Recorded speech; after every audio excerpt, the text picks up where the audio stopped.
Chapter 1. Akito Miyake's Soliloquy. I've never thought of myself as someone special. Sure, I don't have any particular strengths or anything, but on the other hand, I don't really have any major faults either. I'm just an average Joe. I've basically just lived my life doing whatever I wanted, coasting on by, and going with the flow. I've done some bad things from time to time, and I've done some kind things too, in my own way. I'm not a good person, but I'm not a bad person either. If I had to evaluate myself, that's how I describe the kind of guy I am. I mean, ever since I was born, I've pretty much gone around just being a regular person, you know? Not particularly good or bad. That didn't become so obvious to me until I came to this high school, though. I started taking up archery just because I happened to see it on TV and figured I'd give it a try to kill some time. I've just lived my life. Well, normally. Like surrendering myself to the river's flow. I wasn't interested in anything big. I didn't really care. My daily routine was this repetitive cycle of staying put and keeping away from things. It might have been boring, but I did it because I thought it'd be easy. Maybe it was a consequence of that lifestyle, but I didn't have anyone I could call a friend right away in high school. I didn't really feel lonely or anything, but unexpectedly, all of a sudden, I happened to make some friends. Kisi, Kiyotaka, Haruka, and Eri. There were 5 of us, including me. I was weirdly comfortable with that small group of people, and at the same time, I felt like I'd be spending the rest of my days at this school without a care in the world, together with those 4 other people. Even though my environment had changed, I was still me. I knew that part would never change, at least. But despite my expectations, there was a major change. Falling for somebody. There've been people of the other sex who I thought were, like, cute or beautiful or whatever, but I never had a crush in anybody before. I wonder when it all started. When I started staring at Haruka from the side. I was fully convinced that I'd caught feelings when Haruka said she was going to let herself get expelled during the unanimous special exam. I realized I couldn't accept being separated from her. My emotions took priority over logic. I wanted to protect Haruka, even if it meant abandoning Eri, who was another part of our same friend group, and who I also cherished. I didn't know if the feelings I had were okay, if they could even be allowed. I prioritized my wanting to protect Haruka and didn't weigh the pros and the cons of the situation. But I had no regrets. Will you go along with my revenge plans? The words Haruka just muttered snapped me back to reality. Her eyes looked the same as always as she looked at me. They were fierce, looking straight ahead, and the color of danger. But she had the determination to accept what might come, without a hint of hesitation. There wasn't a single cloud of doubt there. I didn't answer her question out loud. I mean, I couldn't. Her revenge would absolutely cause trouble for our friends and many of our classmates. She probably saw right through me and guessed what I was feeling, because Haruka laughed and turned away. She walked on ahead, alone. The old me would have indifferently watched her go. It would have made way more sense to do that. How much easier would it be if I just watched her back as she left? Man, I never knew that liking someone could be so much trouble. It's so hard and so messy. No matter how many people would come to hate me in the days to come, I couldn't just let her go it alone. My heart wouldn't let me. On that day, the day the sports festival ended, I made up my mind and steeled my non-existent resolve. Chapter 2. The Price of Victory. The unanimous special exam was over. After Saturday and Sunday passed by, the new school week began. It was now September 20th. After waking up around 6 o'clock in the morning, I turned on the TV and started preparing breakfast. A new Monday was here, but things were going to be very different today compared to the way they'd been, up through the previous week. And no one needed to do any deductions to figure out why that was the case. There were 2 major issues casting this shadow over the class. First, there were new, major fissures that had been created in the relationships between classmates. Kushida, driven into a corner, had laid bare a number of students' secrets during the exam. The second issue was the fact that the prerequisite we had laid out for the vote, that we would only expel the traitor, meaning Kushida, had been overturned. As a result, the other students' trust in Horikita and me had been shaken. Should we expel someone, or should we not? Presented with that choice, I made everyone vote in favor of the issue, based on the promise that only the traitor would be expelled. Then, I took advantage of the groundwork I had laid beforehand, backing Kushida into a corner. After I got her to confess that she was the traitor, I enacted my plan to get her expelled. Kushida had some protection from students who wanted to believe in her and those who favored her, but she ultimately lost their trust when she revealed her true nature and began sharing everyone's secrets. She was just one step away from being expelled from school, but something totally unexpected happened. Horikita Susan spoke up.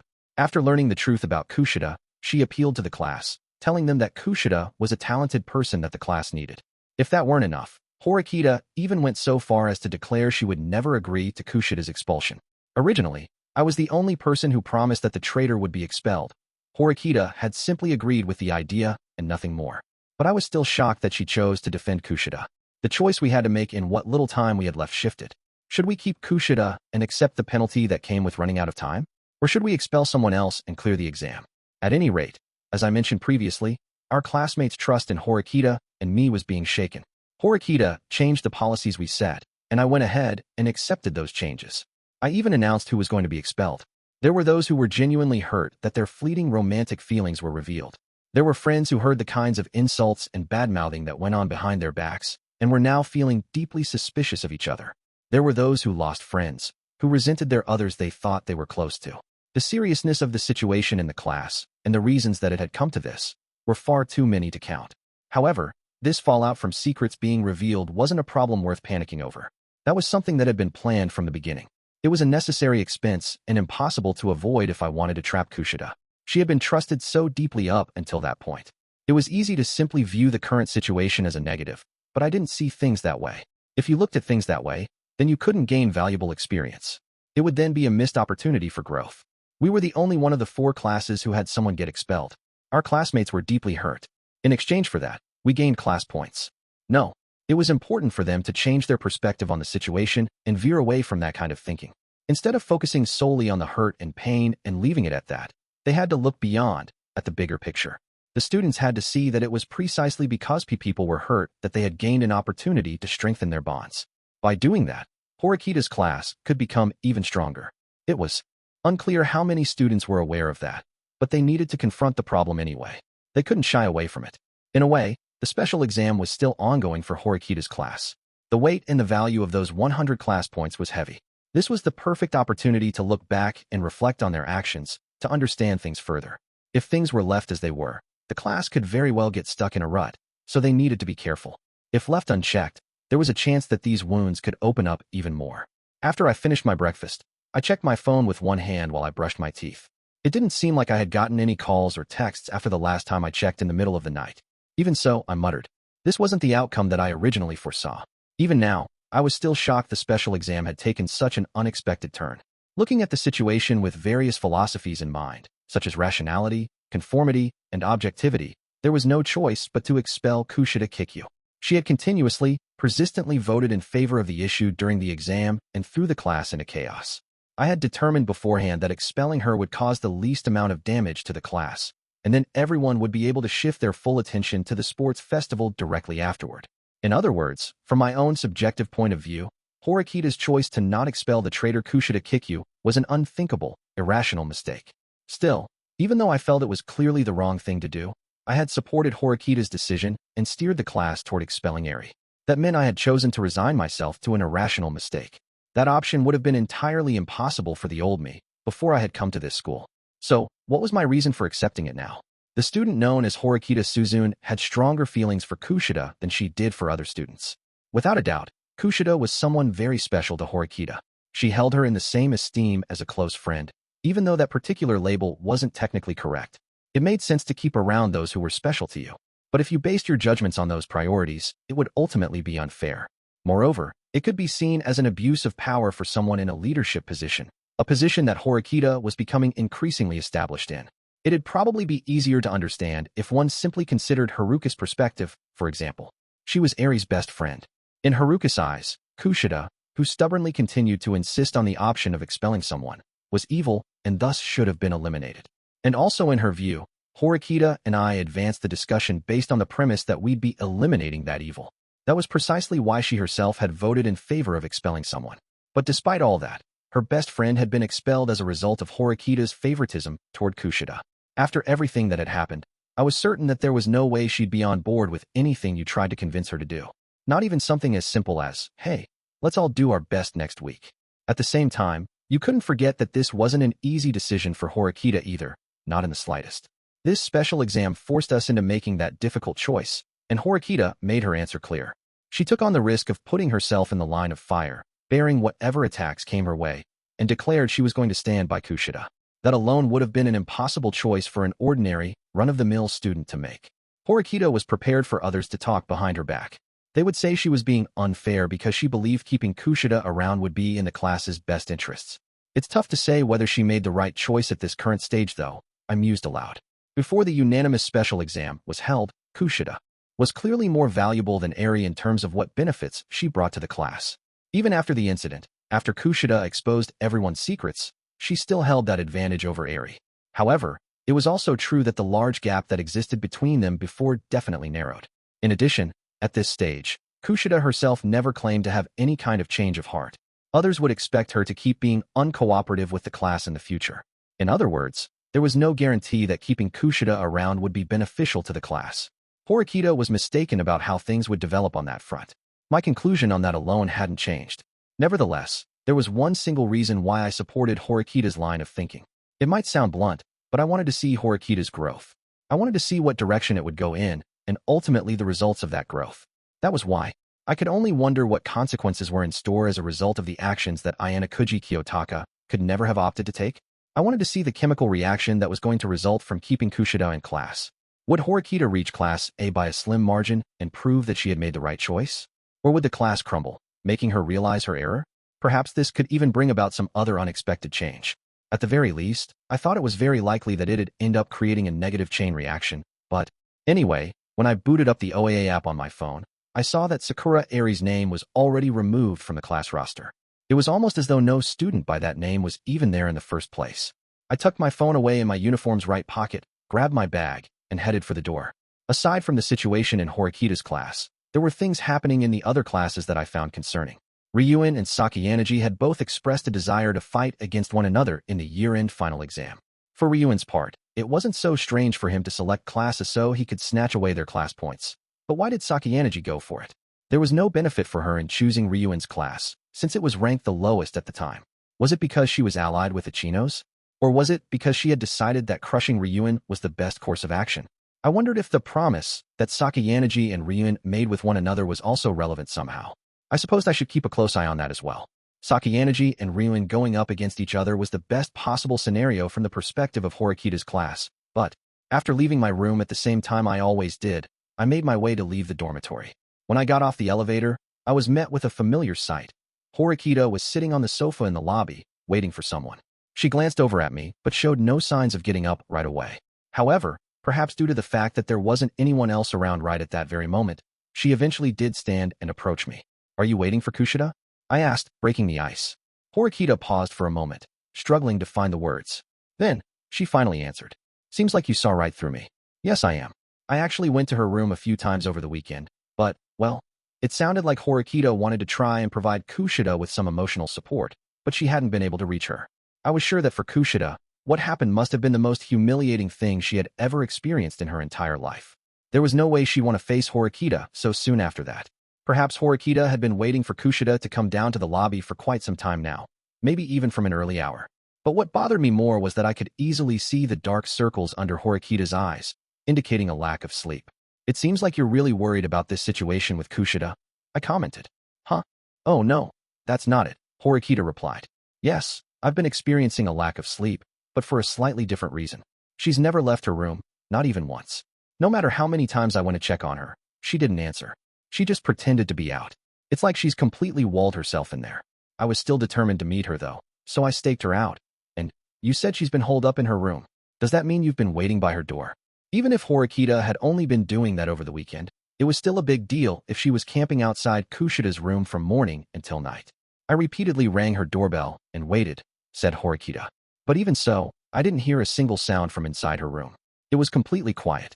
I could see Kushida having enough food stored in her room to remain holed up in there for 2 or 3 days.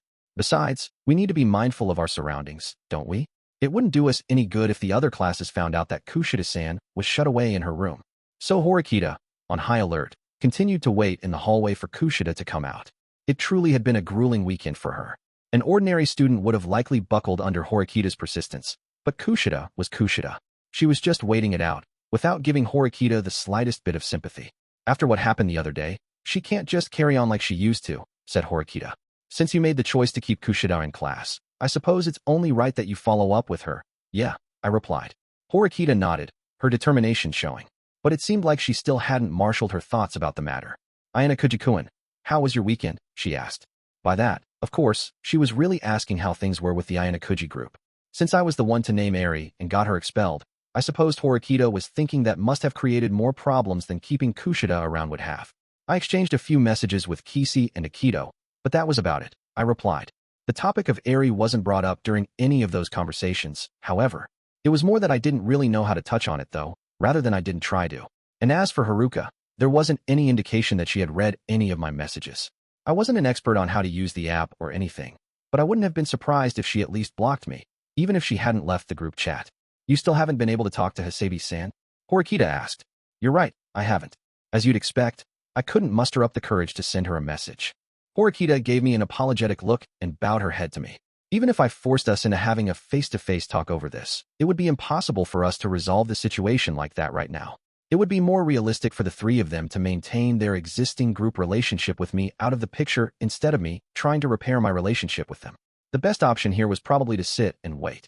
That way, even if Haruka resented me over the situation, her resentment would gradually fade over time. If that happened, it would actually be quite convenient for the class. But we needed to be prepared for the case that it didn't. If Haruka continued to resent me, Horikita, and the rest of the class, there was a non-zero chance that this personal situation would lead to her harming the class as a whole.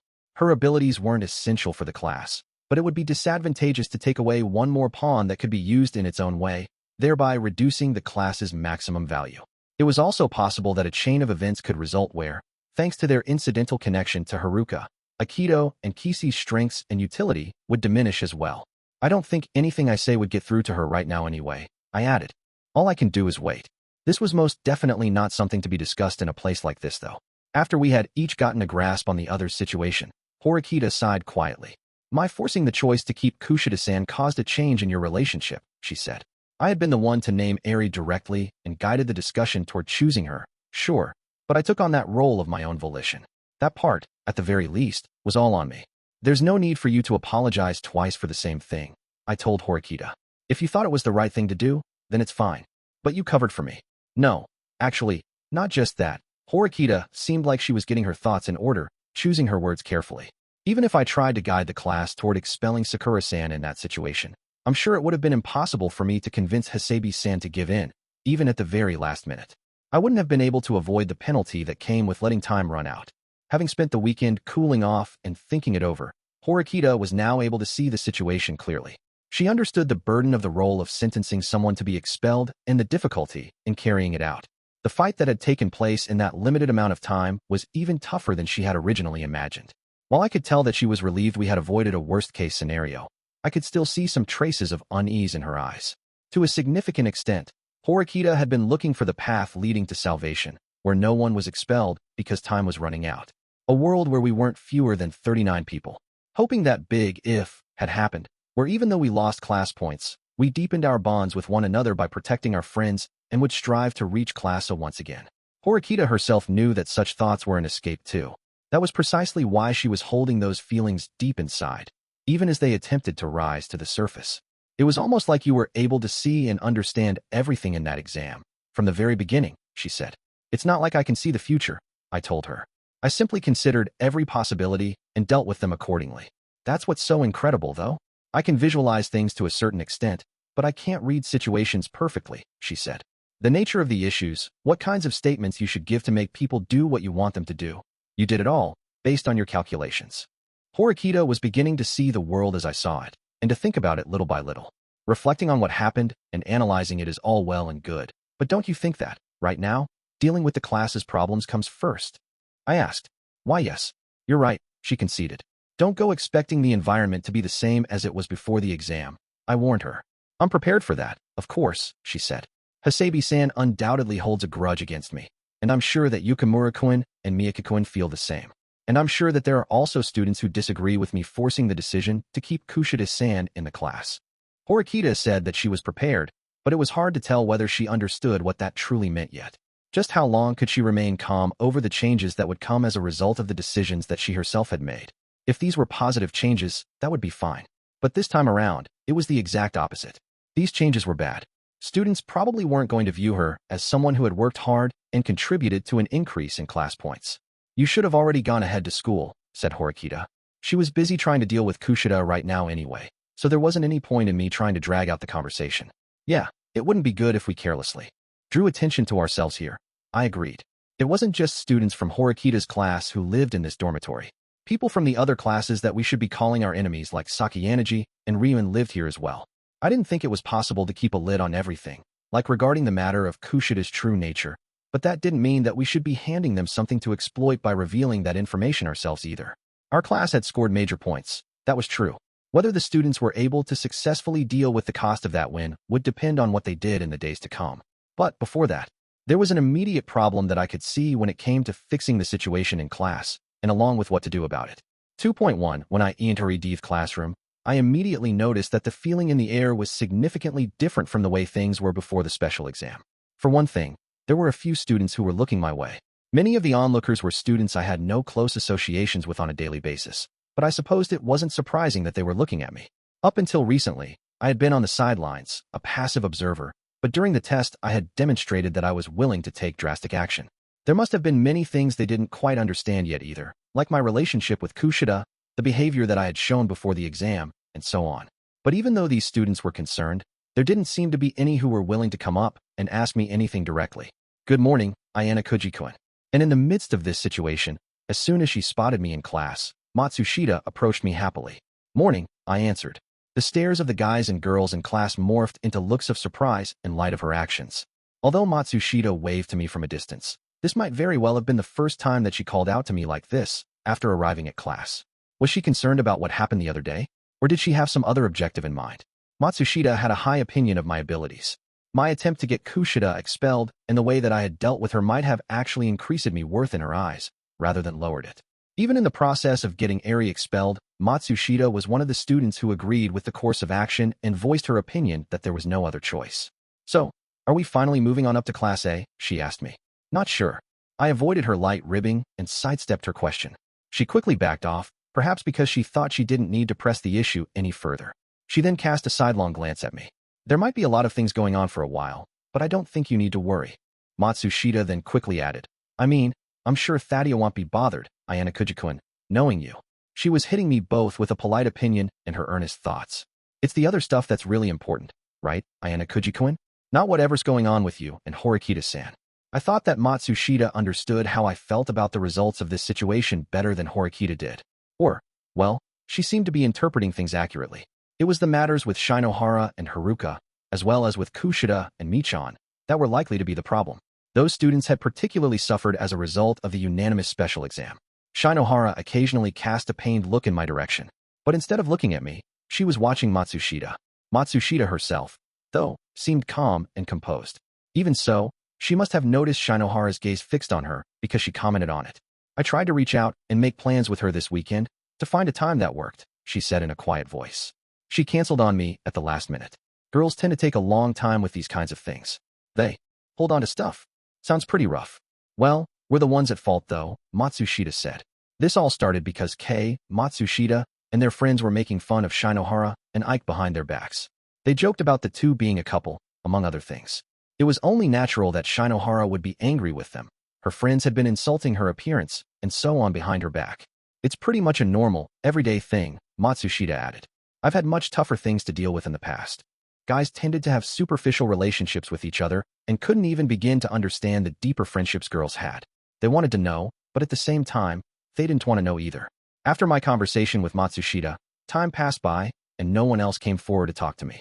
And even though Horikita came to school late, Kushida wasn't with her.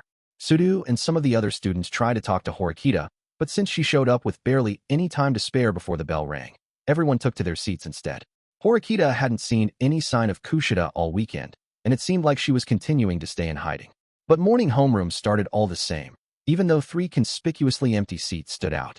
When Chabashira-sensei arrived, she immediately noticed those seats were empty too. Kushida, Hasabi, and Wong. 3 students are absent. That's unusual. We didn't know the details of their absence, but Chabashira-sensei did. I've been notified that both Hasabi and Wong are not feeling well, so their absences have been permitted. As for Kushida, we haven't had any contact from her yet, so we'll reach out to her later and confirm the circumstances over the phone. We'll soon find out if she simply overslept, or if she was feeling so sick that she wasn't able to get out of bed. Chabashira-sensei's expression was somewhat exaggerated when she spoke about Kushida. It sounded like the teacher assumed she was faking being sick. Absences weren't that unusual, and we had been at this school for a long time. However, this was the first time in the last year and a half that 3 students were absent at the same time. Before now, whenever there was an absence, Chabashira-sensei never really said anything about it. She was behaving differently now than in the past, back when she used to just act indifferent toward us. If this were a normal school, you'd be the only one having to pay for all your absences when the bill came due, so to speak. If you skipped school for a week, it would only have an effect on your own grades, and you'd get left behind in class. However, in this school, one person's responsibilities were really everyone's responsibilities. Although no one in class was saying anything, I was sure that Chabashira-sensei understood what the students were anxious about. Don't look so worried, she told the students. Being absent for 1 or 2 days won't have any effect on class points. I'm simply saying it's unusual for 3 people to all feel unwell all at the same time. She declared definitively that there would be no impact on the class at this moment. I was sure that clear statement must have made our classmates feel relieved. That being said, that'll only remain true if these absences aren't prolonged. And if it turns out that someone is feigning illness, then problems will gradually come to the surface. Chabashira looked at Kushida's empty seat as she spoke, as she was the only person who hadn't contacted the school. Well, perhaps saying feigning illness might be a bit of an exaggeration, but what I mean to say is that there are limits to what you can get away with when you say that you don't feel well, coming down with an illness that has no specific name. Well, I hope they all make a speedy recovery, if possible.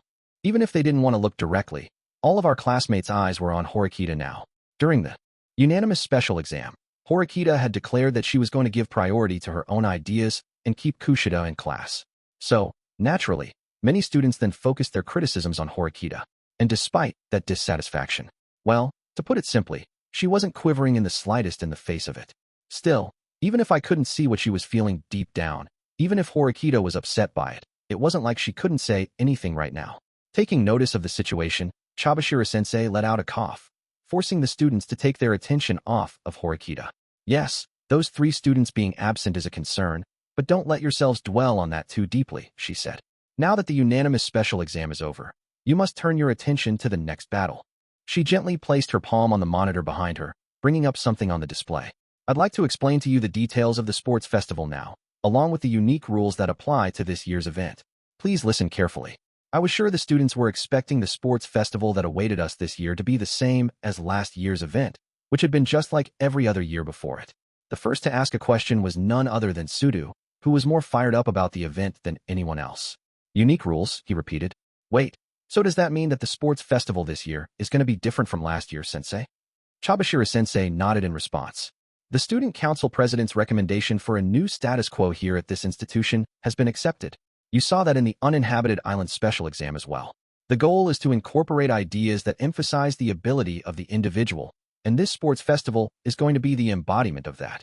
During the uninhabited island special exam, Koenji had been hugely successful thanks to his outstanding academic ability and, more importantly, his absolutely phenomenal physical ability. His efforts resulted in a gain in class points, and he had also gotten a huge payout of private points. That exam was a true example of a meritocratic school. On the other hand, students who weren't as capable were in danger of expulsion during it.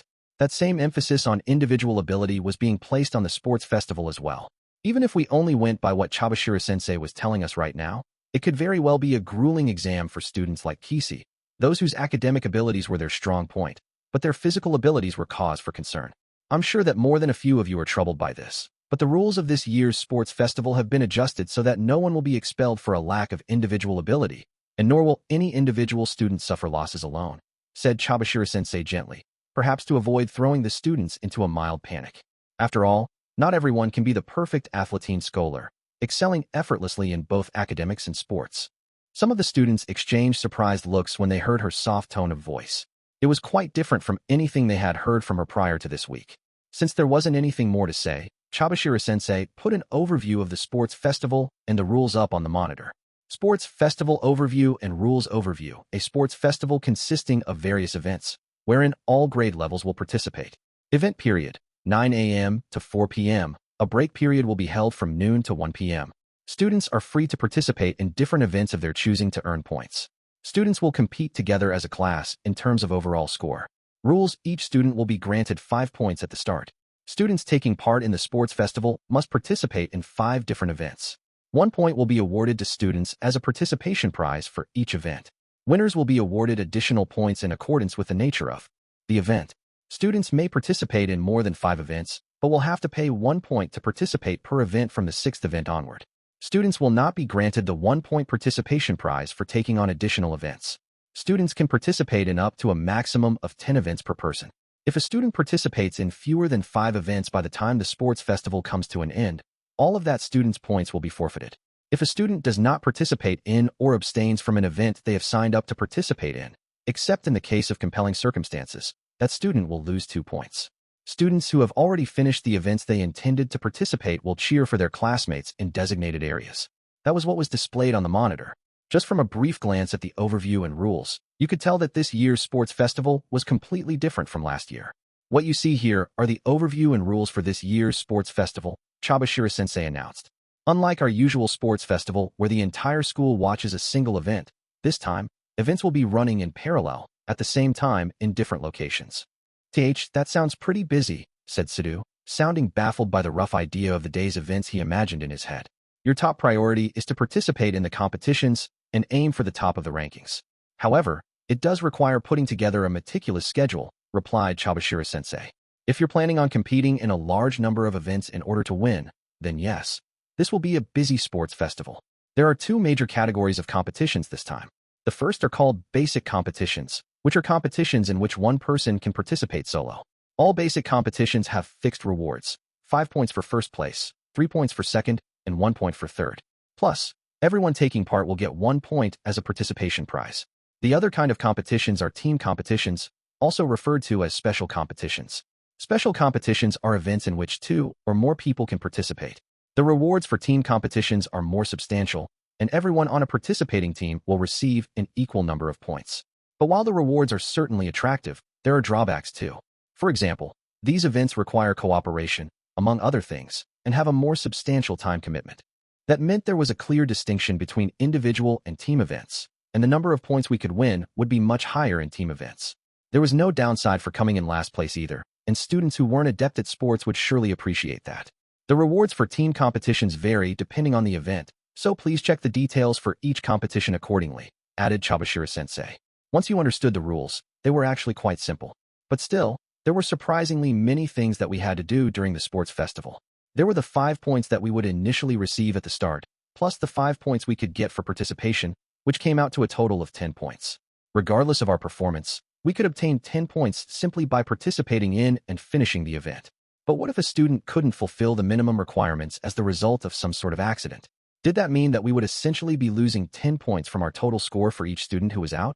If we were to assume that all students were participating, then that would mean Ichino's class, which currently had 40 students at this point in time, could get 400 points, whereas this class, which had 2 fewer people, could get up to 380 points.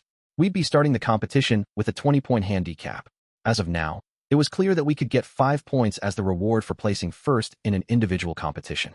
To make up for the difference, we would need to get first place 4 times. That didn't sound like much, but each person could only participate in up to a maximum of 10 events. Even if we had Sudo going at full strength, we couldn't expect to have him sweep the competition in 15 or 20 events. That would be impossible. Figuring out what to have him focus on could be a surprisingly difficult burden. Each individual and the class are free to choose whether they wish to use the points they have on hand to pay for participation in a 6th event and any subsequent ones, Chabashira-sensei explained. The overall scores at the end of the sports festival will determine the rankings for each grade level. The rewards for each grade level were now shown up on the monitor. Class ranking rewards 1 SD place, 150 class points 2 ND place, 50 class points 3 RD place, 0 class points 4 TH place, minus 150 class points compared to normal exams. The variation in class points was fairly substantial. I wondered if that had something to do with the sports festival being a major event overall, and the fact that the variation in class point rewards were relatively moderate in the recently announced cultural festival. What you see here are the rewards for class rankings. Now, I'll show you the results for individual competitions, said Chabashira-sensei. The class-specific rewards were suitable motivation on their own, but they apparently weren't everything. Since the sports festival was structured around testing the abilities of individuals, it made sense for individual rewards to be offered as well. Sudo leaned forward, waiting with bated breath for the information to pop up on the monitor. More than anyone else, he was acutely aware that this was the event in which he would shine the brightest out of everyone this year. Individual competition rewards, by grade, by gender, 1 SD place, 2 million private points or class transfer ticket, limited, 2 ND place, 1 million private points 3rd place, 500,000 private points. When Sudo saw the exorbitant private point rewards, he excitedly pumped his fist in the air. But in addition to the points, there was something noted in the rewards that we had never encountered previously. See class transfer ticket. No way. Does that mean what I think it means? Exclaimed one student. The class was more shocked and abuzz than I had ever seen them. The school officials were also quite cautious in implementing this new system, Chabashira-sensei told us. That's because the introduction of Protect points was similarly unprecedented, and this new system is coming not long after those were introduced. However, it's the natural right of students who have demonstrated a high individual ability to be able to move up to the top. The only winners at this school were those students who were able to graduate from Class A. If you were considered the #1 student in your grade level in a test like the sports festival, something that required a considerable level of physical ability, you could be deemed worthy of the right to transfer classes. Also, for what it was worth, it seemed like the sports festival didn't actually fall under the category of special exam, in a manner of speaking. But what I found curious was that the 2 million private points and the class transfer ticket were treated as equal in value. Originally, we were told we needed 20 million private points to transfer classes, and this was one digit off. Nevertheless, with that ticket, you were entitled to transfer classes if you wished. I suppose that the answer to that discrepancy in point value could be found in that key word in parentheses, limited. Limited? Like, what? You gotta come back to the class you transferred from eventually? You only stay transferred for a limited time, asked Ike. There's no way that could be it, could it? Protested Sidhu. That doesn't make any sense. The two of them talked across the classroom, clearly also bothered by the word limited. It grants you the right to transfer classes, Chabashira-sensei cut in. I'm sure it's probably difficult for you to see the big picture and look beyond the sports festival. You won't know what the rankings will be in the future. In this case, limited refers to limited time use. You will only have the right to use the ticket during your second semester this year. In other words, if you haven't used the ticket by the beginning of the third semester, it will be rendered void. Here, limited meant the class transfer ticket could only be used within a certain time frame. In that case, it made more sense that it was considered equal in value to 2 million points. If you were able to hold on to the ticket until just before graduation, that would essentially be a guaranteed ticket to Class A. However, since the ticket was limited in when you could use it, that meant you needed to have a discerning eye to figure out which class would ultimately advance to the top. If you transferred from your current class to another class only for your original class to end up winning out in the end, you'd feel bad about it for a long, long time, thinking that you had succumbed to the trap of the ticket's temptations. Even without that kind of worst-case scenario, it'd still take a considerable amount of courage to use the ticket. It wouldn't be easy to abandon the class you had come to know and love over the past year and a half, after all. Even if, for example, Sidhu won the right to transfer classes, when you considered whether he could really abandon Horikita and his friends to move up to Class A, it was hard to imagine him going through with it. At any rate, even though this sports festival was rather high profile, a single success here did not guarantee a trip to Class A. It was important to keep that point in mind. But that only held true for the second-year students. Different grade levels could find the ticket to be more valuable. A first-year student might abandon their current class that they weren't very close with yet and move to a class that they felt had a better chance of winning in the end. Or, they might simply just transfer to whatever class was currently ranked as A at that point in time. On the other hand, though, third-year students saw this ticket as their absolute best opportunity to transfer into Nagumo's class. In essence, getting this ticket would be the same thing as graduating from Class A for a third year.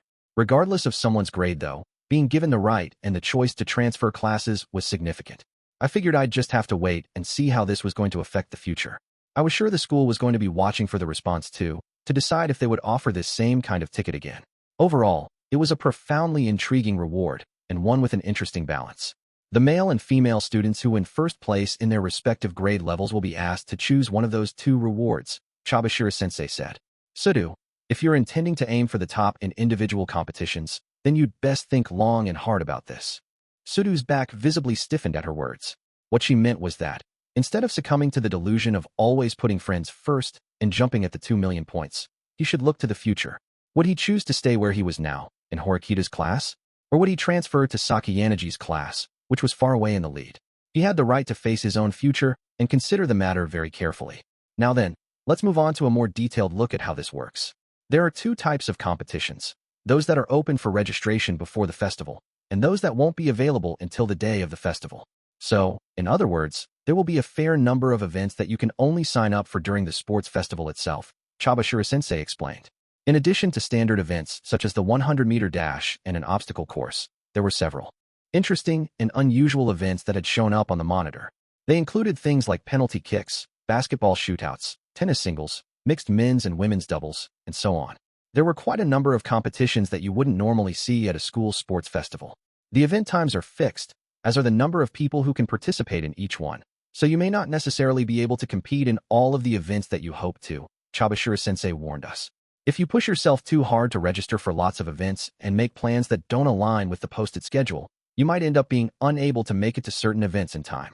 If this happens, you will be regarded as having abstained from entering after signing up. Don't forget that you run the risk of losing your points too.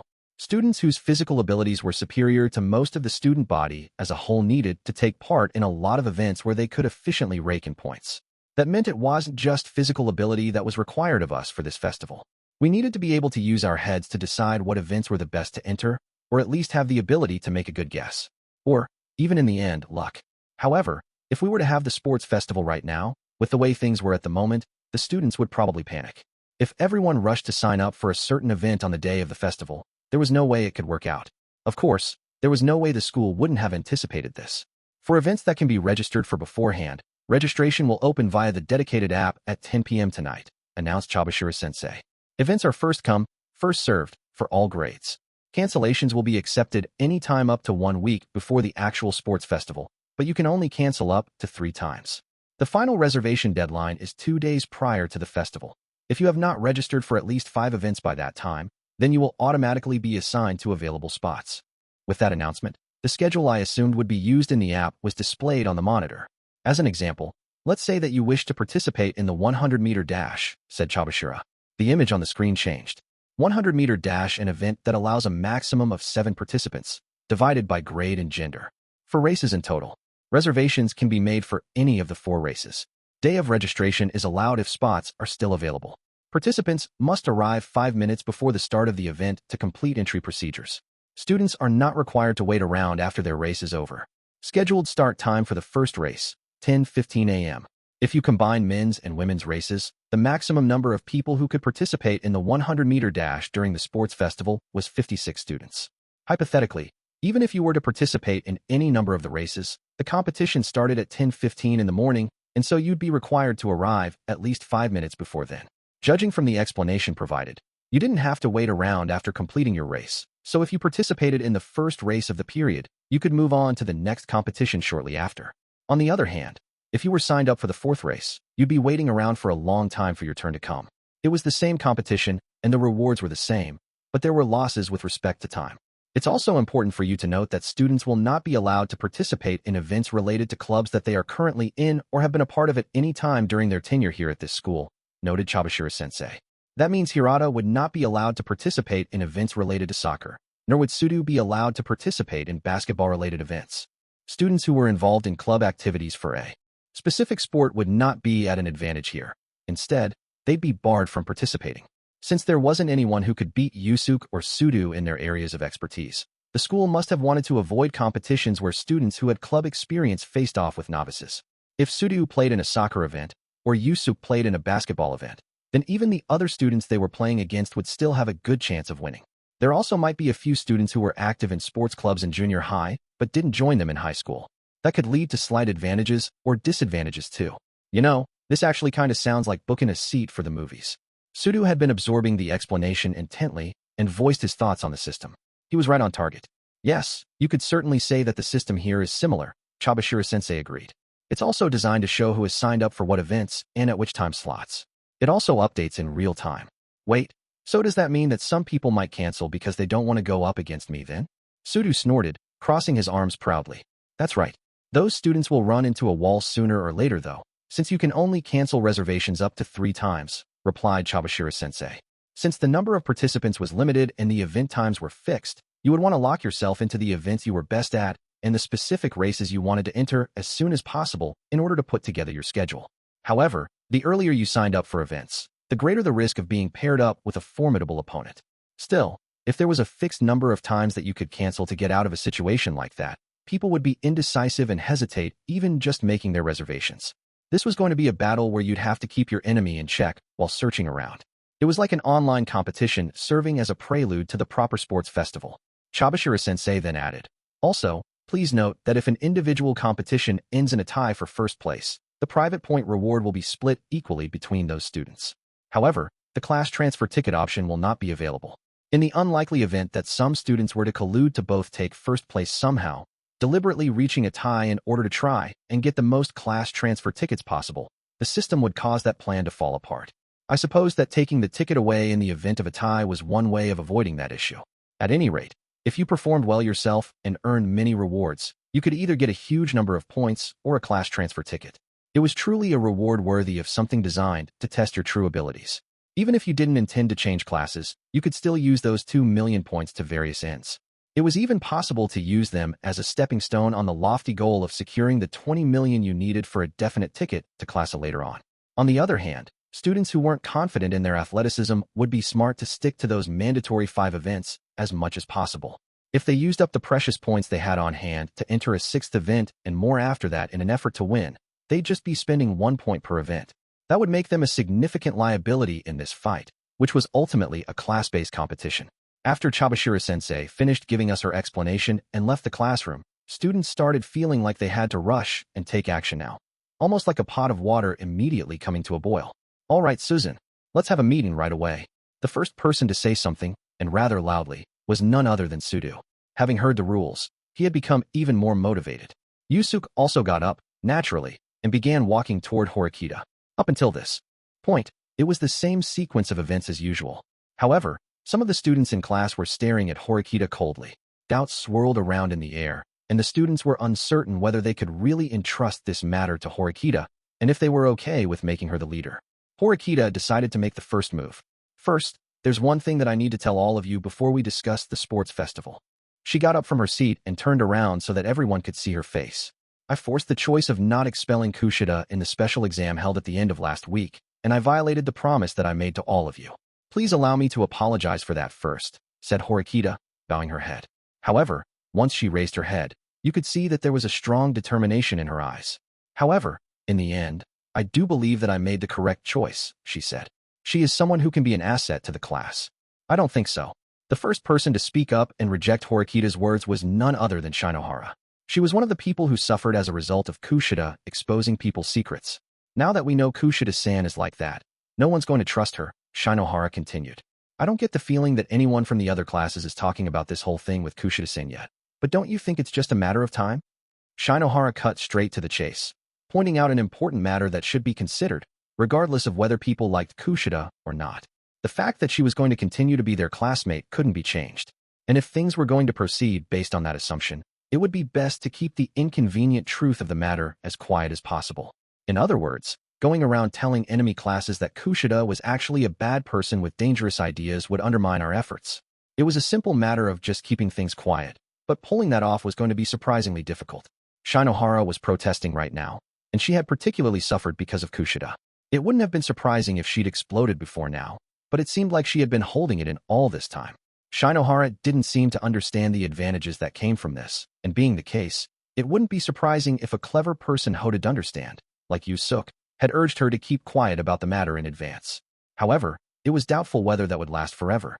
When her suspicion and unease toward Kushida reached its limits, the dam would suddenly break, and it would all come out. So, Horikita-san, can you really say that keeping Kushida-san around was the right thing to do? Answer me that. Shinohara's words needled Horikita, urging her to reply immediately. Meanwhile, Horikita simply looked straight back at her. That's not a question I can answer at this very moment, she said. But the same goes for me, or you, Shinohara-san, or our other classmates, if you were to ask about them. We need to make our presence felt during the rest of our time here at school. What is that supposed to mean? Shinohara shot back. I want an answer right now.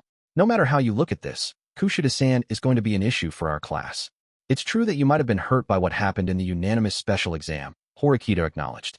It might have also hurt Wong-san and Hasebi-san, who are absent today. But that doesn't erase the fact that Kushida-san has contributed to the class over the past year and a half. Or can you proudly say that you've gotten better results than she has? Kushida had caused a major problem, but that didn't simply erase her past accomplishments. She had brought the class together, provided emotional support, and contributed to raising the class's average scores both in academics and in sports. At the very least, Shinohara personally had not been able to measure up to Kushida's accomplishments. I can't blame you for not having a favorable opinion after my underhanded move and Kushida-san's stubborn persistence in voting for her, Horikita went on. But if I had gone ahead with it and had Kushida-san expelled, could we really say that was the correct decision? Could you sit there and remain calm even if our class average went down and we lost a special exam? Well, we wouldn't know unless we tried. That's right. And similarly, I'm trying to do something, and I won't know until I've tried it, replied Horikita. In any case, there was no changing the fact that the future was uncertain. With Shinohara's abilities, it wasn't going to be easy for her to beat Horikita in an argument. As the two of them glared at each other, Yusuke stood up, raising his hand. "Excuse me, but may I say a few words?" he said. "There's something that's been worrying me a bit. If we're going to make the most of Kushida-san's skills, then we're going to need to make sure her secret stays within our class. That's exactly why I asked everyone to keep quiet about it." "I had a feeling you might have done so," said Horikita. "If someone hadn't given instructions to people behind the scenes, then I'm sure everything would have gotten out by now." Horikita had also been wondering what was going on, since it was now Monday and there were still no rumors beginning to circulate. "But even so, you never asked me or any of us to keep quiet about this, Horikita-san," Yusuke pointed out. "Why was that?" "Because no matter how many gag orders I might have tried to impose, it wouldn't matter at all to people who really wanted to bring her down. The only difference would have been that the student body would find out sooner or later. Whatever the process, the students were now going to make a decision for themselves. Would they let their emotions get the better of them and expose Kushida's true nature to get back at her? Or would they keep her secret for the sake of the class? I wouldn't have said anything even if Hirata-kun hadn't asked me to keep quiet," Matsushita chimed in. "Me and some other people had a chance to get together on our day off. We talked about it, and we decided it wouldn't do us any good to let it slip. Of course, I'd be lying if I said that I didn't have some mixed feelings about Kushida-san right now. I should have expected as much from Matsushita as she was rather clever. She was one of the people affected by Kushida sharing her secrets, but she understood the downsides that came with trying to repay her in kind by spreading things about Kushida. The only thing to be gained from exposing someone's secrets in an attempt at retaliation would be a temporary feeling of satisfaction. I will definitely bring her back to class," Horikita promised.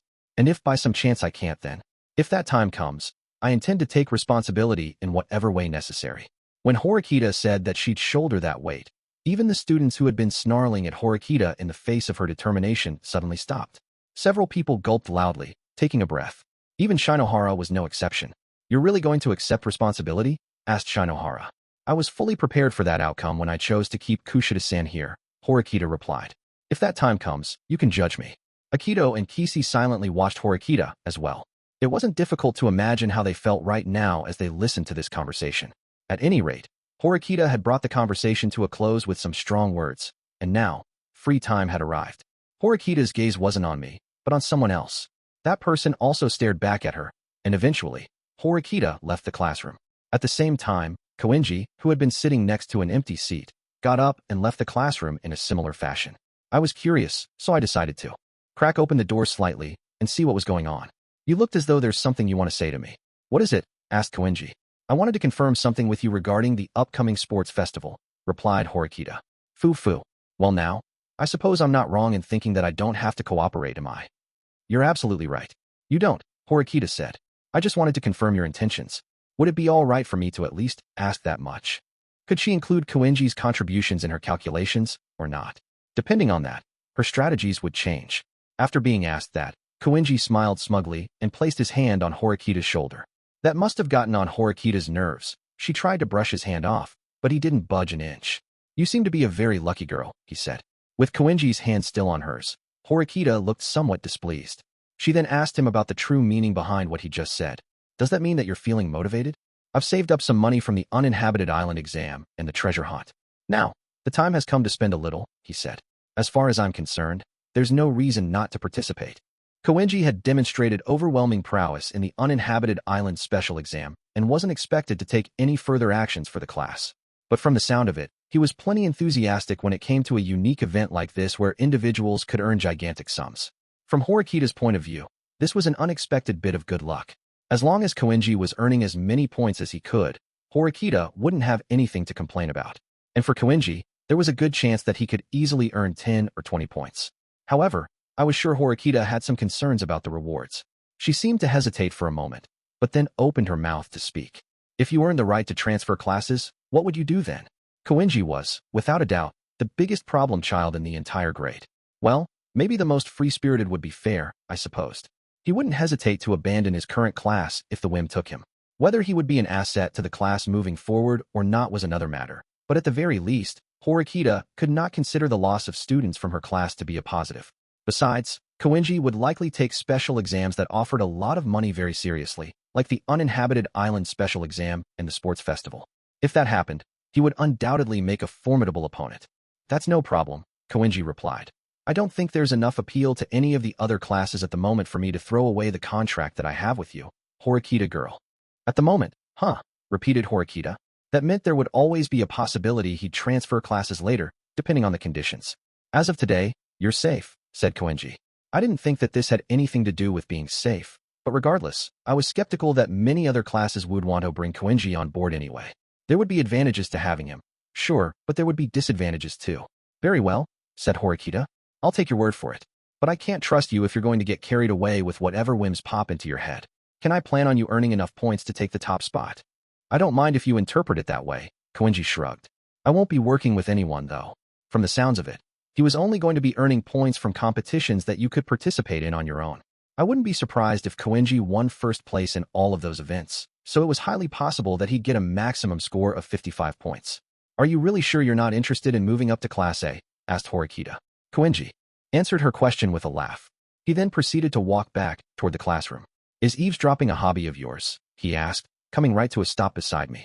Did he guess that I was listening to them a bit after seeing that the door was slightly ajar? Or did he know that I was there all along? I'd be lying if I said I wasn't curious about what you were going to do for the sports festival, I replied. Yes, I suppose you would be, said Koenji. Can I ask you a question, Koenji? My heart's pounding with excitement about the rewards in the sports festival right now, so I'm in quite the good mood. I will answer your question. You and Horikita have an agreement, I said. But that's not an absolute guarantee of anything. Just like the way Horikita kept Kushida in the class, while being prepared to be antagonized by the rest of the class over it, there's a possibility that she might betray you. Do you have any thoughts on that? I wanted to know whether he felt Horikita would keep her promise to him, or if he was terrified that she'd renege on it. Koenji's original position, after all, was that he was assuredly in favor of students being expelled in the previous exam. Of course, to be fair, his motivation was to get private points. Everything I do is based on calculations, he replied. In the last exam, if I were in a situation where I was on a list of candidates for expulsion and the list could have been narrowed down to me, I would have voted against the issue at an early stage. What I said about trusting the Horikita girl is based on that premise. It was calculated. I see. So, you didn't fully trust her. There is no way I would ever entrust myself to another person.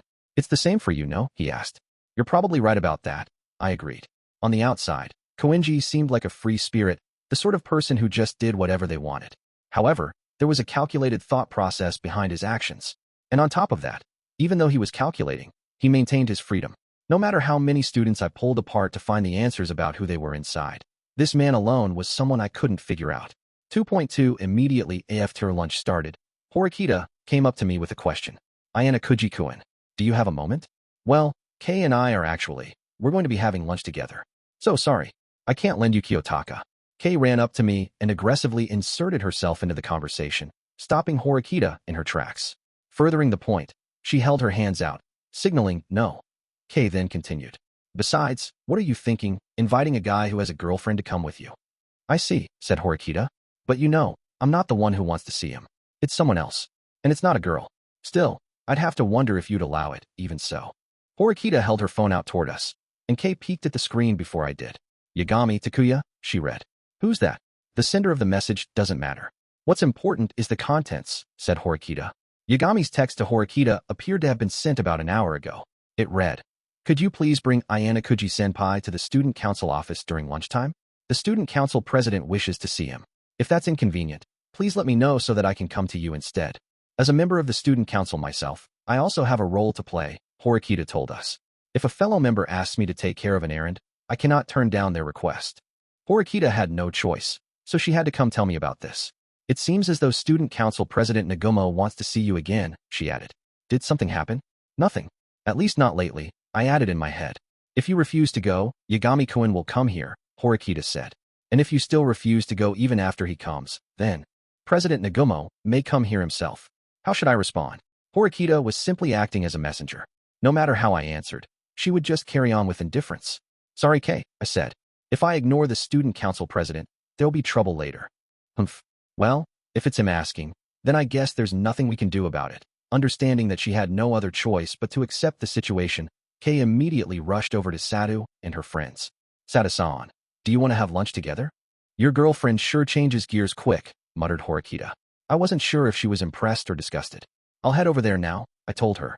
In that case, I'll let Yagami-kun know you're coming. If the people on the student council have each other's contact information, wouldn't it have been faster for President Nagomo to just contact you directly, rather than doing it through Yagami? I asked.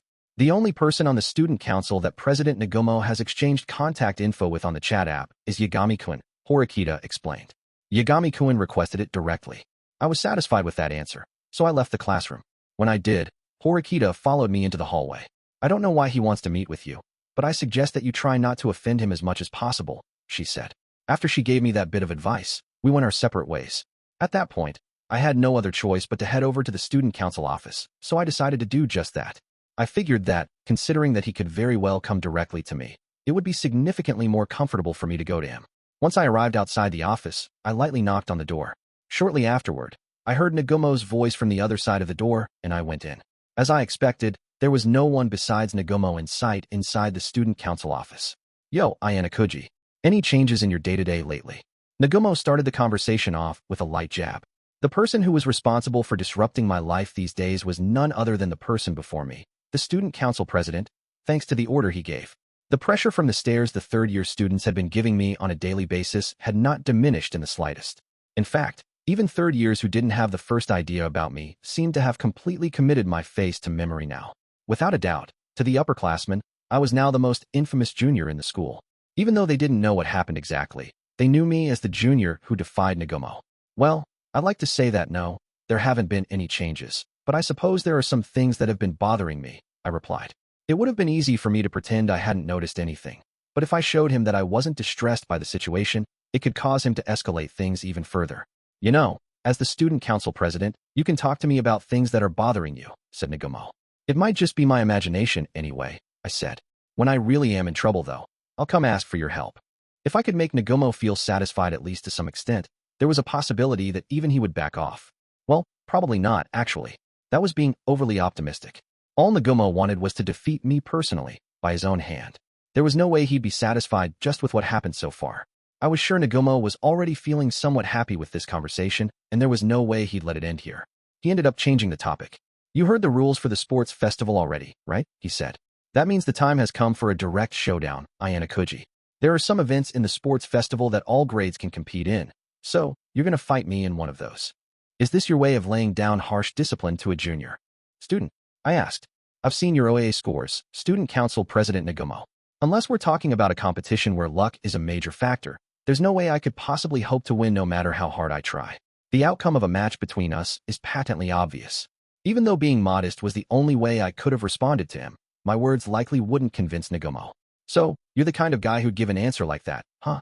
You think that if you act modestly, that'd satisfy me? I can't really fault you for that though. No judgment.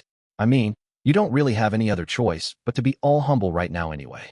Nagomo wasn't the sort of man who would be fooled by such shallow-minded thinking, it seemed. Look, I know you're not on board with this, he went on. Even for someone who's trying to drag this out, dealing with you would be a waste of my time. So, let's say that if you win one competition against me during the sports festival, a direct showdown between you and me, I'll just drop everything. We'll let bygones be bygones. One competition? I asked. That was far more lenient than I had imagined. You seem to be thinking to yourself, just one win, huh? Really? You think that it'll be that easy for you? Asked Nagomo. Absolutely not, I said. But I think it means that I have a chance. I could have told you that you had to win every competition. But no, if I gave you a condition like that, as student council president, it would have been an embarrassment. It wasn't likely that mere pride was getting in the way of his decision. If anything, I suspected he was using that pride as a shield, while still somehow dragging me out onto the battlefield. However, all that said, I'm still going to add a condition, he added. Whether you win or lose doesn't matter, but you have to participate in 5 competitions that I pick. If you don't show up for even one of them, then you lose. What happens if I lose, anyway? I asked. Wouldn't you be satisfied with that, since it'd mean you won? That'd be nice if it was that easy, he sneered. Because if I'm not satisfied, then not only are your various troubles not going to go away, but you might also be summoned like this by me repeatedly. Or maybe you'll start getting bothered even more often than before. I have to consider what my class's policies might be, I said. Could you give me a little time? That's all I have to say for now. I'll give you 1 week. Get in contact with me before next Monday. I understand. If this conversation is over, then may I be excused? I asked. Don't be in such a hurry. Or maybe you have some plans after this. You didn't carelessly make any promises to anyone after I called you to come meet me, did you? Well, no. I don't have any plans. I'm relieved to hear that, said Nagumo. As Nagumo spoke with me, he occasionally glanced at his phone, checking something. He apparently didn't have any intention of letting me go yet. Just then, I heard a voice I hadn't heard in quite some time come from the other side of the door. Please pardon the intrusion. There stood Ichinos, with a plastic bag in hand. Oh, sorry to have kept you waiting, Nagumo-senpai, she said. No big deal. Sorry that I wasn't able to go with you to buy lunch today, Nagumo said to her. It's all right, said Ichinos. Oh, you're wondering what's going on here, huh, Ayanokouji?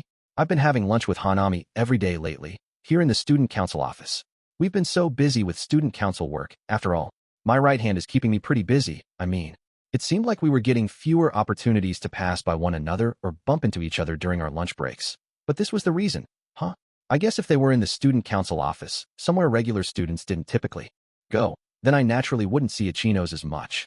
You know, when Hanami and I are alone together like this, she tells me about all sorts of worries she has. Isn't that right, Hanami? Said Nagumo. Why yes, she answered. I told her I was going to have a visitor today. Join us for lunch, Ayanokouji. I saw 3 bento lunch boxes peeking out from the plastic bag. Apparently, he was planning on having me here for lunch from the very beginning, allowing us to finish our talk. It would be easy for me to turn him down, and I was sure it would be emotionally painful for Ichinos to sit next to me right now too. However, since Nagumo had already gotten me to say that I had no plans and verbally cornered me, I no longer had any way of escaping. You said you didn't have any plans, right? Nagumo pressed. In that case, take a seat. Since I was trapped, and on top of that, I was given an order by the student council president that basically meant I had no right to refuse. I sat down at a small distance from Nagumo. Ichinos must have always eaten her lunch while seated next to him, I guessed, because she handed me the plastic bag and sat down beside him. She didn't look at me, but rather kept her head slightly downcast and began to take out her lunch. There was no way that Nagumo wouldn't notice how unnatural her behavior was, and he had to remember what happened back on the boat. The rules for the sports festival this year are quite different from last year, remarked Ichinos. If anything, I'd rather you thank me for that, Nagumo replied. If the rules were exactly the same as last year's, then obviously I would have won. In the previous sports festival, we were divided into red and white teams and competed against each other. Right now, Nagumo had control of the entire third-year grade level, so if it was like last year, he could have had the third years not on his team lose on purpose. In that scenario, no matter how hard the first and second-year students fought, they would have zero chance of winning. Soon afterward, what should have been a conversation between the three of us turned into just Nagumo and Ichinos talking about things while I silently ate the food from my lunchbox.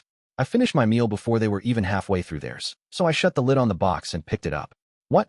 You're done eating already, said Nagumo. You can leave the empty box over there. Thank you very much, I answered, but Nagumo's eyes were already focused on Ichinos and not me. Ichinos was facing him as well, perhaps to keep her attention away from me. I'll be going now. Please excuse me, I announced. Knowing that there was no point in staying there any longer, I decided to leave the student council office. A strategy to demonstrate his superiority, huh? I thought aloud. I supposed it might have looked like a humiliation attempt to an outside observer, but it was pointless if it didn't inflict any psychological damage on me. If that was the effect Nagumo wanted, he should have had a few more members of the student council standing by, looking on from the sidelines. That way, he could have at least had the people around him label me as that poor guy. At any rate, it looked like Nagumo was probably going to continue reaching out to Ichinos like he had today. Depending on how things went, it wouldn't be a surprise if something happened to change their relationship. I thought about the ramifications of that as I walked away. Would becoming a part of Nagumo lead to growth in Ichinos Hanami? If things proceeded smoothly, she might gain enough favor to take over the position of student council president in the future. And then, with the confidence that came with that development, No, that line of thinking was a bit overly optimistic. If Nagumo's current fixation on Ichinos was only because of me, it was entirely possible he'd just end up abandoning her at the last minute. And if Ichinos was fully devoting herself to the student council only for Nagumo to recommend Horikita, who had been contributing less, then her spirit would be crushed before the year was out. I couldn't underestimate Nagumo's way of doing things. But though I needed to keep his machinations in mind, there were other things I needed to prioritize right now. The sports festival was just around the corner, but preparations needed to be made for the cultural festival that was just after it. In light of the class's situation right now, I'd already asked the original proponents of the maid cafe idea, meaning Sadu, Matsushita, and Maizono, to hold off for the time being. But we were going to need to move forward with getting staff for the maid cafe soon. I had originally counted on Aries' participation in my calculations, but that was no longer possible. At this point in time, I couldn't expect Haruka to participate either, and it was probably fair to say that another powerful asset, Kushida, had also been removed from the board. Even if I tried to learn the fundamentals of this whole maid cafe thing, I couldn't just carelessly ask my classmates for help. And with such fissures in the relationships between people in class right now, if I were to carelessly bring up the topic of the maid cafe, I'd run the risk of people shunning me and considering me a nuisance. And if that happened, people could end up leaking information about the cafe plan because of it. A maid cafe, I muttered to myself. I didn't have the first clue about this whole maid cafe thing, but judging from the costs, we would need a high volume of sales. We were also going to need a winning strategy, and we'd need to research our competition as well. 2.3 IT was in no morning homeroom, the day after the rules of the sports festival were shared with us. And just like yesterday, the mood in the classroom was dismal. The reason was those 3 still empty seats where our classmates should have been. They were absent again today, for the second day in a row. It wasn't unusual for anybody to miss school due to illness or being physically unwell, but I was sure that everyone in class suspected those 3 were absent for other reasons. In the event of consecutive absences, it was usually necessary to go to the clinic in Kiyotaka Mall to get a doctor's note.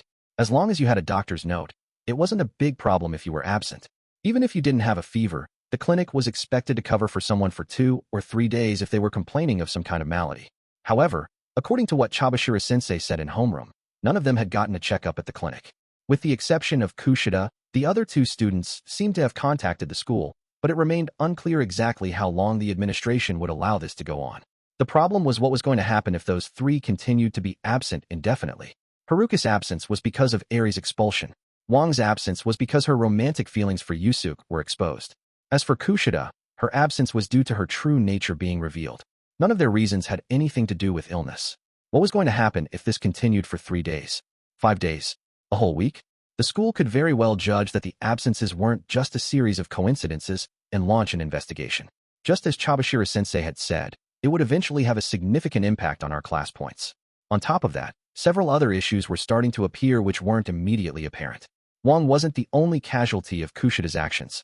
Ike and Shinohara, who had only recently become a couple, were also hit by the firestorm, so they were a concern too. In fact, Shinohara didn't appear to be on speaking terms with the people who had reportedly insulted her behind her back, meaning Matsushita, Kei, and Mori. And although Kushida hadn't specifically mentioned Sadu and Mizono by name back then, I couldn't rule out the possibility that Shinohara wasn't speaking to them for the same reason. Even though the girls each had their own groups that they'd usually hang out with, there used to be generally strong ties between the girls in this class. But right now, there was a definite sense of estrangement. Although this was the time when we should have been deciding things like which people should team up to compete in group competitions so we could score the most points, we hadn't reached that stage yet in this class. If we tried to divide the class into teams right now as things were, the internal divisions would become even more pronounced. Horikita knew that all too well, and that was why she was unable to move things forward herself. That being said, it would be impossible to just force everyone to pretend everything was fine with each other right here and now. It wasn't just Horikita who knew this, Yusuke knew it too. Time continued to pass, and morning homeroom came to an end. Immediately afterward, I received a message on my tablet. I need to talk to you for a minute. Follow me. It was a concise message, instructions from Chabashira-sensei. Not long after she left the classroom, I got up from my seat naturally, like I was just stepping out to use the bathroom. I was able to take full advantage of the fact that my seat was situated far in the back of the room, near the hallway, and so no one saw me leave. I turned the corner in the hall toward the faculty office, and I spotted Chabashira-sensei there, standing with her back to the wall. "It's rather unusual for you to call me out like this," I said. "Is this an urgent matter?" For a moment, I assumed that this was about those 3 absent students, but apparently, that wasn't the case. "Yes, it is," Chabashira-sensei replied. "There's something I have to tell you. It's about Sakura." "About Eri?" A week had already passed since Eri had left the school. Time continued to move on. What was there to tell me now, after all this time? "The school has already gone through the necessary steps to process her expulsion, of course," said Chabashira-sensei. "You know, packing up her belongings, collecting her private points, those sorts of things that you need to take care of. It's called post-processing." Her choice of words was straightforward, but she was still being a little evasive and wasn't getting to the point. I wondered if it was because of her own feelings about the fact that a student from her own class was now gone. Anything that a student purchases while at school before being expelled is essentially that student's property, she went on. And it's up to him or her to decide on what they'd like to do with those things. There's no problem if they opt to leave it behind or if they want to take it with them. Once a student is expelled, their property is officially handed over in the faculty office. But, well, to tell you the truth, Something unexpected happened before we started the process this time. Something unexpected? I repeated. Yes. Well, I suppose in this case, it'd be more accurate to say that after the unanimous special exam, we found records that indicated that Sakura tried to use about 5,000 private points she had on hand for something, and we haven't decided what to do about it yet. When a student is expelled, their private points are forfeited, right? Yes. But as I said before, that process on Lyria starts when the official handover happens.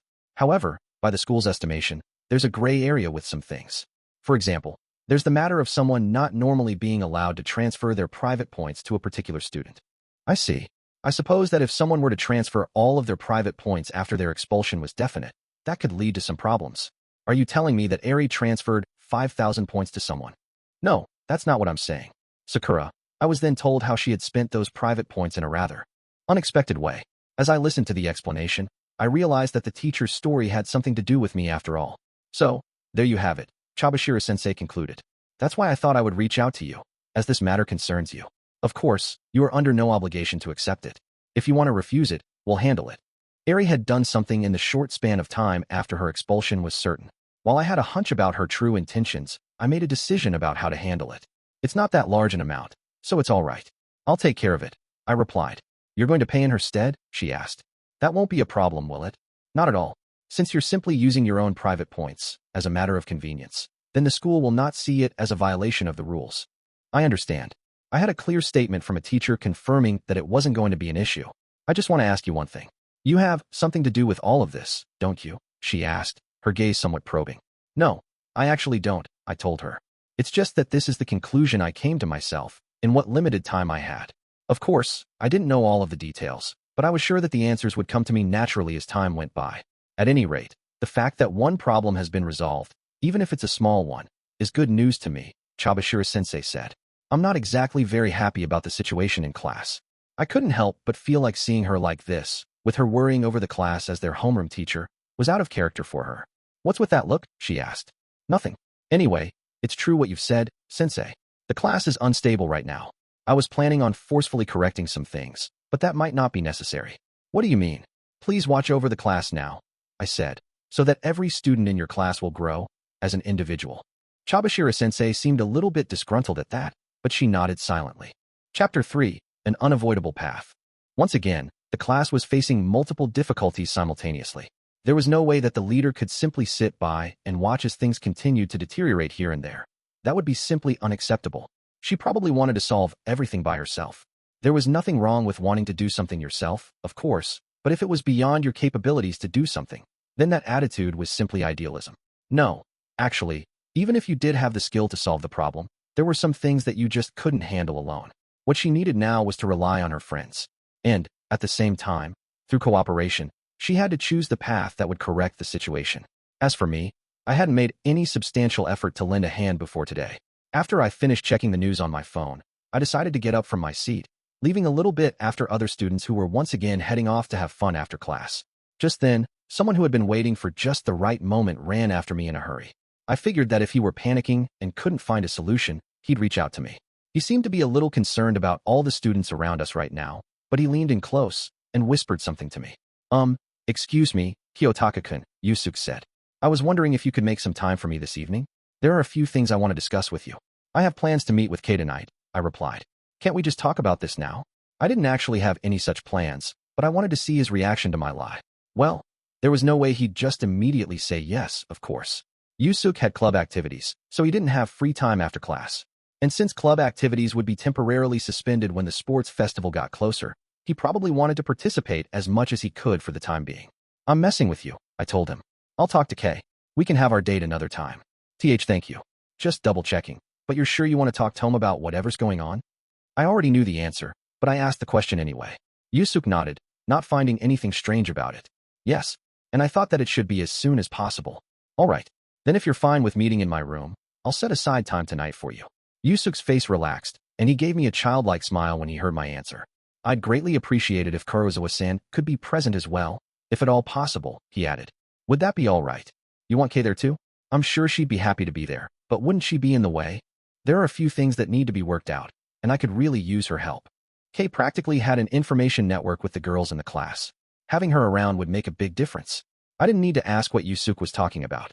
He was referring to matters with Kushida, Shinohara, and Haruka. Then, in that case, can we do this at about 7:30? I asked. Of course, that's no problem, Yusuke said. I'll be there, and not a minute late. He smiled with his whole face, with even his eyes squinting. Yusuke then walked away in a hurry, most likely to head to his club. Whenever anyone had a problem, Yusuke would immediately reach out. That's problem number 2 for the class, I guess, I muttered. Since I always was the one that lent a helping hand to Yusuke when he was in trouble, I suppose this happening was unavoidable. It wasn't easy to break something that you've built up over time. At that point, I figured I needed to contact Kei and tell her to come to my place around 7:30.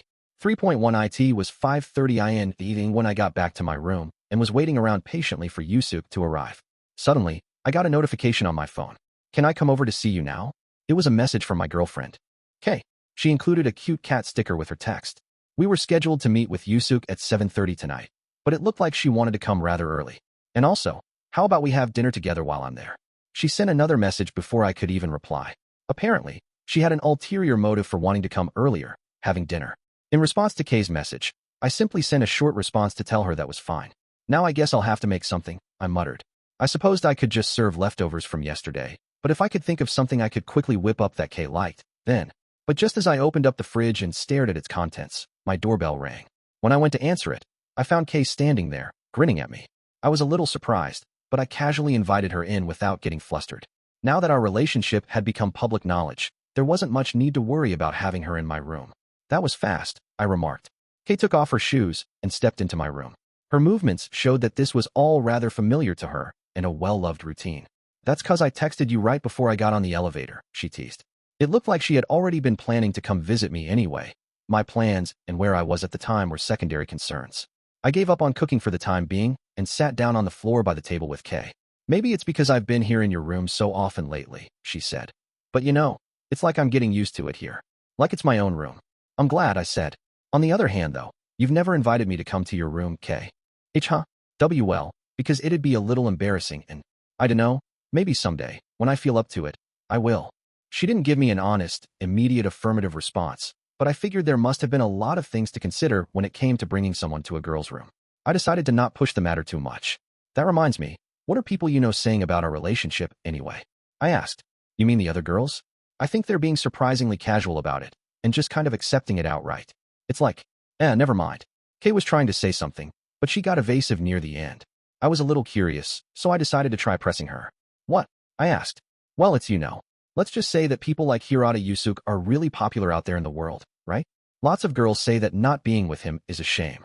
I see. Basically, she was saying that the girls didn't understand the point of Kei purposefully breaking up with a guy like Yusuke to go for a guy who wasn't popular at all, a loser. It certainly wasn't any surprise that they were being so frank about the comparisons between me and Yusuke, though. In a way, I've kind of been made a victim of this whole thing too, she sighed. I was the one who broke up with Yusuke-kun, but now the other girls wonder if I actually got dumped. Well, if she was jumping from a guy like Yusuke to someone unpopular like I was, then you couldn't blame them for having that interpretation, I guessed. But that's only part of what they're saying. Truth is, your reputation has been, like, rocket skying or whatever lately. I think you mean skyrocketing, I teased. What kind of slip-up was that? It was the kind of mistake that made me suspect it was done intentionally. I then noticed that Kei was grinning at me. Hey, I at least know that much. I'll have you know, she said. I'll bet your tutor is exceptional. I joked. I'm always grateful to him, she replied with a smile. Thanks to our secret, private lessons, my scores are going up. Kei had been improving in her academics little by little and had reached a score of 48 in academic ability at the beginning of September, which counted as a C. She had finally attained what you could call an average level of knowledge as a student. After a few minutes of silly chatter, I sat up and headed back to the refrigerator. I was thinking of making omuris. Would you eat that? I asked, not turning around. She immediately shouted back happily. Yes, absolutely I would. Oh, and please go a little heavier on the ketchup, chef. This wasn't the first time I served Kei a home-cooked meal. I regularly had the opportunity to cook her meals in my room like this since we started dating. So far, Kei had shown little inclination to cook on her own, but I didn't particularly mind. I figured that whoever wanted to cook should be the one to cook. Gender had nothing to do with it. I didn't dislike cooking, and Kei was happy to eat it. Kei liked to talk, but I wasn't so good at it. However, she would talk to me while I cooked to liven things up. By supporting each other in this way, I felt that we struck a good balance. I pulled some eggs, ketchup, chicken, and butter out from the refrigerator. After grabbing some cooking oil from the shelf, I had everything ready to go. I took out some leftover rice that was still frozen and started defrosting it in the microwave. Meanwhile, I got the onions out. I had really wanted to add some carrots, but unfortunately, I was totally out of them. I placed the onions on the cutting board and picked up a kitchen knife, but I felt someone come up behind me. Kay was getting in close, snuggling up against my back. Since it was a little dangerous for her to be so close while I was chopping, I stopped what I was doing and asked without turning around, "What are you doing?" "I'm just watching, that's all." That's what she said, but there was no way she could actually see what I was doing with her face at my back. "You can ignore me," she said. "I'll stay perfectly still." "That's so? Okay then." For the time being, I just did as I was told. I ignored her and continued cooking. I cut the onions into roughly 5mm cubes on the cutting board. The whole time I was dicing them, Kay was snuggled right up against my back and didn't pull away, not even once. I put the knife down and reached for a bowl so that I could crack some eggs, but right at that moment, Kay put her hands around my waist and hugged me tightly. "What are you doing now?" I asked. I'm just watching." "It doesn't really seem like you're just watching, does it? If anything, it's more like you're trying to sabotage me," I answered. That wasn't me trying to warn her or reprimand her or anything. It was just a comment about the slight drop in work efficiency. Kay didn't seem bothered by it at all. "Ah, this is happiness. What else could make me this happy?" she murmured. Kay then started to hold me even more tightly than she did before. She actually seemed quite satisfied by this. "That's some pretty cheap happiness," I teased. "I'm sure there are lots of other, more amazing kinds of happiness out there. Buying things you want, watching things on TV you want to see. Those aren't enough to make me happy," said Kay. "I was just messing around and saying something random, but it's true, isn't it?" "No, those wouldn't make me this happy," she insisted. "Even if there was true happiness in it, I wouldn't need it. This happiness right now, that's enough for me." If she was satisfied with this, then I figured there wasn't really anything more to say. "Can I get back to cooking now?" I asked. It was extremely inconvenient trying to continue working in this position. What should I do, I wonder? Kay peeked at me, occasionally looking into my eyes with a broad smile on her face. "I think maybe I'd like some kind of reward for being quiet and obedient." "Maybe. There's chocolate in the fridge," I told her. "Boo. That's not what I meant, you know," she said, trailing off. "I think there's something kind of off about you, Kiyotaka." "Oh well, that's just how you are though, huh?" "I'll wait quietly." She must have been satisfied somehow, because she walked away from me and sat down on the bed. Well, I suppose that meant I could give my undivided attention to making the omuras for the time being. While Kay waited for the food to be ready, she alternated her attention between her cell phone and the TV. Once the food was ready, we sat around the table and ate. We ended up finishing our dinner a little earlier than usual. "That reminds me," Kay said. "There's also this whole thing with Shinohara-san." I hadn't said anything in particular to initiate discussion on that topic, but Kay started talking about it regardless. That whole ordeal was bad for me too, but it does seem like Shinohara-san was especially hurt by it. "She won't even talk to me." "I guess that's to be expected," I said. When it came to physical appearance, whether someone was attractive or unattractive depended on an individual's likes and sensibilities, but generally speaking, those who were considered superior would make condescending remarks about those they considered inferior. That in itself wasn't unusual and was something that you could see happening anywhere. There were many cases where a person was simply saying what they thought, without any real malicious intent behind it. "Do you and the other girls dislike Shinohara, Kay?" I asked. "No, not at all," Kay protested. "It's like, Shinohara-san's the funny girl, you know? People like her because she livens things up." "I see. So that's why you were unintentionally making fun of her, talking about her relationship with Ike, and so on." "I guess, yeah," Kay admitted. Me and the girls were chatting and laughing, saying the kind of stuff that would hurt if she heard them. There was an air of regret to her voice, which made me think she was reflecting on what happened. "Are you going to hate me now, since I said mean things about people?" "People say bad things about each other," I said. "I'm not going to deny that it happens. Even if people do it to different extents, it'd be more difficult to find a person who didn't speak ill of others at all. There should be a time and a place for people to complain about things. Things like, 'I don't like the senpai in my club, they're so pushy,' or 'I hate bossy teachers.' While it might be excessive for people to make fun of others' physical appearance or deliberately point out people's academic shortcomings, it wasn't weird for people to say those kinds of things about others. But basically, you just have to avoid letting the person in question hear about it," I added. "Yeah," said Kay. "I'm sure it must have been a big shock to you that Kushida blabbed about it when everyone thought she was the exception to the rule about this kind of stuff. But talking to someone always means taking a risk," I added. It naturally hurt Shinohara deeply when Kushida told everyone about how Kay and the other girls were making fun of her appearance. But that wasn't all it did. People with a positive impression of Shinohara, her friends, her boyfriend Ike, and Ike's friends, would naturally think poorly of Kay and her friends after that. They might even go around talking badly of Kei, Matsushita, and Mori now, out loud for people to hear. Once this negative cycle started, it would take a lot of effort to stop it. So, you're not just leaving it at the fact you feel bad, right? Did you try to do anything? I'd heard a brief explanation from Matsushita on the subject already, but I needed to hear it from Kei as well. Well, I tried talking to her a few times, she said. I tried to say that it wasn't. I tried to admit that it wasn't a misunderstanding, and I tried to make up for the hurtful things we said. But it just feels like she's totally wheeled off right now. You mean walled off? I corrected her. Yeah, that was on purpose. She definitely said the wrong word there by mistake. Anyway, it sounded like Kei and her friends had at least been attempting to repair their broken relationship with Shinohara in their own way. So, hey, how do you think I can patch things up with her? Kei asked. You're asking me? Of course. Knowing you, I bet you'd come up with a brilliant strategy. I hadn't found a breakthrough for this issue as of yet, but Kei had the same problem as Yusuke of coming to me with something. I'm thinking on it still, I told her. Give me a little time. I figured I'd tell her that for the time being, so I could postpone giving her an answer. Hey, I know this is a change of topic, she said, but can I ask you something kind of weird? Despite asking, she didn't hesitate before going ahead with her question. She looked up at me with an intense, curious look on her face. Kiyotaka, you expelled Sakura-san in the last special exam on the basis of her OA scores, right? So, hypothetically, when our eyes met, Kei stumbled over her words and suddenly stopped.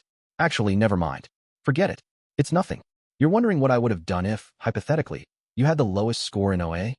I asked, finishing her question. Kei's eyes went wide at how easily I determined what she was thinking.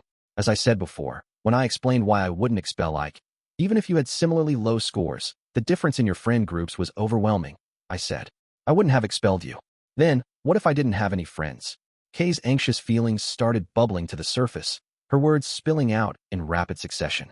What if I was the lowest rung on the ladder among the girls? That argument is pointless, I told her. If we were making that assumption, that would mean we're talking about a version of Karuizawa Kei who was a totally different person. If that were true, then you and I wouldn't have developed the kind of relationship that we have now. Well, I see. I guess you might be right, but if, hypothetically, if I were that other person, and if you and I weren't dating, Kiyotaka, you would have had me expelled.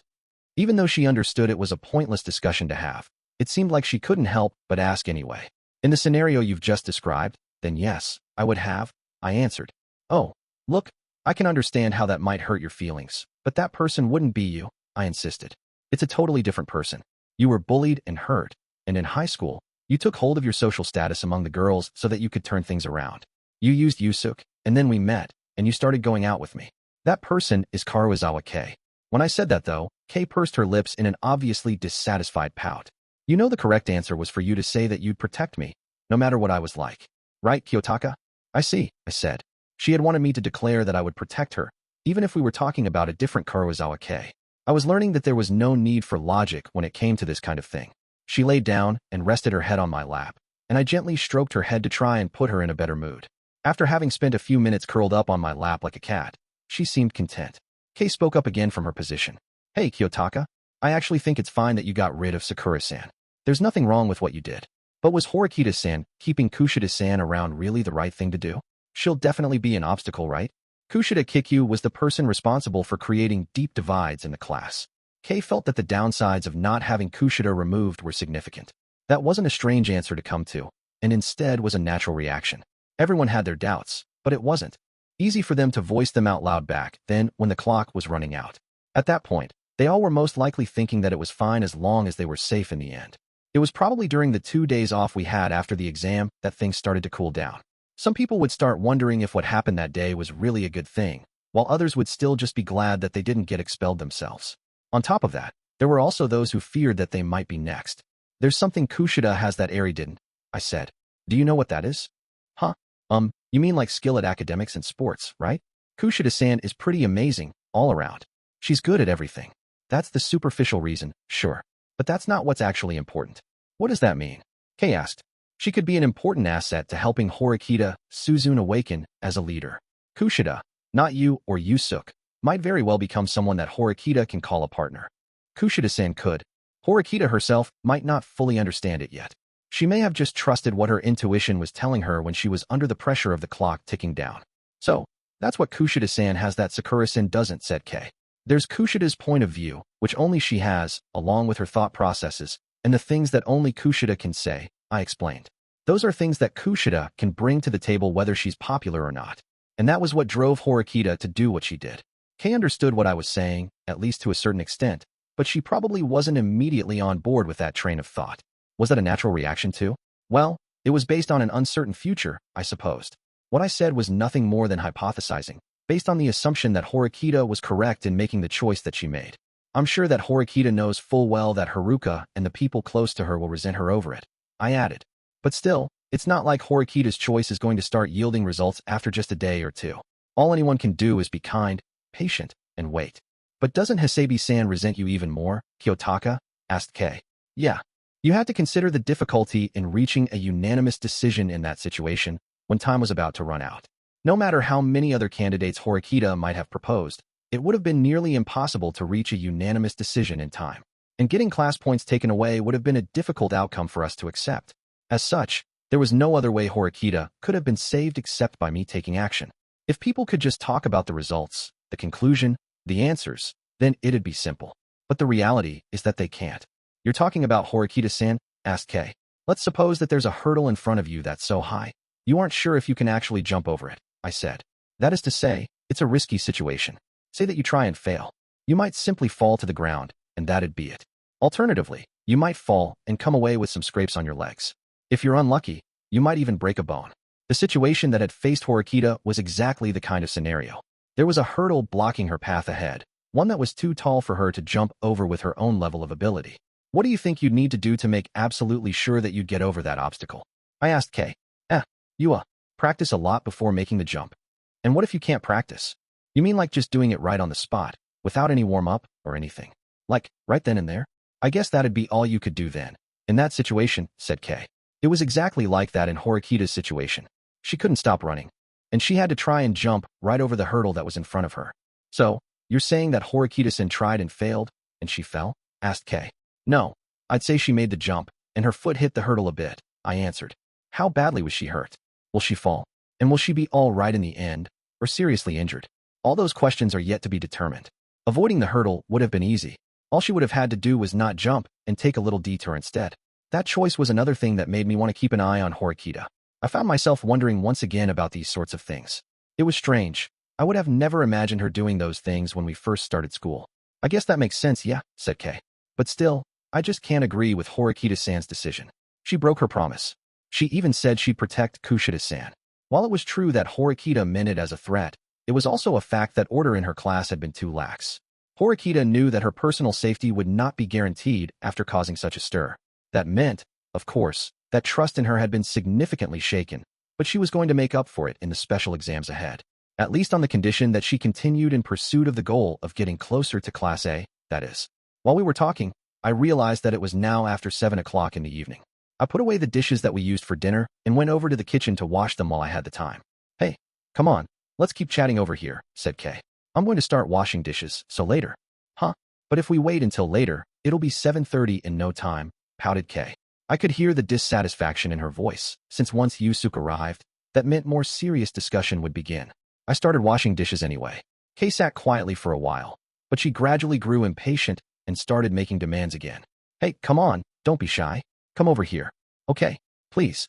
Kei lightly patted the bed 3 or 4 times with the palm of her hand. Guess I don't have a choice, I said.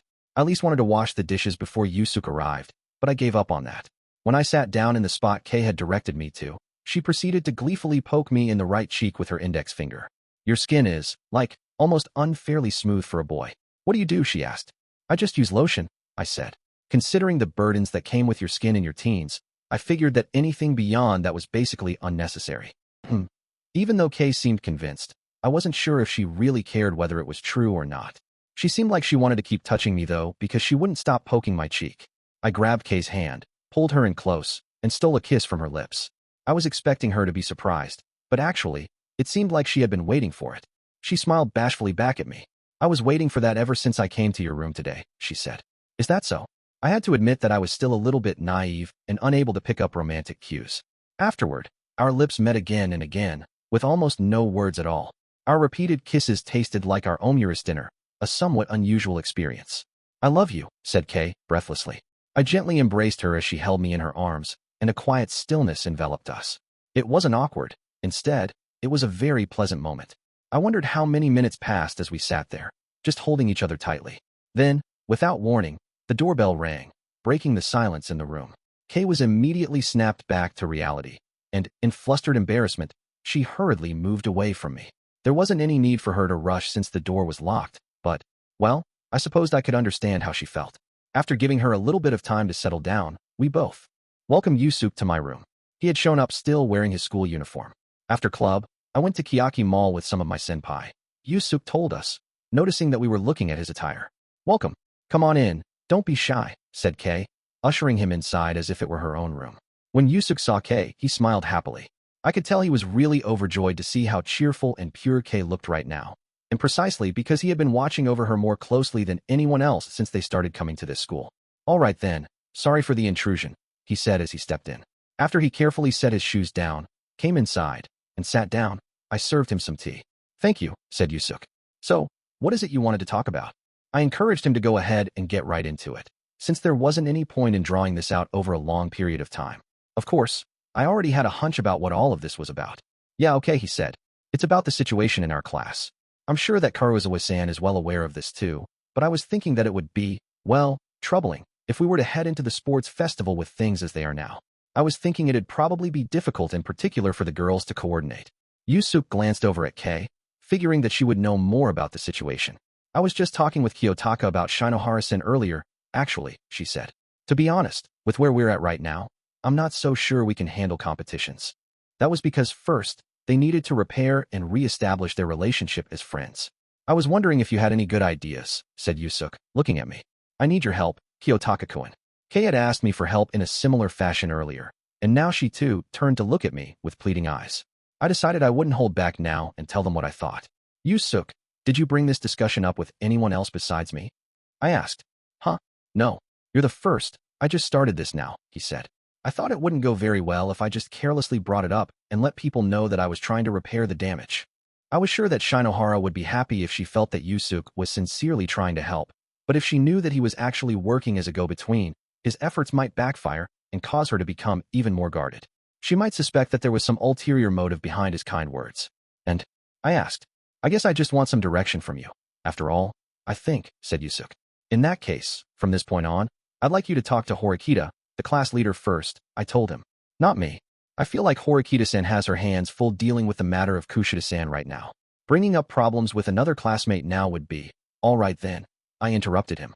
"If I were handling Kushida instead, would you have come to Horikita then?" "Well, I'm not so sure," admitted Yusuke. "I think I might have come to you anyway, Kiyotaka-kun." So after imagining how things would go in that scenario, he still would have likely talked to me. "Horikita is doing well," he added. "But knowing you, Kiyotaka-kun, I thought you'd be able to see the bigger picture, and you'd make the right decision." "I think so too, agreed Kay. "I mean, if we leave it to Kiyotaka, he'd give us the perfect answer. I believe I told you this during the last special exam, but you can't rely on me all the time. Even if you have some concerns, you have to talk to Horikita first. You have to follow the process. But you're telling yourselves things like, 'Oh, it'll be a bother,' or 'there's no guarantee she'll come up with a solution, so I won't rely on her. I can't rely on her,'" I guessed aloud. "And yet you think that Horikita can still become a true leader? What if we were talking about a leader like Ryuin, Sakayanagi, or Ichinos? Even if they were in the middle of dealing with something else, wouldn't you think it was odd if they were in the very first people that their classmates went to?" The important thing here was that the leader relied on their class, and they were relied upon in turn. Horikita and her class were on the verge of a growth spurt now through their repeated successes and failures. "Failure is experience," I went on. "Everyone starts from the bottom, solving basic problems like 1 plus 1. Of course, Horikita isn't at that level anymore, but even so, she's still overwhelmingly lacking in experience. Before looking for solutions for this specific problem, they needed to address the lack of an established process of going to Horikita to discuss things and finding solutions through her. So, in this situation, I would want you to first talk to Horikita. If she tells you she has her hands full with Kushida, then you come talk to me," I concluded. "I see," said Yusuke, nodding a few times. "I understand what you're trying to say, Kiyotaka-kun." He was clearly taking what I said seriously, processing the meaning behind my words in his head. "It's important to gain experience from failures, yes, but this situation is different from something like test scores," he added. "I don't think this is the kind of situation where you can say something like, 'Oh, I got a bad score, so I'll try harder next time.' This is a serious matter of a student's heart. If a fractured relationship is broken apart thanks to a hasty decision, then, well, that's a problem that you can't take back. This sort of thing was Yusuke's arena, for sure. It didn't seem like he came to me to talk about this simply because he thought he would get an easy answer. It's the correct decision, I said. I think your view is a little naive. But yes, it's true that there are cracks in the friendships between classmates. And it's also true that misunderstandings, fights, and back-and-forth insults between friends can lead to irreparable issues. If things escalated, going from insults to harassment, silent treatment, or bullying, that could lead to a worst-case scenario. But that was only in truly extreme cases. "Okay," I said, turning to her. "Is your feud with Shinohara really that intense?" Well, if I had to say anything, I guess it's like we're having an extended fight," she answered. "It's hard for me to just come out and say anything to her, though, since I'm one of the people who hurt her. I'm on the offending side, right? We're not really, like, harassing each other or anything. And I don't think there are any girls in class who hate Shinohara-san and all. My view of the situation was that by taking this matter too seriously, they were causing unnecessary anxiety. That was my view of the situation. And you're not planning on having Horikita solve this alone, are you?" I added. "Of course not," said Yusuke. "If there's anything I can do to help, I'll do it." "Good," I said. "Then I expect that if you two can handle things well, with Horikita leading you, you should be able to make it through most anything." I was sure that those words alone wouldn't be enough to completely assuage their anxieties, so I decided to add something important. "I'm sure that there will be things that you can't solve, of course, even if you work with Horikita. And in those times, I'll lend a hand." With the right backup, Yusuke and Kei would be able to act without hesitation. They appeared convinced, but, judging by the fact that his face hadn't quite perked up yet, Yusuke still had something on his mind. We continued exchanging information for a while after, but when 8 o'clock approached, I urged them to head back to their rooms. On their way out, though, Yusuke seemed like he couldn't quite leave things the way they were and suddenly spoke up. If you don't mind, Kei, I was wondering if Kiyotaka-kun and I could chat privately for a minute." Apparently, he still had more to say. "Sure," said Kei. "All right then, I'll head on out first."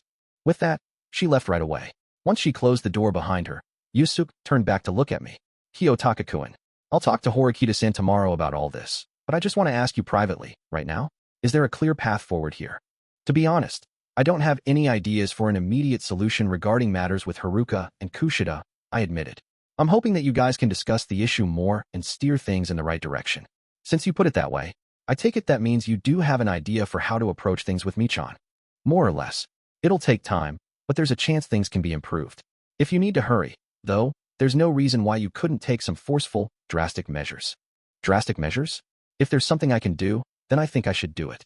Even when the subject was a girl who had feelings for him, Yusuke spoke in the same manner as always. "I said they wear drastic measures," I reminded him. "I don't recommend it." "What kind of thing are you talking about, exactly?" he asked.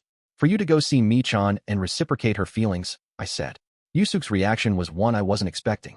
"So, if I go to Michan," he said, "and tell her something along the lines of actually, I like you too. I want to go out with you. Then she'll come back to school tomorrow?" I was a little reluctant to even suggest it, but that really was the only solution I could think of right now. "If it wasn't you who'd be involved, then I wouldn't suggest such nonsense," I told him. "But I thought it might be possible for you to pull this off since you have experience with this sort of thing, considering you faked going out with Kei at her request." "That's true," muttered Yusuke, though his face hadn't brightened at all. "But the reason Kurosawa-san and I agreed to make it look like we were dating was because there weren't any romantic feelings between us. That's not the same as pretending to reciprocate Michan's feelings and going out with her. It would only cause serious pain later. I'm not saying I'm endorsing this idea, but you're wrong about something," I said. "Although it's unclear when exactly Michan fell for you, it's undeniable that she, and perhaps other students as well, developed romantic feelings for you since you came to this school. In other words, the cost of you protecting Kei from being bullied by dating her was that you indirectly rejected any other girls from connecting with you because of that lie, and you might have hurt them because of that. Well, if Kei and Yusuke had been serious about their relationship, that would have been a valid reason for keeping others away.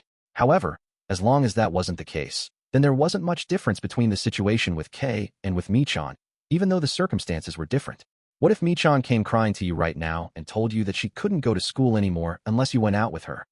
I asked. "Would you really be able to refuse her?" Yusuke choked on his words. "You probably wouldn't be able to make a choice like that. If you couldn't refuse her in that scenario, then you have two options.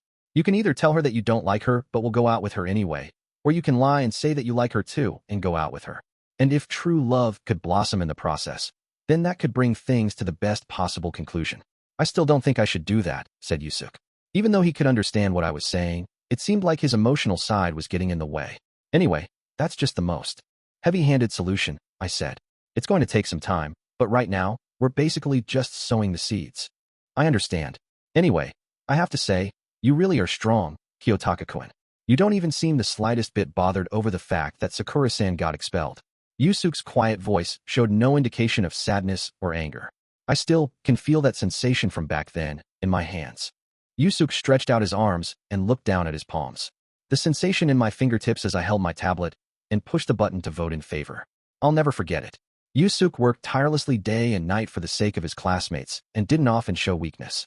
However, he felt he was in the same position here, sharing responsibility for Eri's expulsion, and was suffering because of it. I know what you were thinking at the time, Yusuke, I told him. There was no way you would have normally agreed to expel someone in that exam who hadn't done any harm, like Eri. But even so, you held on there. You could have spoken up at the very last minute and declared that you didn't agree, but you held yourself back from saying it. If Yusuke had turned to his classmates back then with a pleading look in his eyes, telling them that we were being unreasonable, then even they would have regained their composure. But if he broadened their perspectives after the pressure of the clock running down had narrowed their field of vision, then he could have made coming to a unanimous decision impossible. I know he said that the most important thing was for us to get to class, said Yusuke. Even though he knew it, he still couldn't agree to it. That was likely what was going on here. Hasebi-san, Kushida-san, and Michan have been absent, he said. I have to wonder how long that's going to go on. Our classmates are terrified after seeing the reality that students with lower grades will be discarded. The class has fallen completely silent now. It's like the cheerful group we had up until last week was a lie. Even though he was moving toward a solution, he was likely suffering, asking himself the same questions over and over again. I know that you're not happy with the choice that Horikita and I made, I told him. But you just have to accept it. You need to grin and bear it and understand just how capable the class is right now. That's exactly why Horikita needs so much support. Sometimes people choose the right path, and sometimes they choose wrong. And sometimes they choose an uncertain one. I was sure that even though I told him that, he wasn't going to be able to really digest everything I said. He started. I still think I should have chosen to let time run out. I think. Yusuke's shoulders trembled slightly as he lost his composure, unable to stand it anymore. He couldn't even think of something like sacrificing someone. Even so, the fact that he had been able to make a decision in that situation could be seen as a clear sign of growth. Have I grown stronger? He said. Or have I been broken? If another situation like that were to happen again, I don't know what kind of decision I'll make, and it scares me. I couldn't see his face because he was looking down, but he quickly rubbed his eyes with his sleeve and looked back up at me. You're the one who is suffering the most here, Kiyotaka-kun. I'm sorry for being so weak, complaining to you like this. It's all right, I said. You've saved Horikita and I many times over in the special exams. We can expect that there'll be even tougher battles in the future. I hope that you'll continue to lend your strength to the class, as you always have. Yusuke nodded. He was still heartbroken, but even so, he had a slight smile on his face. When he reached for the front door, though, his hand stopped for a moment. Thank you for everything today, he said. Do you resent me for getting Eri expelled? I asked. Unlike other students, Yusuke wasn't showing it outwardly, but it wouldn't have been surprising to me if he did resent me. On that point alone, yes, I do. But I still believe in you. Even though those were his own words, he must not have been satisfied with how it came out because he quickly corrected himself. No, that's not it. I want to believe in you. If it was just blind faith, then I should have considered Yusuke's thoughts dangerous. But there was determination behind his eyes. He was demanding something of me, saying, I believe in you, so don't betray me. Well then, have a good night, he said. I might have succeeded in taking away some of Yusuke's burdens, but on the other hand, I may have given him a new one. It would have been convenient if I could have taken this opportunity to cut out some of that resistant rot, but I wondered how much of a change I could expect to see. At any rate, I'd likely need to follow up on this, step by step. 3.2 The next day, as expected, the 3 empty seats remained empty. And, of course, the chaos in the classroom still showed no signs of calming down. The first major prerequisite for a fundamental solution to the problem in this class was for those 3 students to return to school, after all. I sat at my desk, fiddling with my phone as I waited for the next class, when Sudo called out to me. Hey, head to the bathroom with me. Now that was an unusual invitation. He said bathroom, but he had a serious look on his face. I was sure that the need to go to the bathroom to do his business was just a pretense. He had a purpose beyond that in asking me to come. He was no different from Yusuke and Kei in that he wanted to come to me first with whatever this was about. Sure. Okay, I replied. I didn't really have any reason to refuse his offer, so I got up from my seat. The 2 of us discreetly left the classroom together to head over to the bathroom. I was always grateful for the convenience of my seating assignment whenever something like this came up. However, another student followed after us as we walked out. Hey, Sudo-kun, can I talk to you for a second? Apparently, that student had some business with Sudo, and she had been waiting for him when he stepped out into the hallway. What's up, Onodera? He asked. Only now noticing that I was next to Sudo, Onodera started stumbling over her words. Oh, Ayanokouji-kun is with you. You guys must be talking about something already. It sounded like me being there was inconvenient for her. Unfortunately, since Sudo was the one who asked me to join him during the break period, it wasn't like I had chosen to be here. We were just heading to the bathroom, said Sudo. What? Is it something urgent? Well, I'm not sure, said Onodera. She must not have wanted me to hear, because she seemed somewhat hesitant. Is it okay if I just wait here for you to get back? I kind of wanted to talk to you as soon as possible. She had decided that if we were only going to use the bathroom, then we'd probably be back right away. However, Sudo looked somewhat uncomfortable and awkward at that. I figured that was because if he'd have something to discuss with me, it would probably take more than just a minute or two. All right, well, just tell me right now, he said. Ayanokouji can wait for me for a sec. Onodera was puzzled by Sudo's unexpected response. She had already told him that she was fine with talking to him later. She still seemed somewhat hesitant, but she came out with what she wanted to say regardless, scratching her head lightly as she spoke. Well, you know how they're going to give separate scores for guys and girls in the upcoming sports festival for individual rewards? I'm guessing that you're obviously going to shoot for first place in the boys category, Sudo-kun. Right. Hell yeah, I am, he said confidently, as if she didn't even need to ask. The sports festival is my best chance to show off what I got. Hearing Sudo's self-assured reply, Onodera nodded in satisfaction. To tell you the truth, I'm going to put a lot of effort into this sports festival too, she said. If I can get first place in the girls category, that'll get us one step closer to Class A. There aren't that many opportunities where you can really compete in your area of expertise, you know? Although we already knew Onodera was an excellent swimmer, in last year's sports festival, she also demonstrated that she was a good sprinter. Her OAA physical ability score was impeccable, and she had an extraordinary talent for sports in general. Onodera was expected to be skilled enough to adapt to a variety of competitions and win. Knowing you, I bet you might get first, Sudo said. I'm seriously rooting for you. Thanks. But even though we can win some individual competitions, there's no guarantee that we can get first place overall, right? What do you mean? If you just keep getting first, then he wasn't wrong in thinking that if you just kept placing first in competitions, then that might be good enough. In reality, there was the possibility that you could lose unexpectedly. It's because of the high scores for the team competitions, right? I said, interrupting Sudo. Onodera's face stiffened once again when I spoke up, but she nodded in agreement. She seemed to distrust me. Well, I did toss aside a friend from my own group in the unanimous special exam, so it wasn't any wonder that some students would react that way toward me. Well, yeah, for sure, Sudo said. If some team keeps getting first in the team competitions, that could be bad news. Still though, it ain't like we can just come up with a team that easy, right? Susan kinda said something about this already, but if we have 5 or 6 dudes group up, but they suck at working together, that could just hurt us. Besides, I hate to say this, but I kinda don't like the idea of getting 5 or 6 people together and competent as a team either. If everyone Sudo teamed up with was on the same level, then he'd probably be satisfied. However, it was more likely there'd be students in the group who would just drag him down, and it was quite possible that Sudo's team would lose competitions as a result. That was what team competitions were about. Yeah, said Onodera. I wasn't really thinking about putting a large group of people together either, but what if we were talking about a competition where just 2 people could compete and take the win? There are some competitions that allow boys and girls to compete as a pair. Even Sudo was starting to see what she was trying to say at this point. You and I wouldn't have any trouble working together, Sudo-kun, she went on. And if either of us were going to team up with somebody, I figure we'd both want to pick the best partner we can. Right. It would get the class points, and them teaming up wouldn't be a hindrance to either of them aiming for first place in the men and women's divisions individually. So, that's why you came to me, mused Sudo. I guess you might be right about that. Exactly. But only if you don't have any objections about being partnered up with me, of course. Besides, the vibe is kind of bad in class right now, isn't it? Sakura-san's been expelled, and Hasabi-san and Wong-san are both absent too. Onodera shot a brief glance over at me, but she quickly turned back to Sudo. But that's exactly why we've got to pull the class forward, she said.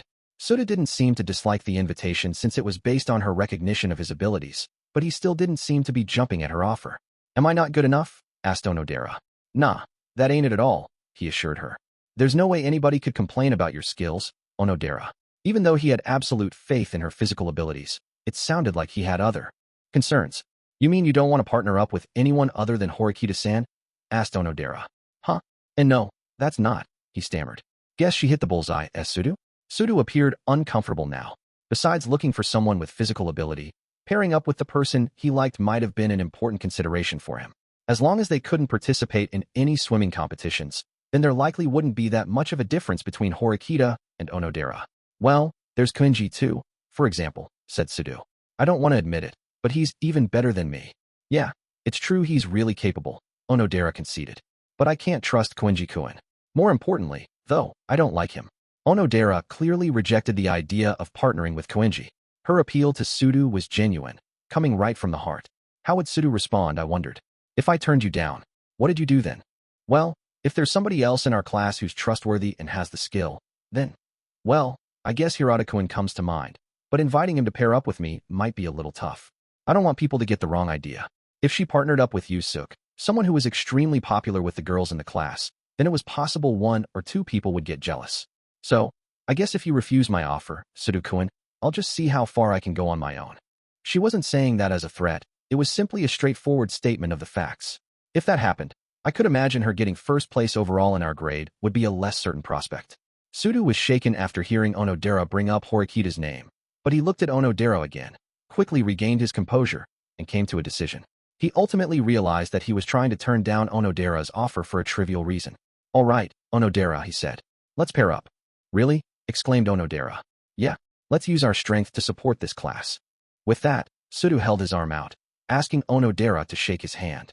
After looking back at him, she responded with a firm handshake. Let's give it our best, Sudo-kun. We'll take first place in the men and women's divisions for sure.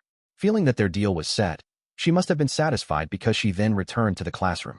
Well, that kinda took an unexpected turn, but I did the right thing, right? Sudo asked me. I think so, I said. I understand that you wanted to partner up with Horikita, but it's better for you to work with Onodera and give 100% than to risk letting your mind wander. Yeah, you're right, dude. Even though we only had about 5 minutes remaining in our break, we headed over to the bathroom as originally planned. Anyway, dude, what I wanted to talk to you about was that thing with Kanji and Shinohara, all that stuff, related to what Kushida did. I asked, when she exposed people's secrets? To be completely honest, their relationship is really awkward right now. I don't think they're doing too good. But wouldn't it be more fun for you if they split up, Sudo? I mean, I said that kind of stuff before, but I was just messing around, Sudo said. I really wanted to work out well for them. For real, dude. I asked him that question to test him, but it sounded like he was genuinely worried. Unfortunately, I don't have much of a connection with them. There's nothing I can really do about this, I told him. Can I at least just get some advice or something? Asked Sudo. They can't solve this problem without talking about it, I told him. I think that whether what Kushida said before is true or a lie is a separate matter at this point. They might just need to both come out and say what they're really feeling deep down. But isn't that going to be bad? I mean, it could just make stuff worse than it already is, said Sudo. Yeah, it could, I agreed. Perhaps they need someone who can control the conversation. Someone who can listen closely to both sides and can calm the conversation when things are about to get chaotic. But dude, that's impossible for me. In that case, you'll just have to ask someone who can. I wasn't going to directly tell Sudo the answer. I wanted to make him think about it. Normally, I guess Kushida would have been the one to handle this kind of stuff, huh, said Sudo. Yeah, but you can't use her now. So, if you can't rely on Kushida, it's got to be another student. The answer was so clear that it barely even qualified as a question. Hirata, he asked. And of course, even Sudo could immediately find the answer. Sudo and Yusuke weren't exactly the best of friends, but this wasn't the situation to be concerned about that. All right, guess I'll go ask for his help then, decided Sudo. Sudo and Yusuke had kept their distance from one another, but perhaps this incident could bring about a change in their relationship. Thanks, Ayanokouji, said Sudo. I didn't do anything, I said. You came up with the answer on your own. After thinking about it on your own, I replied. With that, we headed back to class. 3.3 later that same day, each class in our grade, no, rather, the entire school, was fully committed to preparing for the sports festival. Since this event happened last year too, we already had an idea of what some of the competitions would be like. Students made time to start training hard, going at it as if it was the real thing.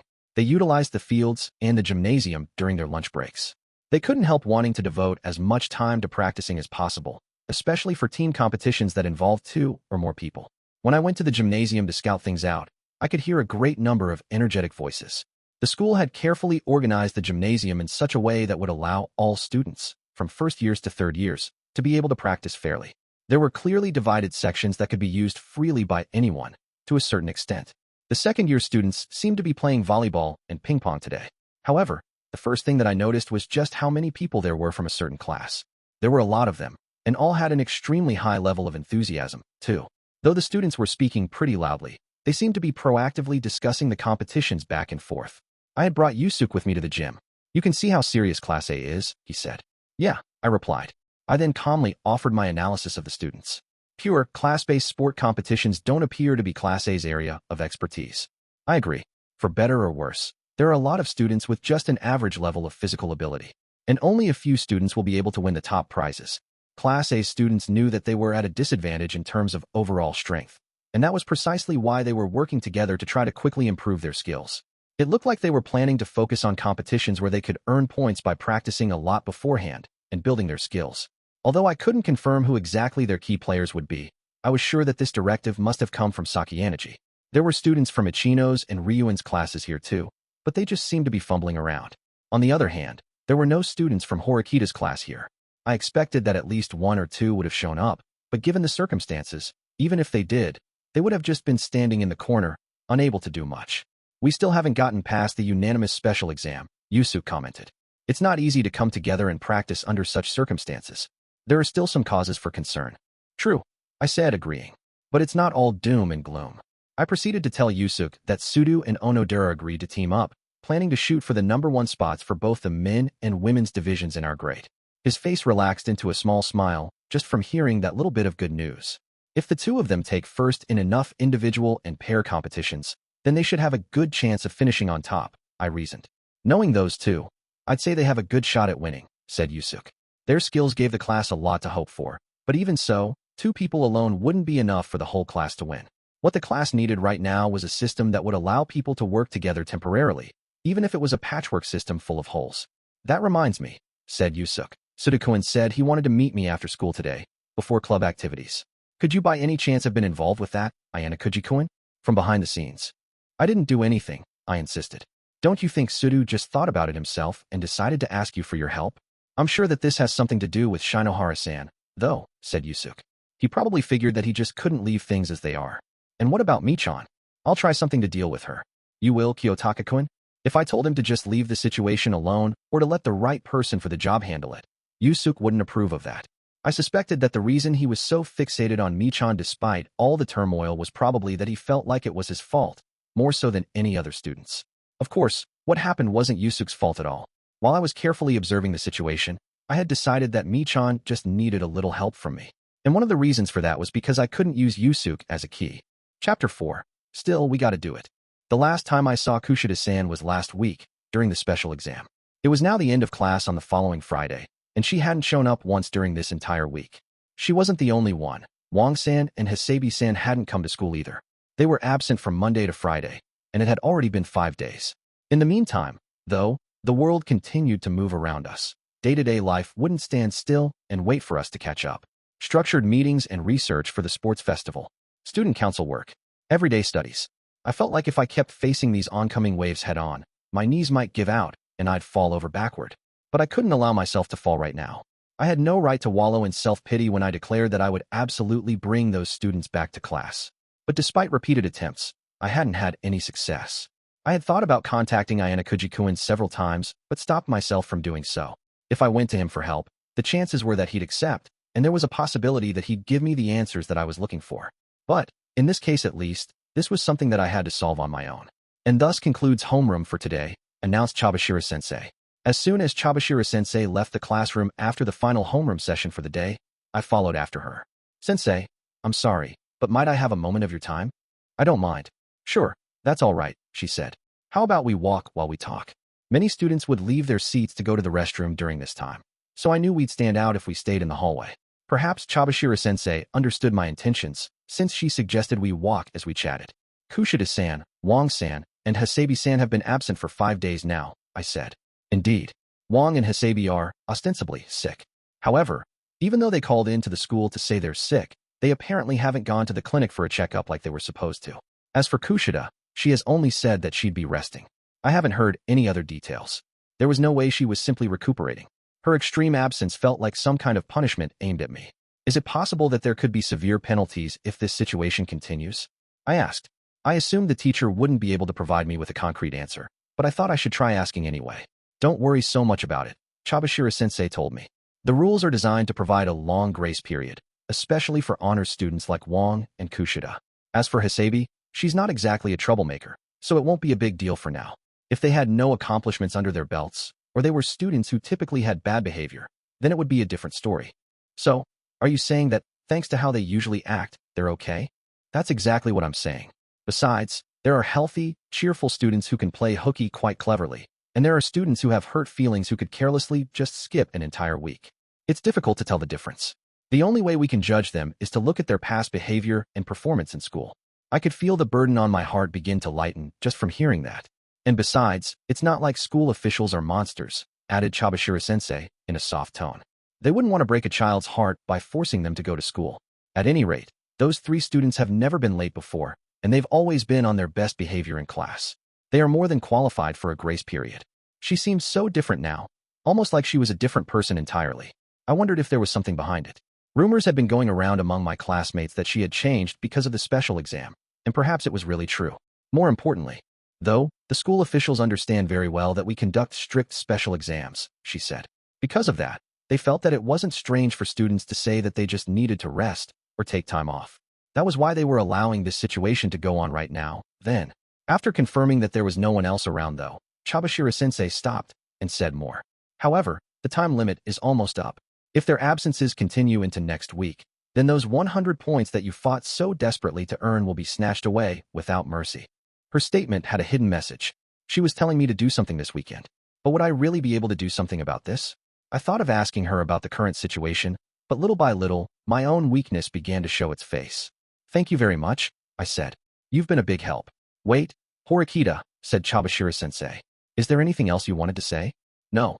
I couldn't possibly bother you any further, sensei. I replied. I won't know whether it's really a bother unless you ask me. We still have a little time. Just talking to someone about it can make it a little easier, don't you think? Chabashira-sensei must be able to see right through me. I'd be lying if I said I didn't hesitate at all, but I decided to gather my courage and say something. I earned class points by having Sakura-san expelled. Was that the right course of action? I asked. Do you regret your decision? I thought it was right at the time. But, to be honest, I'm feeling shaken right now. I wish I could show you the answer, Chabashira-sensei sighed. But I can't help you. I understand, I replied. As a teacher, you're not able to answer that. That's not it. All I can say at this point in time is that I can't show you any evidence that you made the right choice. It's certainly true that your decision was somewhat dictatorial and self-serving, and I'm sure a few students might have seen it as such. Your reputation among the other students has taken a hit, and you're beginning to feel that you chose incorrectly. That hurt to hear. I couldn't say anything in return. However, that's just because it was that important of a decision, right? Chabashira-sensei continued. Besides, no one is perfect right from the get-go. Even if we're talking about problems of simple addition and multiplication, people make mistakes. But they learn and improve. Even I've gone through life making lots and lots of mistakes. You too? I asked. Yes, and even when I took that special exam. Forget about whether I made the right or wrong decision. I wasn't even able to cast my vote in time. On that point, you showed me one answer, and I think that you did well. No one can get full marks on something without knowledge or experience. At the time of the special exam, you were recognized as the leader, and you were empowered. You were prepared to get rid of someone, and you protected Kushida. It's not up to you to make your classmates recognize that it was the right thing to have done. Her words were typical of a teacher. I was a little puzzled, though, since she never really said such things before. You didn't have to go for the 100 points at this current stage, she added. You had 2 choices. You could have either rationally cut the lowest ranked person in OA, or you could have accepted the inconvenience that came with favoring your promise. Yes, that's true. I knew that. But even so, I still felt doubt. But still, I think that I might have been blind to what was going on around me. I admit it. I can't help but think that if I just listened more, then I might have found an answer that was better, that was even more correct. We sometimes lose sight of our surroundings, said Chabashira-sensei. And later, when things cool down, we agonize over whether we've made the correct decision. I hadn't had any experience with that kind of thing before. Frustrated, I unconsciously clenched my fist tightly. Up until now, to put it nicely, you've just done things the tried and true way, Chabashira-sensei told me. Or, if I were to put it a little less nicely, you've simply been taking the easy way out, right? But that's normal. It's just that the peculiarities of this school made you seek new alternatives for the very first time. Yes, I conceded. It was powerful advice, but even so, I still couldn't come up with an appropriate answer. I was sure I must have looked pitiful, but there was no dismay on Chabashira-sensei's face. Instead, she looked at me gently. You fought within the rules that the school has set, right? She asked. Yes, but I broke my promise not to expel anyone but the traitor, I answered. Did you intend to protect Kushida from the very beginning? Was the promise you made a lie in order to get the class to vote in favor? No, I replied. I really was prepared to do it. At the time, I was. In that case, there's no problem, said Chabashira-sensei. Yes, it's important to honor your promises, but even adults sometimes make mistakes when they promise something. You changed your mind, sure, because I know that you acted after realizing keeping Kushida was the correct decision. You're free to disrespect or ignore anyone who mocks you now. Some will follow you, others won't. Bringing a class of nearly 40 students together as one is something that not even the likes of Rion, Sakayaneji, or Ichinos can do. Other students might be yes-men on the surface, but you never know what they're thinking deep down. She gently placed her hand on my shoulder. Don't be afraid of failure. I don't want to be the kind of adult who can't accept or forgive a child's failures. But sensei, I haven't failed yet. You're right, you haven't. I'm just saying that you need to see the choices you made all the way through until the end. Chabashira-sensei had a somewhat sad look on her face, but then she looked me in the eye once more. Her words had been stern, yet polite and loving. They almost made me choke on what I was about to say a little. You've changed, Chabashira-sensei, I remarked. I hadn't intended to actually say that, but the words just came out. I suppose that was because it was just how I truly felt. Is it strange that I'm playing the part of a teacher now, when I've been so cold and dismissive up until this point? She asked. I'm a little surprised, but no, it's not strange, I said. Is that so? That's good. Perhaps she felt she had said too much, because she cleared her throat and changed the subject. Anyway, has Ayanokouji done anything about Kushida? She asked. Ayanokouji-kun? He hasn't really done anything, I replied. If I had to guess, I get the feeling that he's waiting to see what I'll do. I see, said Chabashira-sensei. So he thinks that you're the one who should fix this, then? Maybe he just can't deal with what was simply selfishness on my part, I answered. I'm not so sure about that. It was Ayanokouji who took a bold action on the matter of Kushida. I can't imagine that he'd leave you alone to handle it if he didn't trust you. You seem to have quite a high opinion of him, I said. I recall you once saying that he was the most defective student there was. You have a good memory, recalling things I said so long ago. He's even better than his OAA ranking indicates, I told her. It sounds like he's earned a lot of trust and appreciation from you then, replied Chabashira-sensei. You had said that he had some character issues, but they're not limited to him. What exactly did you mean by that, anyway? Or were you mistaken, by any chance? I asked. He was undeniably brilliant, and he was much calmer and more collected than I was. I couldn't even begin to imagine ridiculing him with a label like defective. You know, you don't need to take every single one of your teacher's comments absolutely seriously, huffed Chabashira-sensei. After all, you've spent far more time with him than I or others have, right? Even so, I just wanted to ask. All right, my evaluation hasn't changed since then. Well, no. Actually, I feel like my evaluation has become even more credible since then, Chabashira-sensei said. So, she'd think he was defective. But no matter what she said, that didn't change the truth. It's far too early to be dwelling on that right now, though. There are other problems that you need to solve as soon as possible, Chabashira-sensei reminded me. Yes, I suppose you're right, I agreed. It was true that I was concerned about it, but it was also true that I could put it off until later. What I needed to do now was to get Kushida-san, Wang-san, and Hasebi-san to come back to school. Kushida is a tough nut to crack, huh, said Chabashira-sensei. To be honest, right now, it feels like a waste of effort, I said. No matter how many times I go to her, and no matter how long I wait, she doesn't open the door. That's rough. Weekends aside, Kushida-san could just go to the convenience store and buy supplies as many times as she needed while I was in class. It would be pointless for me to try starvation tactics. I tried to reach her on her phone, but she was keeping it turned off. I get the feeling she's enjoying this, though, whenever she senses me pacing about back and forth all confused on the other side of her door. I suppose I can't say with certainty that she isn't, Chabashira-sensei commented. But even so, if you don't do something, the situation won't change, and things will just gradually get worse. Yes, I understand. If you can't do something on your own, you can always ask someone else for help, said Chabashira-sensei. But which of my classmates could possibly be willing to help me persuade Kushida-san? I wondered aloud. Hirata-kun's the only one who comes to mind, and right now, he doesn't seem to have the time for it either. He was providing support for the situation with Wang-san, as well as working on Shinohara-san and her circle. It's true that knowing Hirata, he'd be well, actually, I'm not so sure about that. When it comes to Kushida, mused Chabashira-sensei. He tackles things head-on, is mindful of others, and is a good person. I can't imagine it would be easy to get her to open her door by bringing someone like him over once she shut herself off. I think I understand what it is you're trying to say, sensei. It's because Kushida-san isn't being honest with how she feels, right? Unfortunately, I can't think of anyone who would be right for the job at the moment, but it might not be a bad idea for you to look beyond your own classmates, suggested Chabashira-sensei. But persuading Kushida-san would mean getting her to address her true feelings, I said. It would be a considerable disadvantage for us to let an outsider know. I suppose you need to weigh the advantages and disadvantages. However, it's not as if you're forbidden from telling anyone about it. For example, a few teachers already knew about Kushida's past, and some of the other teachers would probably choose to keep it a secret. Personally, I think that secrets aren't particularly useful. If only there was someone who could move Kushida-san's heart.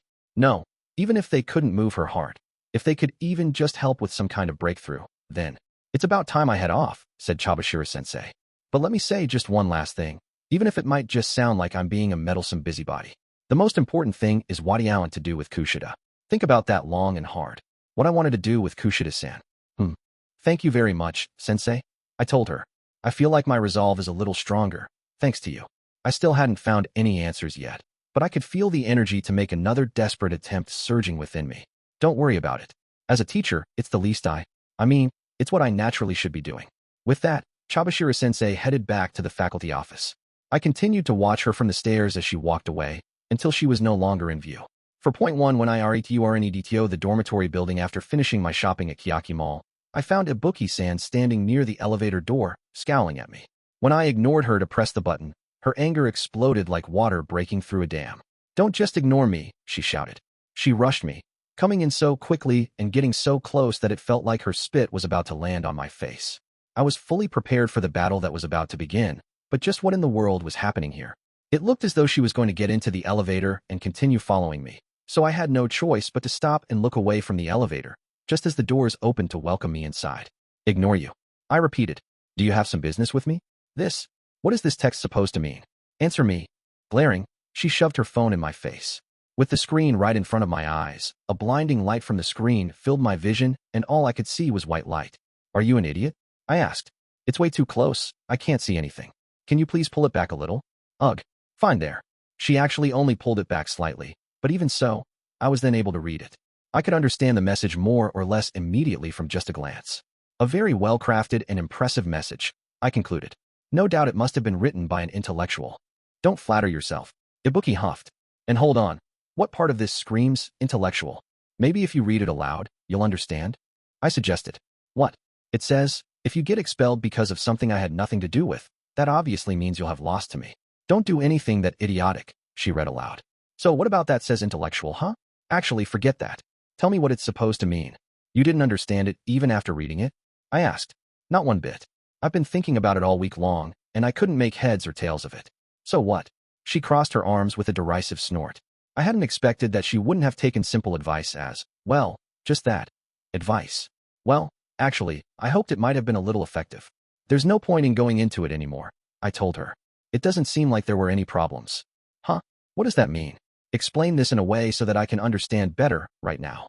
This girl was extremely slow on the uptake. I wondered if all of her brain power was devoted to her athleticism and fighting sense. I came up with a secret plan to keep you from getting expelled, I explained. You don't seem to be well liked by your classmates, and it was possible you could have been in danger if there was a task related to expulsion. I deduced that if I provoked you in such a way, you would decide to stay in school even if you didn't want to. Does that make sense? No way. You were worried about me. Ibuki-san didn't sound surprised. Rather, she made a face like she was shocked and absolutely sickened to her core. Don't interpret what I did in such a self-serving way, I said. It's simply because there are matters that I'll still need your cooperation with. It would be inconvenient if I were short on help, and besides, even if you had been tossed out in the last special exam, Ryuin-kun's class would have only gained 100 points and wouldn't suffer much from your absence. If you're going to get removed from this school eventually anyway, it'd be far better for me to have you go out in an exam where there's a penalty. In spite of my explanation, the look on her face said that she wasn't convinced in the slightest. Well then, I think that's that, I told her. I'll be going now. Ibuki-san made way for me to pass, giving me a silent, sidelong glare full of anger. I pressed the button once again to call the elevator. As I got inside, I noticed she wasn't following me. You're not going back to your room? I asked. I don't feel like riding the elevator with you, she retorted. You're such a child. We've ridden together several times already, haven't we? just by sheer coincidence. I don't feel like getting on right now. I see. In that case, do whatever you want, I said. I pressed the closed door button on the elevator and headed to the floor where Kushida-san's room was. Now, I just needed to keep stubbornly pestering her until she opened the door for me. As the elevator ascended, I wondered if I could really find a breakthrough at last. If I didn't try something else, nothing was going to change. In that case, then what I was about to try would be nothing more than a waste of time. Once I arrived at my intended floor, the elevator door opened. But I found myself unable to take that first step to exit the elevator and walk onto the floor. I went completely stiff. How can I talk with Kushida-san? Time passed while I did nothing, and the elevator doors closed. Before I could press the open door button, the elevator started moving again and began to descend. This is hopeless, I muttered. Even if I could face Kushida-san with all of these thoughts swirling around in my mind right now, I couldn't assume that I'd be able to persuade her. I felt ashamed, like I had wasted Chabashira-sensei's warm words. The elevator headed straight back down to the first floor. When the door opened, Ibuki-san took a step forward with eyes lowered and looking directly at her phone, took a step forward, failing to notice that I was still on the elevator.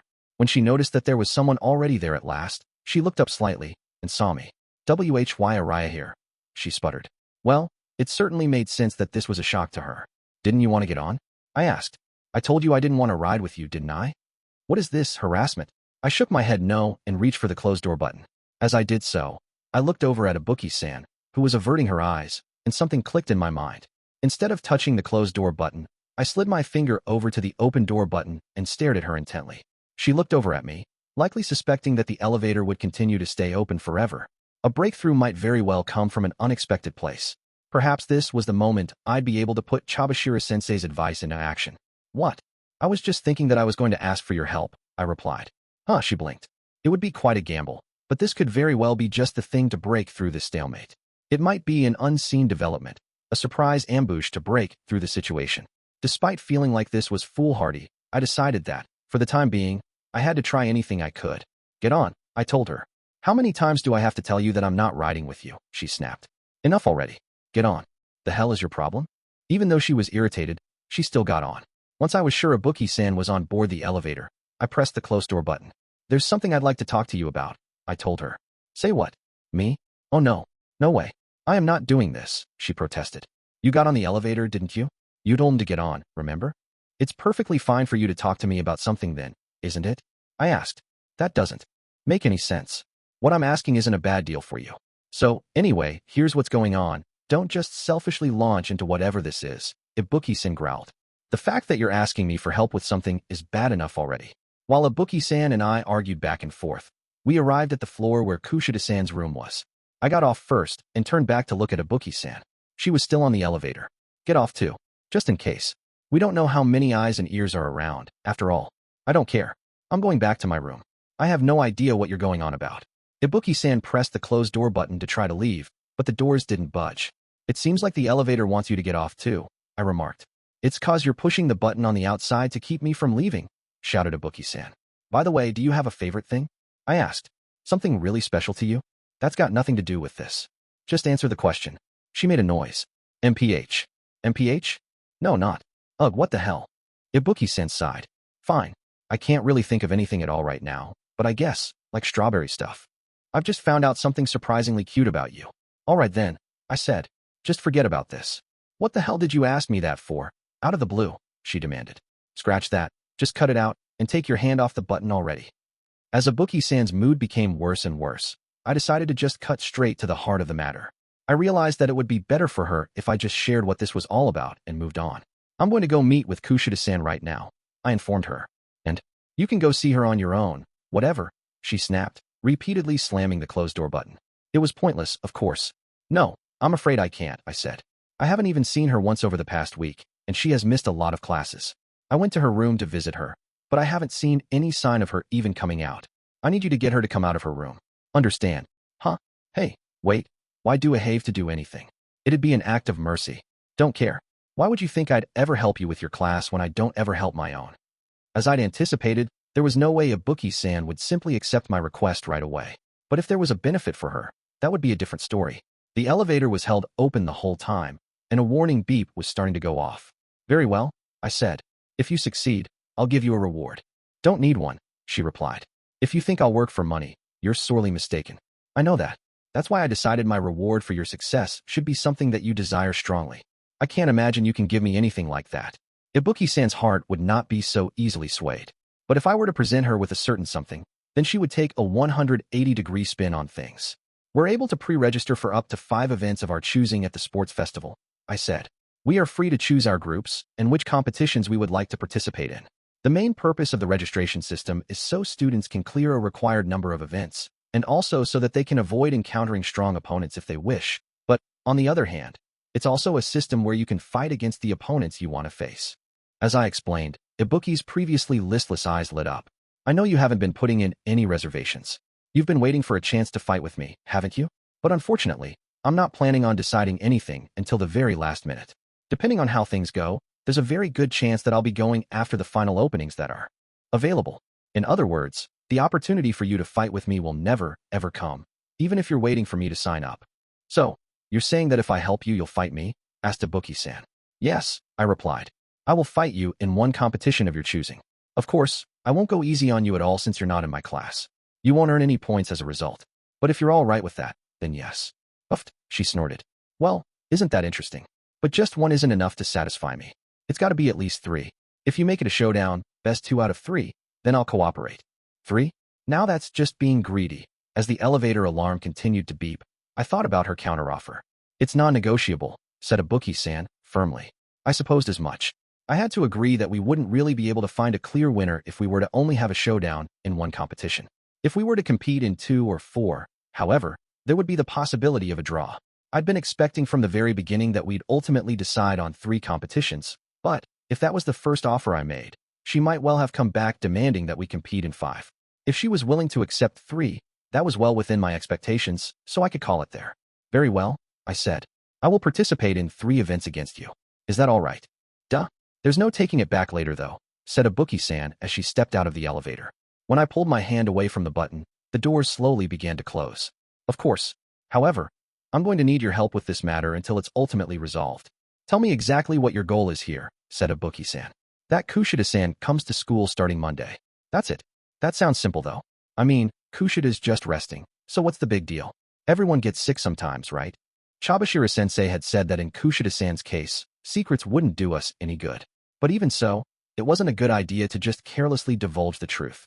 I decided to follow her advice and tell Ibuki-san everything. If Ibuki-san was the sort of student who would go and blab about it to everyone else, that would just mean I wasn't good enough to see it coming. I needed to make a breakthrough right now, even if that meant pushing myself harder. I decided I was going to tell her all about Kushida-san. I wasn't going to make any awkward attempts to cover anything up.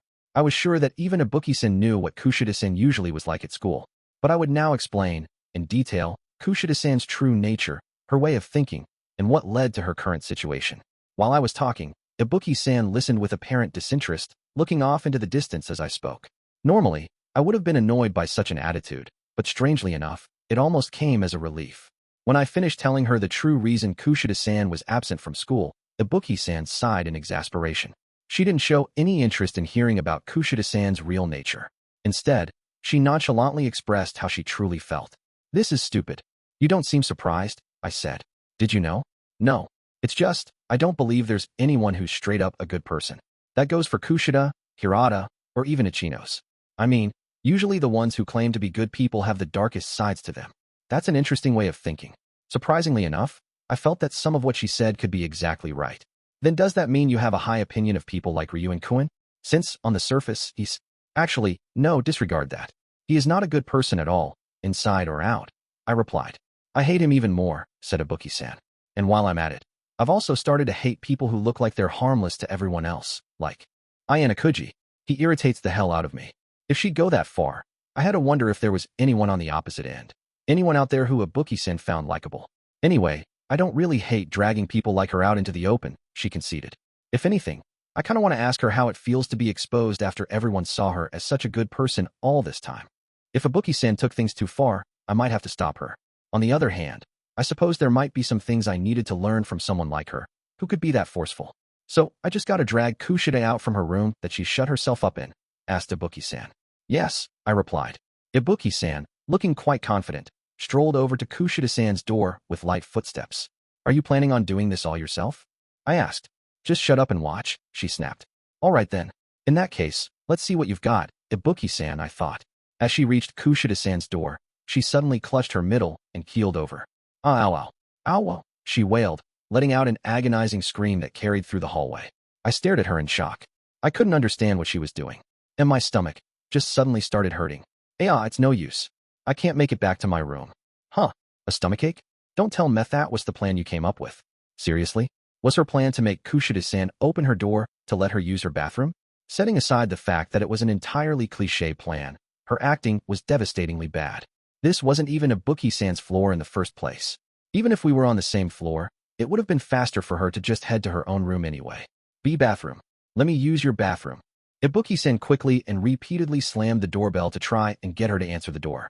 This continued for about 10 seconds, but there was no sign that Kushida-san would open the door. Things were already going haywire before I even tried to do anything. I had obviously chosen the wrong person for the job, and it made me want to hang my head in shame. Ibuki-san kept up the performance for half a minute longer.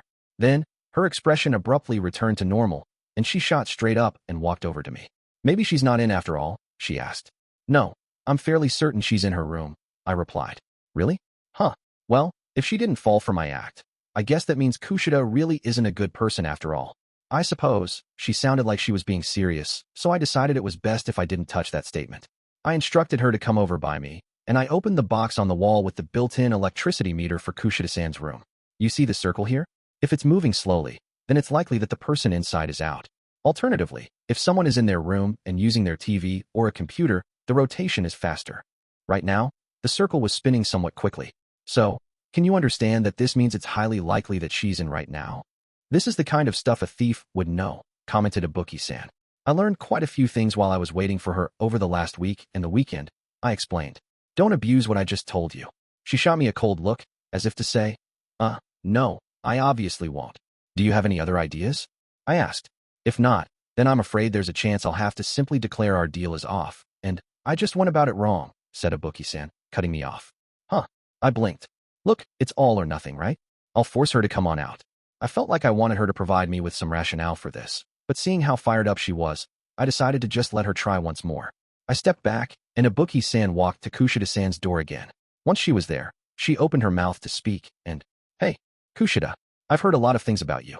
I heard that you've just been pretending to be all innocent up until now. A wolf in sheep's clothing. And you got found out during the exam, huh? As I wondered what Ibuki-san was going to do, she launched into a tirade, insulting Kushida-san. For a moment, my mind raced. I wondered if I should halt her, but I realized there wasn't any point in doing so. Even if I stopped her now, Kushida-san must have already heard what she said. I mean, serves you right, I guess, Ibuki-san continued. So how's it feel? You know, going from being the most popular person to being nothing? Oh wait, hold on. I guess in the ranking of good people, Ichino's was still better than you. So what's it like then? Falling from number 2. Her technique in agitating people was far more impressive than her attempt at acting earlier. This was definitely going to make Kushida-san absolutely furious, probably because it was coming from Ibuki-san. But there were still no sounds from the other side of the door. Perhaps I shouldn't have resorted to such drastic measures after all. But Ibuki-san, still standing outside the door, didn't seem like she was going to stop talking, and the look on her face hadn't changed either. Come on, show me your ugly side. Suddenly, Ibuki-san kicked her door with some force, striking it with the edge of her right foot. I got a lot of stress because of Horikita earlier, and I just wanted to get rid of it. Ibuki-san's real intentions had never been to save Kushida-san, not in the slightest. She just wanted to rail against Kushida-san, who was probably on the other side of the door. You know, kicking down someone's door might not be that bad after all. I kinda understand how Ryuen feels. Ibuki-san repeatedly kicked the door. Thud, thud. It seemed like this was now more for her own sake rather than any other goal. But after she banged against the door a number of times, I heard a sound coming from within the room. Ibuki-san ignored it and was about to start kicking the door more and more anyway, but the door was suddenly unlocked. Kushida-san appeared, clad in her personal attire. You're bothering me. Can you please stop, Ibuki-san? I had never imagined that Kushida-san would react that way to Ibuki-san's violent behavior. I was a little shocked. Why had all of my efforts over the past week just amounted to? All right, you came out, said Ibuki-san. You really are that kind of person after all. Now that Ibuki-san knew about Kushida's true nature in detail, she might be able to understand some things about her. Your misunderstanding is really ticking me off, Kushida-san replied. Can you stop already? Huh? What part am I misunderstanding? I like you a lot more like this than when you're trying to act all innocent. I've never once liked you. And the same goes for Horikita-san over there too. Since she had addressed me with the honorific san, I could see that she was in a calm state of mind. Since there wasn't any point in hiding anymore, I stepped in front of Kushida-san's door without hesitation. If you don't mind, would you let me into your room? I asked. I've really grown tired of waiting. I mean, even if you tried to shut the door now, it'd be pointless, added Ibuki-san. Ibuki-san firmly planted her foot in the gap between the door and the frame so Kushida-san wouldn't be able to close it. Kushida-san stared down at her foot before stomping down on it as hard as she could. OW, wailed Ibuki-san. Kushida-san kept stomping down forcefully, like she was trying to grind Ibuki-san's foot into the floor, but Ibuki refused to pull it back. You're right. It won't close, said Kushida-san. That's enough, shouted Ibuki-san. When Ibuki moved to force the door open, Kushida-san immediately stepped back and welcomed us inside with a straight face. Come on in then. This will probably be the first and last time, so take your time, I guess. That was already implied, of course, but by saying so, Kushida-san was admitting that she was really willing to go through with this. It wouldn't bother Kushida-san at all to keep this up forever and continue making trouble for the class. She must have invited us inside precisely because she had made up her mind on that, which meant that this was my first and last chance to do something. I could tell from a glance that Kushida-san kept her room beautifully clean. I got the impression that she was even more fastidious than I was. Whoa. Well, looks like you keep it pretty tidy in here. Ibuki-san looked around the room with both admiration and surprise. Kushida-san took notice of that. I'm guessing that your own room is a mess, Ibuki-san. Perhaps you just have dirty clothes scattered all over the place. Ugh, why you haven't even seen it. So what do you know? No matter who you asked, it was obvious that Kushida-san had hit a bullseye with that comment. Sit, Kushida-san told us. I'm not going to offer you anything to drink or snack on or whatever, but I'm guessing that's fine. I don't mind, it's all right, I replied. Ibuki-san and I exchanged glances and sat down some distance apart. Kushida-san sat at the other end of the table, opposite us. So, you've been making a big fuss outside my room for a while. What are you after? Asked Kushida-san. Don't you already know? I said. You've been absent for a week. It's about that. Ugh. Kushida-san let out an indifferent sigh. Do you really think I can go back to school after what happened? And I can't say I'm particularly surprised, but you told her about me. Huh? I guess you did that out of spite too, to take a dig at me. It's not like that, I informed her. She wouldn't carelessly talk to other people about it. Oh, you trust me? Ibuki-san asked. I don't. You simply don't have many people to talk to. Hey, Ibuki-san slammed her fist on the table at that and glared at me, but I ignored her. I knew what I said was the truth. Even if that's true, you're not thinking about how I feel. I'm hurt, said Kushida-san. Do you really have the right to say something like that? I asked. Her reply was sharp. Even if I don't, there's no reason for you to not consider my feelings, Horikita-san. Let's get to business, I insisted. I understand full well that I've done some careless things myself, but you were the one who initiated hostilities first and came after me. Isn't that right?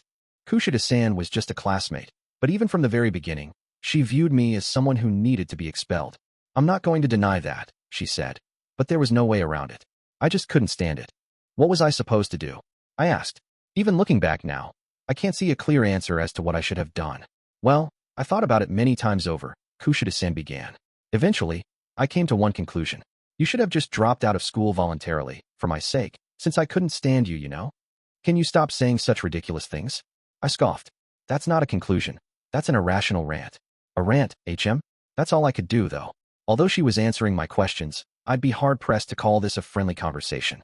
But even so, these probably were Kushida-san's true feelings. Ibuki-san had been trying to listen along at first, but the color seemed to drain from her eyes more and more as time went on. She looked bored.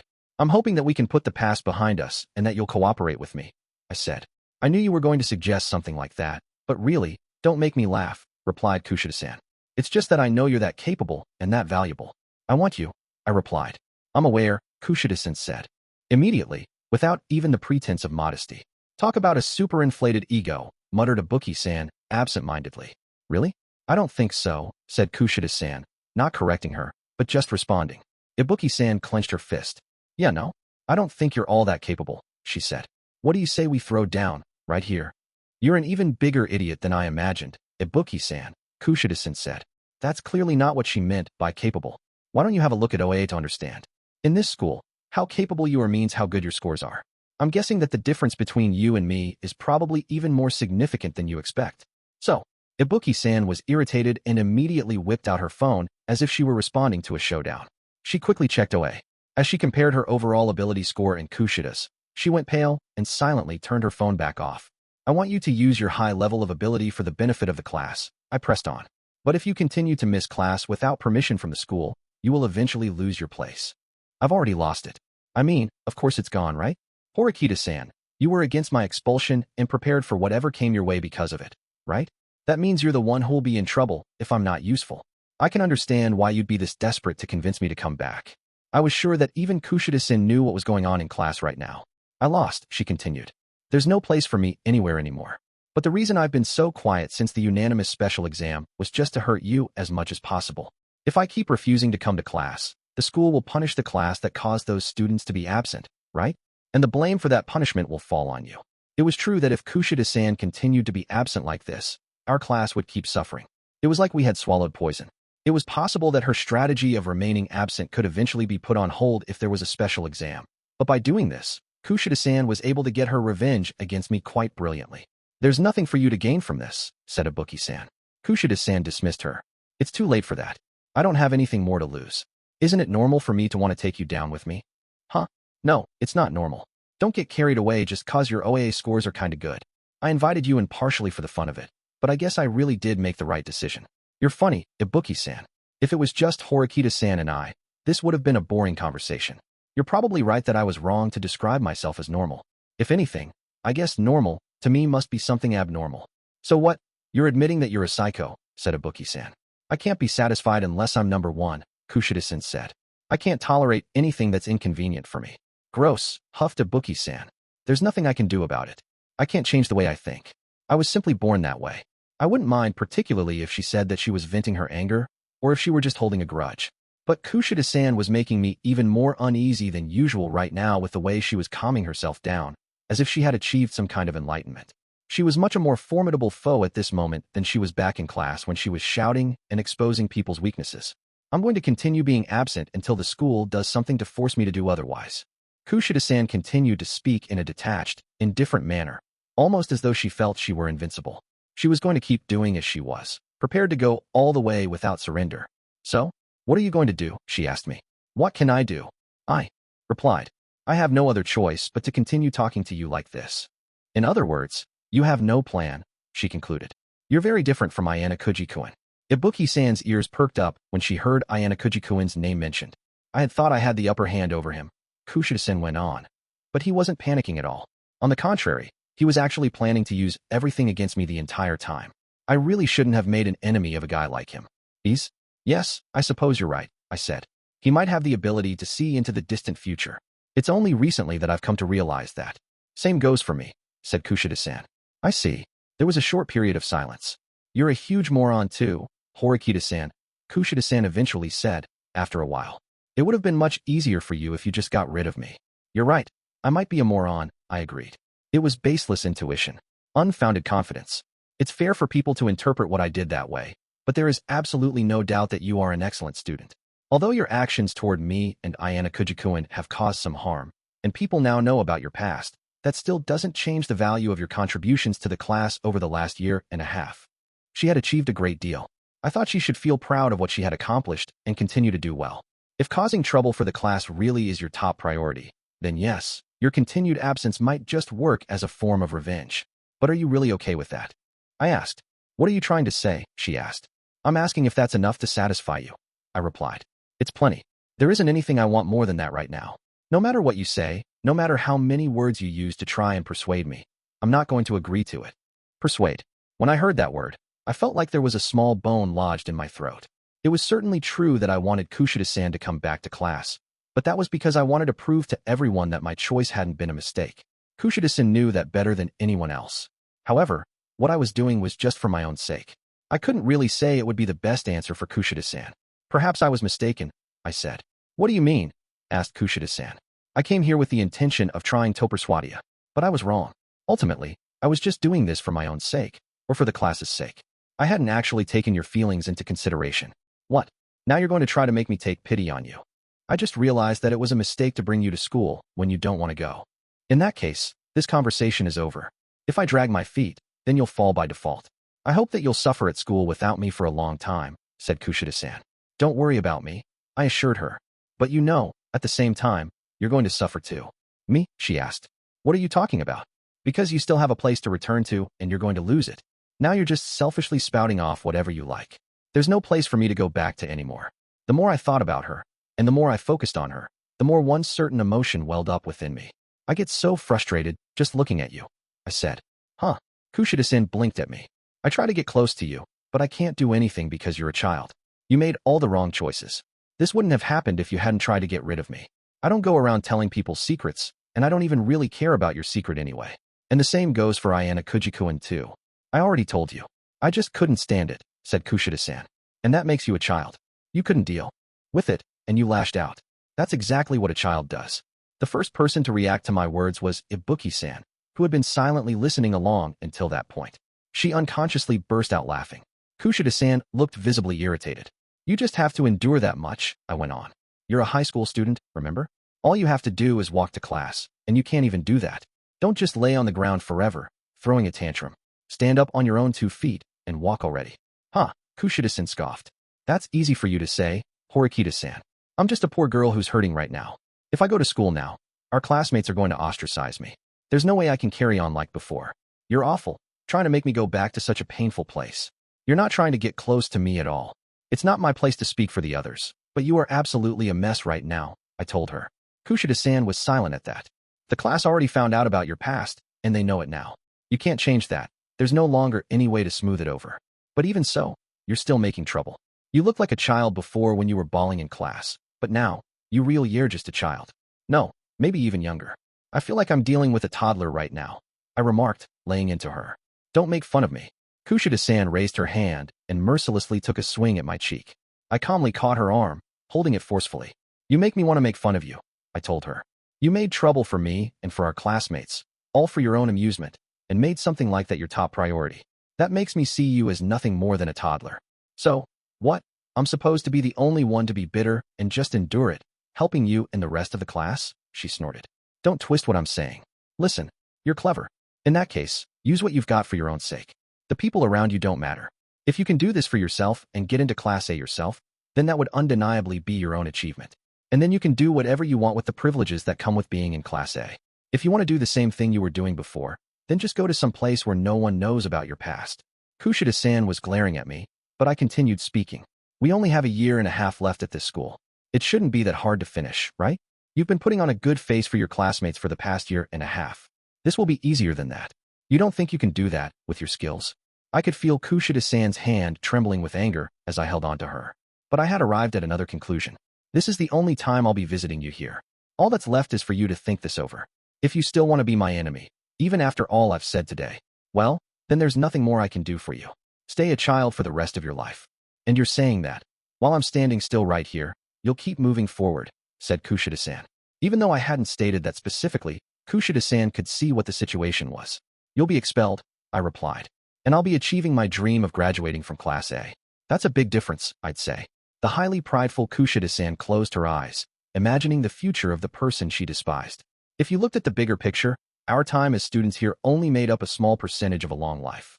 And, you really think there's a chance I can make a comeback if I come back to school? She asked. That depends on you, I said. Decide if you're going to put your fist down or not, after you've raised it at me. I still held onto her arm tightly. But over time, I gradually relaxed and let her go. I'll at least listen to what you have to say, she conceded. Tell me what strategy you have in mind, Horikita-san. It had taken us various twists and turns to get here, but we had now arrived at a moment when Kushida-san would listen to me. But I couldn't try and smooth things over just to try and make her feel good about this. I had to convince her that my plan was for the sake of her own survival. By reconsidering several tentative solutions and putting them together, I arrived at an ideal answer right on the spot. There's no use planning on trying to play innocent anymore. Now that I'm not, she interrupted. Besides, it'd be pointless, right? Our classmates saw my real face. There's no changing that fact, is there? That's right. But if we were to put that another way, that means it's possible for you to play innocent in front of people who haven't seen your true nature yet, isn't it? Kushida-san gestured that she was considering the matter, and then muttered under her breath. I'm not so sure about that. She then continued speaking. Until now, only very few people knew the real me, like you and Ayanokouji-kun, Horikita-san. Before, I wouldn't have hesitated to try and smooth things over and keep up the act, but now, there are more people in class that know. And not just the smart people either. There are a lot of useless, moronic students among them too. Kushida-san had a point. But before I could even react to what she said, Ibuki-san cut in. Ugh, that's mean. It sounded like Ibuki-san had an overly sensitive reaction to what Kushida-san said about some students being moronic and useless. I'm not talking about you. So why do you care? Asked Kushida-san. Ibuki-san, if you're not going to be quiet, you can just go back to your room, okay? I added. Oh, okay, fine then. I'll go, she huffed. And I expect this means you're going to keep your promise you made to me. Right. Just as she tried to stand up to leave, I told her something I thought I needed to, just in case. No, I said. If you leave right now, I'll consider that to be an abandonment of your duties before the job is done. Our agreement would be void. What? You've got to be freaking. Ugh. Fine. I'll stay quiet. So just hurry up and get this over with, sighed Ibuki-san. Agreement? Now that's interesting, said Kushida-san. I simply promised her that I'd fight her in the sports festival if she helped me bring you to school. I figured I ought to offer an explanation as to why Ibuki-san was even here. So that's what's going on. I was wondering why Ibuki-san was around, but now I understand. At any rate, Kushida-san, I was able to get in your room, thanks to her efforts. So, I suppose there was some point to it after all. Ibuki-san was making a face like there was a lot she wanted to say back to that, but she held it in. I respected her spirit, that she wanted to compete against me so badly she was willing to put up with this. Going back to the subject at hand, I said, is it fair for me to interpret it that it would be painful for you to continue playing the part while people knew your true nature? Yes. Even if I could do my best if there was some meaning in my performance, I can't really do that if it's useless, said Kushida-san. Up until this point, if she had gotten me and Ayanokouji expelled, there would have still been meaning for her to continue the performance. However, it would be all but impossible to get the entire class expelled. When Kushida-san had been put in a similar situation in junior high, she destroyed her class and put an end to everything. That was why she tried to do the same thing this time. And that was how we had reached this point. If you don't wanna, you don't have to spend time hanging out with our classmates like you used to, I told her. Oh. It seemed this statement came as a surprise not only to Kushida-san, but to Ibuki-san as well. They both reacted similarly. Even if I forbade people from talking about the issue to a certain extent, there's no absolute guarantee it would stop them, I said. It's inevitable that the rest of class will continue to believe that you, Kushida-san, are two-faced and a problematic student. That would mean the weapon known as Kushida-san had lost half of its effectiveness. She was capable when it came to academics and sports, but she wasn't anywhere near the top in either category. She was, at best, an honors student. Even if she was superior to Sakura-san in terms of her core abilities, she lacked charm in other areas. I'm not trusted by anyone, Kushida-san agreed. I can't imagine that anyone would be happy with someone like me. Right. It's true that you won't be able to do things the way you used to, I said. But I have to wonder if we can really say for sure that you've completely lost everyone's trust. What do you think, Ibuki-san? Ibuki-san didn't say anything. Ibuki-san, answer me. You told me to be quiet, and now you're telling me to talk? She snapped. I give you permission to speak, I replied. Oh, for the love of. Telling me to be quiet 1 minute and to speak up the next? I'm not your henchman, you know. Don't you want to compete against me? I reminded her. In that case, if you don't answer my question, whatever, fine, squawked Ibuki-san, scratching her head vigorously. Okay, Kushida-san, you've been playing the part of the good girl for way too long. I don't think there's anyone out there who is purely good. In fact, I remember thinking you were suspicious as hell before. If I had to choose who I trusted more between the person you used to be or the person you are now, I'd say the person you are now is more honest. Ibuki-san spoke quickly, saying what she thought.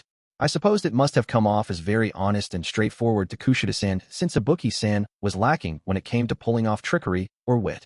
Ha, Kushida-san laughed. That's an interesting answer. I mean, that's a pretty unusual line of thinking. But not everyone is as unusual as you, Ibuki-san. In fact, normal people would hate me. It's certainly true that Ibuki-san isn't normal, yes, I said. Hey, but even so, although it might be to a greater or lesser extent, everyone has two sides to them. And Ibuki-san values your true self, that part of you that makes you want to act for your own sake above all else. That's because your true heart will never change. Besides, the idea of trying to get someone to change their true nature was wrong in and of itself. Besides, if you just speak like you always have with the same mannerisms and tone, when you're dealing with people outside our class, it would be difficult for those who haven't seen your true face to imagine what you really are like, I went on. No matter how much someone tries to explain it in words, you have to experience it firsthand to really understand. What do you mean? Asked Kushida-san. Let's say, I've got it. Let's take Ichino's Honami-san, I said. She's considered to be a truly good person, even more than you, Kushida-san. So, if I were to tell you that in truth she's a violent, foul-mouthed person who loves seeing other people fail more than anything else, would you believe me right away? I'd honestly find that hard to believe, Kushida-san answered after a pause. She really does seem like a genuinely good person. I still have my doubts, remarked Ibuki-san.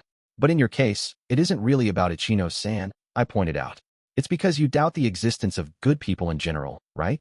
Well, I guess I'd have to actually see someone face to face to really be sure. Yeah, admitted Ibuki-san. I mean, I didn't get a real sense of what Kushida-san was like just from hearing about it from you, Horikita-san. Exactly my point. Ichino-san has continued to be a good person for, at the very least, the past year and a half. So, hypothetically, even if someone were to make a claim like that, no one would believe it. Of course, if everyone in her class were to say that Ichino-san was that kind of person, we'd naturally start to be suspicious. But still, even then, you probably wouldn't be able to clearly picture something like that in your head, would you? Ichino-san as a violent person who hurled insults at people? No matter who told you something like that, there was no way anyone could fully believe it. Even if you started to suspect it, you wouldn't be able to fully believe it if you hadn't seen that side of her with your own eyes. I guess it might really be true, then, said Ibuki-san, that you don't know something until you experience it yourself. In martial arts, even if someone tells you about a technique and warns you that it's real crazy, it still might not click with you at all. But when you actually get hit with it for real, that's when you understand how awesome it is. It is just like you to use martial arts as an example, Ibuki-san, I remarked. But as long as there's some doubt, they won't trust me completely, said Kushida-san. That's where your skills come in. From now on, you'll just have to handle yourself well and make it work. At the very least, it's a fact that your communication skills and your ability to cultivate a sense of emotional closeness are better than the average person's. Whether or not Kushida-san would be able to gain people's trust again in the future was uncertain at this stage. Even if that would work with the other classes, what about our classmates? Argued Kushida-san. Shinohara-san, Wang-san, and Hasabi-san especially must all hold grudges against me. Do you really think you can unite the class on this issue? It might be impossible to get everyone on board, I replied. But if you just try your best and use your abilities, we will be able to produce results. Even if Kushida-san only managed to continue getting higher than average scores, the students who earned scores lower than hers wouldn't be able to complain about her so easily. If people not trusting you becomes a problem, I'll step in to help, I added. Do you think I can honestly believe something like that? Said Kushida-san. It sounds too good to be true. Won't they assume that I'll betray them? I don't mind you doubting me, and I'll listen to their resentful complaints if that happens. Kushida-san had already fallen once before. For someone in her position, there wasn't anything left to be afraid of. Whether or not she would stand again depended entirely on her own decision now. What followed my last statement was the longest period of silence in our conversation thus far, and Kushida-san closed her eyes. She started mumbling something, but I wasn't able to hear what it was. Eventually, she opened her eyes again, liking having come to a decision. All right, she said. I'll fight and contribute to the class for the next year and a half. But I'm just doing it for me. I am not fighting for you, Horikita-san, and not for our classmates. Is that okay with you? There are no complaints from me whatsoever. I agreed. All I want is for you to produce results. Kushida-san stood up, and this time, she didn't throw her fist. Instead, she reached out to me with her left hand. It's the opposite of what happened that time, I mused. The last time I had offered Kushida-san my hand, she refused to take it. I just learned this recently, but apparently, shaking hands with your left expresses hostility, Kushida-san informed me. Is that so? What hand did I offer to you when I went to shake your hand back then? Your left, she replied immediately.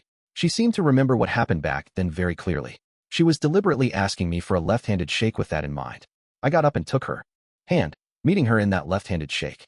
This is like a commemoration of our hostility, I remarked. That's rather fitting for us, said Kushida-san. Don't you think so? You might be right about that. She gripped my hand more tightly, and in response, I gripped hers. That reminds me. There's one thing I've wanted to try doing to you, Horikita-san. May I? Asked Kushida-san. A request? What is it? I asked. Well, smiling broadly, Kushida-san slowly extended both arms to reach for me. Her hands came up and neared my face. Just when I thought that she was going to gently caress my cheeks, a jolt of pain suddenly shot through both sides of my face at once like electricity. I immediately realized that it was pain. She was pinching and pulling on my cheeks. Hard. Why? I really, truly loathe you, Horikita-san. With that, she started pulling on my cheeks even harder. I've been pissed off ever since you showed up today, and am still angry, even now that we're in cooperation, she said. When I think about how I'm going to be keeping this up for a long time starting on Monday, it stresses me out beyond belief. I need to be able to get it out at least a little, like this. It seemed like she was putting more and more force into her grip with no signs of stopping. I is thids enough. I mumbled back, my speech distorted by her actions. No, absolutely not, Kushida-san said. This is nowhere near enough. I had intended to take what she was dishing out, at least for a little bit. But Kushida-san was getting carried away. She wouldn't stop pinching and pulling on my face. If she had no intention of backing off, then I had an idea. I reached out with both of my arms and responded in kind, pinching and pulling on her cheeks too. NGH. Don't you think it's time to stop? I asked. I assumed that she'd let go once she felt the pain, but she didn't. I didn't hold back either, putting enough force into my fingers that I felt like I was going to rip off her cheeks. AFHA, she laughed. Knife joke, but that ugly face you're making is funnier. Kushida-san didn't back down in the slightest. She was responding with so much force I thought she must be going beyond even her limits. It was a battle of wills. Ibuki-san was the one calm person left in the room. Why don't you two keep this up until you both rip each other's faces off? Anyway, this is totally stupid, so I'm leaving, she announced, before promptly heading for the door and leaving. We continued this battle of wills for about 2 or 3 minutes after she left, until the pain and numbness became too much. Once we realized that we were just making ourselves look stupid, we both let go. When I saw how bright red Kushida-san's face was, I figured that mine must have looked the same. Come to school on Monday, I commanded. God, you're pushy, Kushida-san huffed. Will you just leave already? She started pushing me from behind, like she was trying to toss me out of her room. At last, I left her room and stepped out into the hallway. Good grief, I muttered, rubbing my sore cheeks. When I looked to the elevator, I spotted Ibuki-san getting on. Were you waiting for me, by any chance? I asked as I walked over. Ibuki-san stuck out her tongue at me and pushed the closed door button on the elevator. Maybe I really do have a gift for making people angry. Huh, I remarked to myself. But the fact remained that it was thanks to Ibuki-san that I was able to talk to Kushida-san. Now I just needed to give her exactly what she wanted and make the difference between us crystal clear at the sports festival. For point 2, I raised my heavy H and slipped out of bed like I was falling out of it. I didn't have a fever, but I had this lingering mild, dull ache. The cause was obvious. It was because I felt so badly about skipping school for 5 whole days. I had never missed a single day of school before, except when I was actually sick. Feeling tormented by guilt, I thought about trying to do something else to dispel what I was going through, but I couldn't push it from my mind. Of course, I was able to get rid of this feeling so easily, then I wouldn't have skipped 5 days of class. I decided I should do something to take my mind off of things, and I grabbed my phone. Leaving several incoming messages unread, I tapped on my photos folder and pulled up the first pictures I had taken. As I scrolled through the shots and looked at them, I began to reminisce. The first photo I stopped to take a closer look at was one I took right after I enrolled in this school. It was from back when I still didn't have anyone that I could really call a friend. It was the first and only picture I had taken that had just 2 people in it. It was a picture of me standing right next to Hirata-kun, who was smiling warmly beside me. At that time, I still wasn't able to smile all that well. Well, I still wasn't very good at smiling now either, but I had the feeling that I improved a lot since then. This takes me back, I said to myself. At that time, I didn't know the first thing about attending school in Japan. Hirata-kun was the first person to get me to relax when I was feeling overwhelmed by anxiety. At the time, I was still unaware of my romantic feelings too. I just thought that he was cool, kind, and a nice person. Back in China, people were highly competitive and students were held to high academic standards. I didn't have the time to fall in love, so I didn't realize what was happening. I wasn't sure when exactly I noticed my change of heart, but since the day I discovered it, I hadn't been able to put my feelings into words. Hirata-kun was popular. He wasn't someone a person like me could reach. If I ever expressed how I felt, even by mistake, it'd only embarrass him and make him feel awkward. That was why I kept my feelings buried deep in my heart. I was content to just be by his side. But just thinking about it again made me feel ashamed and scared. Tears started to well up in my eyes. What should I? My entire class found out that I had a crush on Hirata-kun. They must have also noticed that I tried to be placed next to him when we changed seats too, right? I didn't know how I could face everyone again if I did go back to class. As that thought hit me, however, I was overcome with another wave of guilt. Back then, when Sakura-san was expelled, she showed Hasebi-san both kindness and anger. Hasebi-san's anguish must have been immense. I couldn't even begin to imagine it.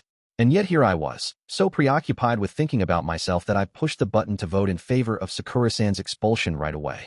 I was just wishing that the exam would be over as soon as possible. I'm the worst. I hated myself for being such an awful person.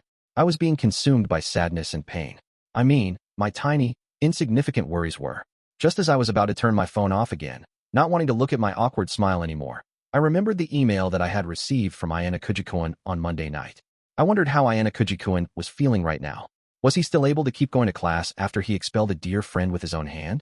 If he was going to school, then how did he? I wanted to meet him in person and talk. As those thoughts swirled around in my mind, I read his message. I want to meet you in person and talk. Oh, Ayanokouji's message was like it was linked to my very own feelings. He even included his phone number and room number, just in case. Would he talk to me then? There were several people aside from Ayanokouji-kun who were worried about me and had sent me messages as well. Are you okay? Want to talk? You don't have to stress, okay? Take your time. While I was grateful to receive such kind words, I wasn't confident I could arrive at a solution if I responded to any of them. But, knowing Ayanokouji-kun, maybe I wanted him to listen to what I had to say. I wanted him to hear. Maybe I'll go see him. I murmured to myself. It was only 5:30 in the evening now. It was too early for dinner. I figured that it wouldn't be too rude if I were to visit him suddenly now, at this time. Time continued to pass as I paced back and forth in my room, agonizing about what I should do. Eventually, I made up my mind and decided that I'd pay Ayanokouji-kun a visit. I picked up my phone, and even though I was nervous, I gave him a call. It rang 5 times, 6 times. When it rang for the 10th time, I wondered if I should just hang up. But just then, Ayanokouji-kun picked up the call. Now completely flustered, I tried to speak up. This is Juan. Is this, Ayanokouji-kun? I asked. You called me, didn't you? I could faintly hear the trace of an echo from Ayanokouji-kun's voice, as well as the sound of a running shower. Why, yes. I haven't been able to leave my room for a long time, and I've been worried about things, but I feel like I can leave now. So I was wondering if, maybe, you wouldn't mind talking to me for a little bit. Ayanokouji-kun, now. Is now, inconvenient for you? I'm sorry for calling you so suddenly. I'm just so hopeless. Maybe it really was a bad time. Maybe it was just pointless, no matter what I tried to do. It's not like that. Can you give me a little time, though? I need 20 minutes, said Ayanokouji-kun. Maybe because he knew that I was feeling down. Thank you so very much. Well then, I'll, come see you in 20 minutes. Sorry for the bother. Strangely anxious, I couldn't take it anymore. I immediately hung up the phone. Phew, I was so nervous. Maybe it's because I haven't spoken to anyone in a week. Anyway, while I waited until it was time to go, I cleaned myself up and made myself presentable. About 20 minutes later, I finished getting ready and left my room. And when I opened my front door, which felt heavier than usual, again, I muttered. I spotted a plastic bag next to my door. I guess they came again today. There were several things inside like a gelatin dessert, tea, sandwiches, and so on. This had started happening on Monday night. I quietly slipped out of my room to head to the convenience store and noticed something outside. At first I thought someone must have put it there by mistake, but then I noticed the plastic bag contained a small piece of paper with my room number on it. Unfortunately, there wasn't any name, so I didn't know who it was from. Oh, there's a salad in it today too. But I don't really like that though. It was a salad with chicken tenderloin, packed with lots of protein. Still, I felt like it was kind of the person. They included a slightly different assortment of items each day. I wonder who this is from. I asked myself. There was no receipt in the plastic bag or anything else that might have given me a clue. Though I was grateful to this nameless person, I left the bag at my doorway and took the stairs to the 4th floor where Ayanokouji-kun's room was located. I'm a little nervous about going to a floor with boys' rooms though. As I was thinking that, I opened the door leading from the stairs to the hallway. But at that very same time, one of the room doors opened. It looked like it was Ayanokouji-kun's room, but the person who stepped out was. I wondered who it could be, but I realized it was Karuizawa-san. She didn't have her hair done up in her usual beautiful ponytail. Instead it was down and completely straight. Then I spotted Ayanokouji-kun, dressed in casual clothes. Maybe they were on a date in their room? I wondered if maybe I had been a huge bother earlier when I called him. I felt like I was going to start feeling depressed again, but I couldn't turn and run away again now that I had come this far. Karuizawa-san immediately looked around and scanned the hallway. When she looked my way, our eyes met, but just briefly. Speak of the devil or something, I think, she said. See you later, Kiyotaka. Nervous, I took a deep breath. For whatever reason, I noticed that Karuizawa-san took a deep breath too. It sounded like she even took two. Maybe she'd tell me something about Hirata-kun? Bye, said Karuizawa-san. I sputtered. I was bracing myself for more, but all she said was a simple polite goodbye before walking right past me without making eye contact. Excuse me, Karuizawa-san. I called to her as she hurriedly walked past. What? I'm sorry about calling Ayanokouji-kun so suddenly. I apologized. I'm sure I was a bother. Oh no, not at all. Really. But, you wanted to talk to him about something, right? Kiyotaka told me. He said that if you didn't come now, he'd make you use your newfound courage to leave your room again. It sounded like my feelings had been conveyed well over the phone. Karuizawa-san came to a stop, came back, and smiled gently at me. I think you should just go ahead and talk to him, she said. Don't be shy. He looks like he'd be a smooth talker, but he's actually real clumsy with his words. But I think he'll give you some answers. Okay, I had come this far already. I had to get out everything that was in my head, or it'd be my loss. Karuizawa-san helped me come to that realization that I needed to be that prepared. Well then, I hope I'll see you on Monday, said Karuizawa-san. After that encouraging pep talk, she walked straight over to the elevator and repeatedly tapped the button. When she realized that the elevator wasn't going to be coming anytime soon, she walked off, heading back to her room via the emergency stairs. Thank you very much, Karuizawa-san, I said aloud. At the very least, she didn't seem to have any issues with me. I had always had the strong impression that she was an angry, scary person, but today, she seemed gentle and kind. Anyway, I didn't have the time or headspace to even think about anything else right now, so I hurried over to Ayanokouji-kun's room. After I pressed the doorbell, the door opened about 30 seconds later. I immediately got flustered again because Ayanokouji-kun was completely silent when he welcomed me inside. I called you because, I wanted to talk. For point 3 Mii-chan ARR at my room at almost exactly the scheduled time. I really wanted to send Kei back to her own room a little earlier, but Mi-chan was in kind of a hurry. Perhaps I should have asked for a few more minutes before we got started with this discussion, but I had to be careful and not give Mi-chan an opportunity to change her mind. I didn't really have any other choice but to stick with it. It's all right. Come on in, I told her. Sorry for the bother. She couldn't hide how nervous she was at all, but she showed no sign of turning back either. Even with just a glance, I could tell she was trying desperately hard to get back on her feet. Unlike Kushida and Haruka, she didn't want to stay where she was. Want something to drink? I asked. No thank you, I'm all right. Thank you for your kind offer, though. After politely refusing, she shyly sat down on the floor. I sat across from her, showing that I was ready to begin our conversation. I'm guessing you came here to talk about what Kushida said in class. About Yusuke? I asked. Her shoulders twitched when I said his name, but she nodded quietly.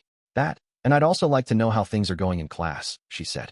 Like about Shinohara-san, Matsushita-san, and Hasebi-san. Those people are hurting much more than I am. And I wanted to ask about you too, Ayanokouji-kun. I didn't expect her to bring up my name, but it actually wasn't all that surprising.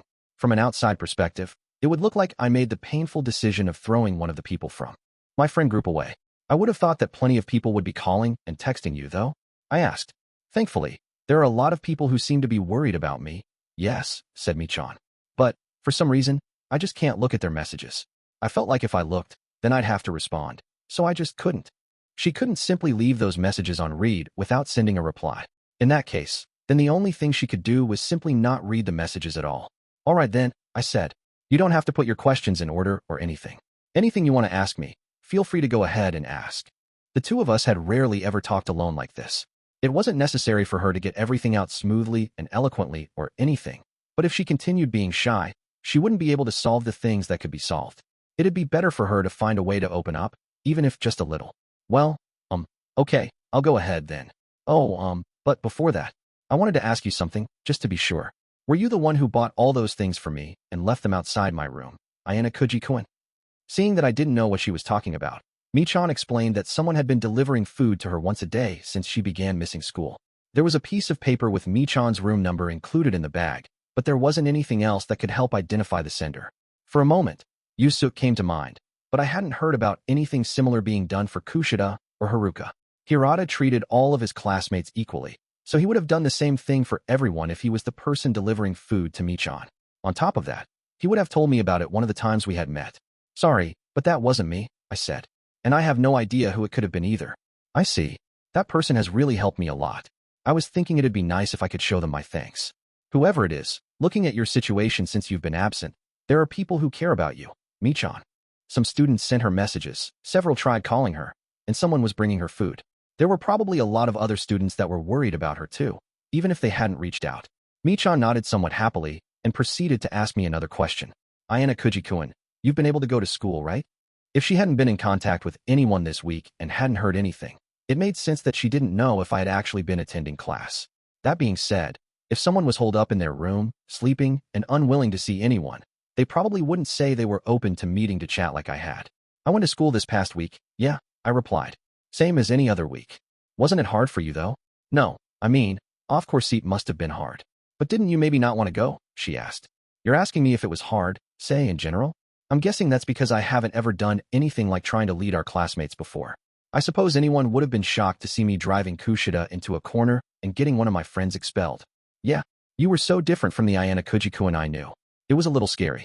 Mi-chan was being straightforward and honest. She told me straight out how she had really felt.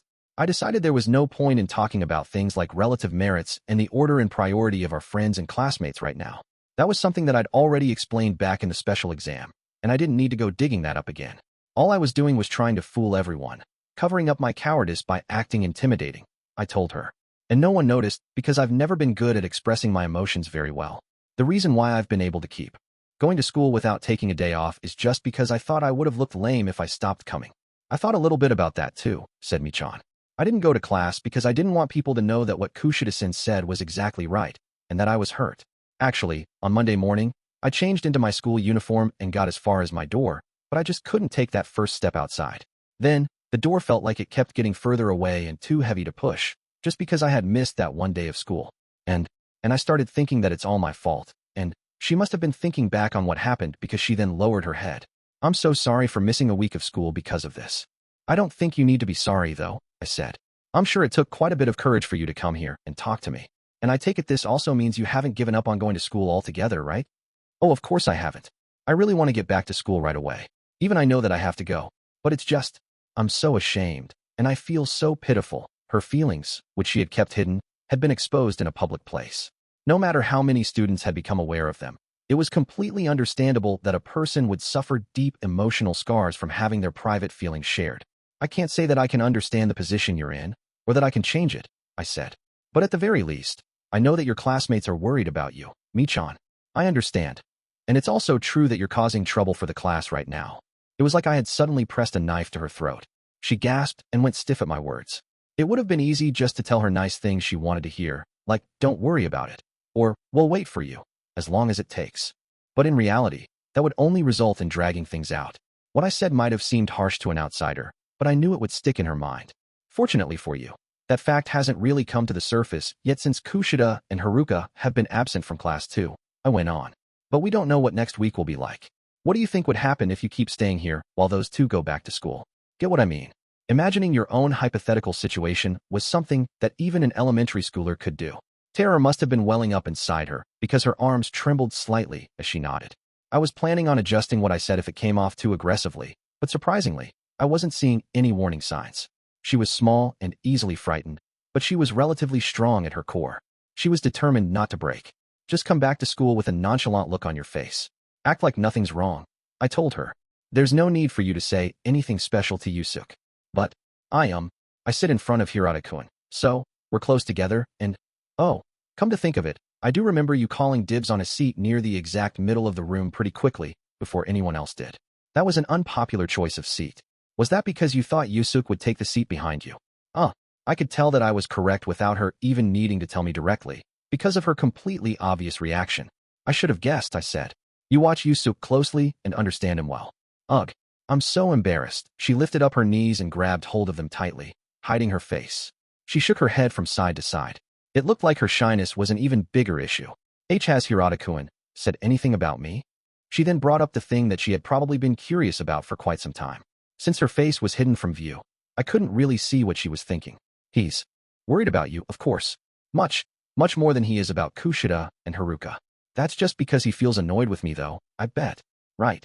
Considering Yusuke was at the center of Michan's issue, it was only natural that she was more concerned about him than anything else. It's not like he's annoyed with you. Actually, he feels bad about it. He feels sorry, like he's the one who caused you to stop coming to school, Michan. But Hirata-kun didn't do anything wrong, though, she sputtered. I know that. But, that's just the kind of guy that he is. And I'm sure you know that very well, Michan. You knew that well before me or anyone else. Yusuke was someone who could rejoice in someone else's joy as if it was his own. But at the same time, someone else's unhappiness felt like his own too. That was the kind of person he was. Ultimately, that meant Yusuke was suffering as well because Michan shut herself up in her room. Getting her to understand that point would be the most effective and most important measure in breaking through her current situation. Michan slowly raised her head and looked at me. Her eyes were a little red, but she didn't appear to be crying. She then lowered her knees, which she had been clutching tightly, back down. It wasn't like I never thought about that, she said. I thought that Hirata-kun might have been suffering alongside me. But, even so, I put myself first and tried not to see it. It looked like I didn't have to go over everything from the beginning with her. Just giving her that push seemed to be enough. When I looked at her, as a second-year student now, I felt it was fair to say that the student known as Michan was almost a fully complete person. You've got a different look on your face now than you did a few moments ago, I remarked. Thank you very much. I feel much better after talking about all of this stuff. It's all thanks to you, Ayanokouji-kun. I didn't do anything major. I just happened to be here with you as you got back on your feet by yourself. That's all. That's not true. It's because I really thought I might be able to solve my problems if I met with you, Ayanokouji-kun, said Michan. She was now speaking loud and clear. Then, she bowed deeply. I will definitely go to class starting Monday. I know. If you really do catch a cold or something, you should honestly stay in bed though. Well, at least on Monday, I'll definitely go to class, even if I have to crawl to get there. I felt like we were kind of going in circles with our discussion right now, but if she was that motivated, then that was good enough for me. However, I'm still concerned about whoever has been dropping food off for me, Michan added. I made them do quite a bit of shopping over the past 5 days. I guess they must have spent close to 10,000 points total on me. If it was just one person doing all of that, then that certainly would have been a hefty price. While she made her way to the door, she started thanking me once again, so I basically had to chase her out of my room to finally get her to leave. I guess that's probably a result of how her parents taught her to act. I feel like it's a little excessive, though, I muttered after she left. She was overly polite, even to her classmates. I suppose that was one of Michan's virtues, though. At any rate, now that I solved one problem, I figured I needed to finish tidying up my room since I hadn't been able to beforehand. More and more students have been coming to my room lately, and I couldn't afford to be inattentive. After all, Horikita, Yusuke, or someone else could arrive at any time. Shortly after I started to clean up, my doorbell rang once again. I quickly glanced at my phone, but there weren't any notifications indicating that Kay or any of my friends had sent me a message. A visitor without an appointment. What horrendous timing. I thought about staying perfectly silent for a while. Depending on how the situation played out, I supposed I could just pretend to be out, but about 30 seconds later, my doorbell rang again. It was dusk now, and the lights were off in my room. I decided to slide the cover off the peephole on my door and look out into the hallway, while making sure to conceal my presence at the same time. The very last person I wanted to see right now was standing outside my door, Amasawa Ichika, a first-year student. Come to think of it, something like this happened some time ago. I recalled what happened the day she came to visit me. That visit was also at a bad time, when I didn't want her to show up. She was wearing her uniform despite the fact it was Saturday, so I had to wonder if she went to the school building today. Could I view this visit as her merely making an appearance to stop by and say hello? Or did she have some other intent? When I thought about what happened last time, I couldn't help but suspect that there was some contrivance this time too. She obviously came to visit me on the assumption that I was in. While I was mulling over the situation, my doorbell rang a third time. Hello, senpai. I came to hang out, announced Amasawa sweetly, still waiting for some kind of response from me. Sorry, but I'm kind of in the middle of something right now. Can we do this tomorrow? I asked.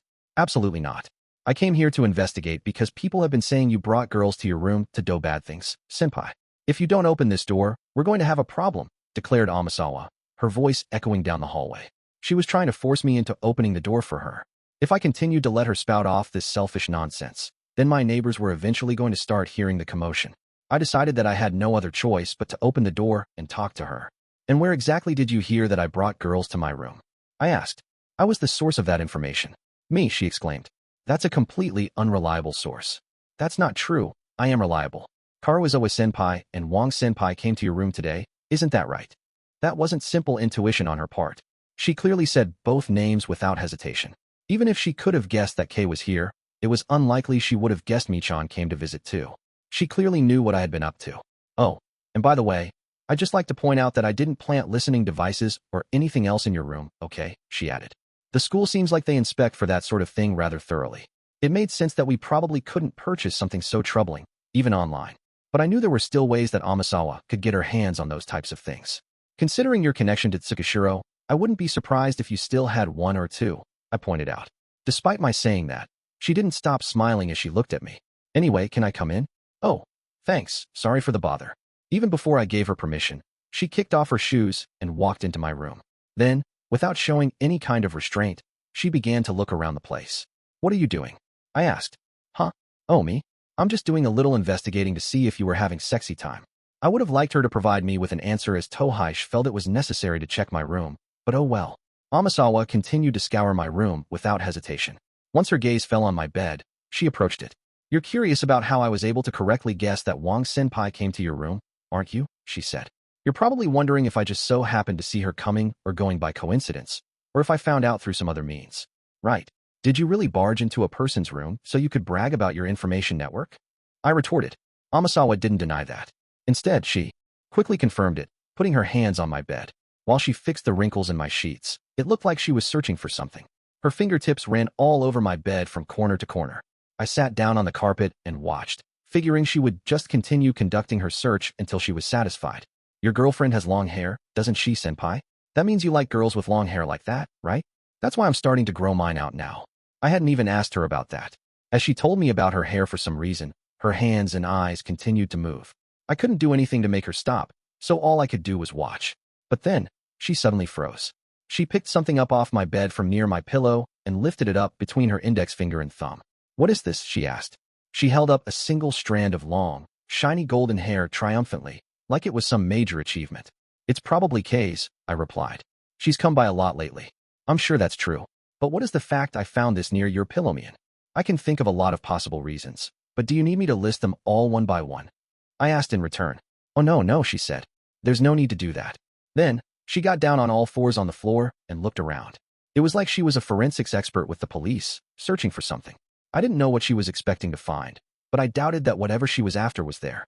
Did they teach you ways to scour people's rooms in the White Room too? I asked. When I mentioned the White Room, Amasawa stopped in her tracks. Don't you ever wonder, senpai, she said, about us? We were sent to this school in order to get you expelled.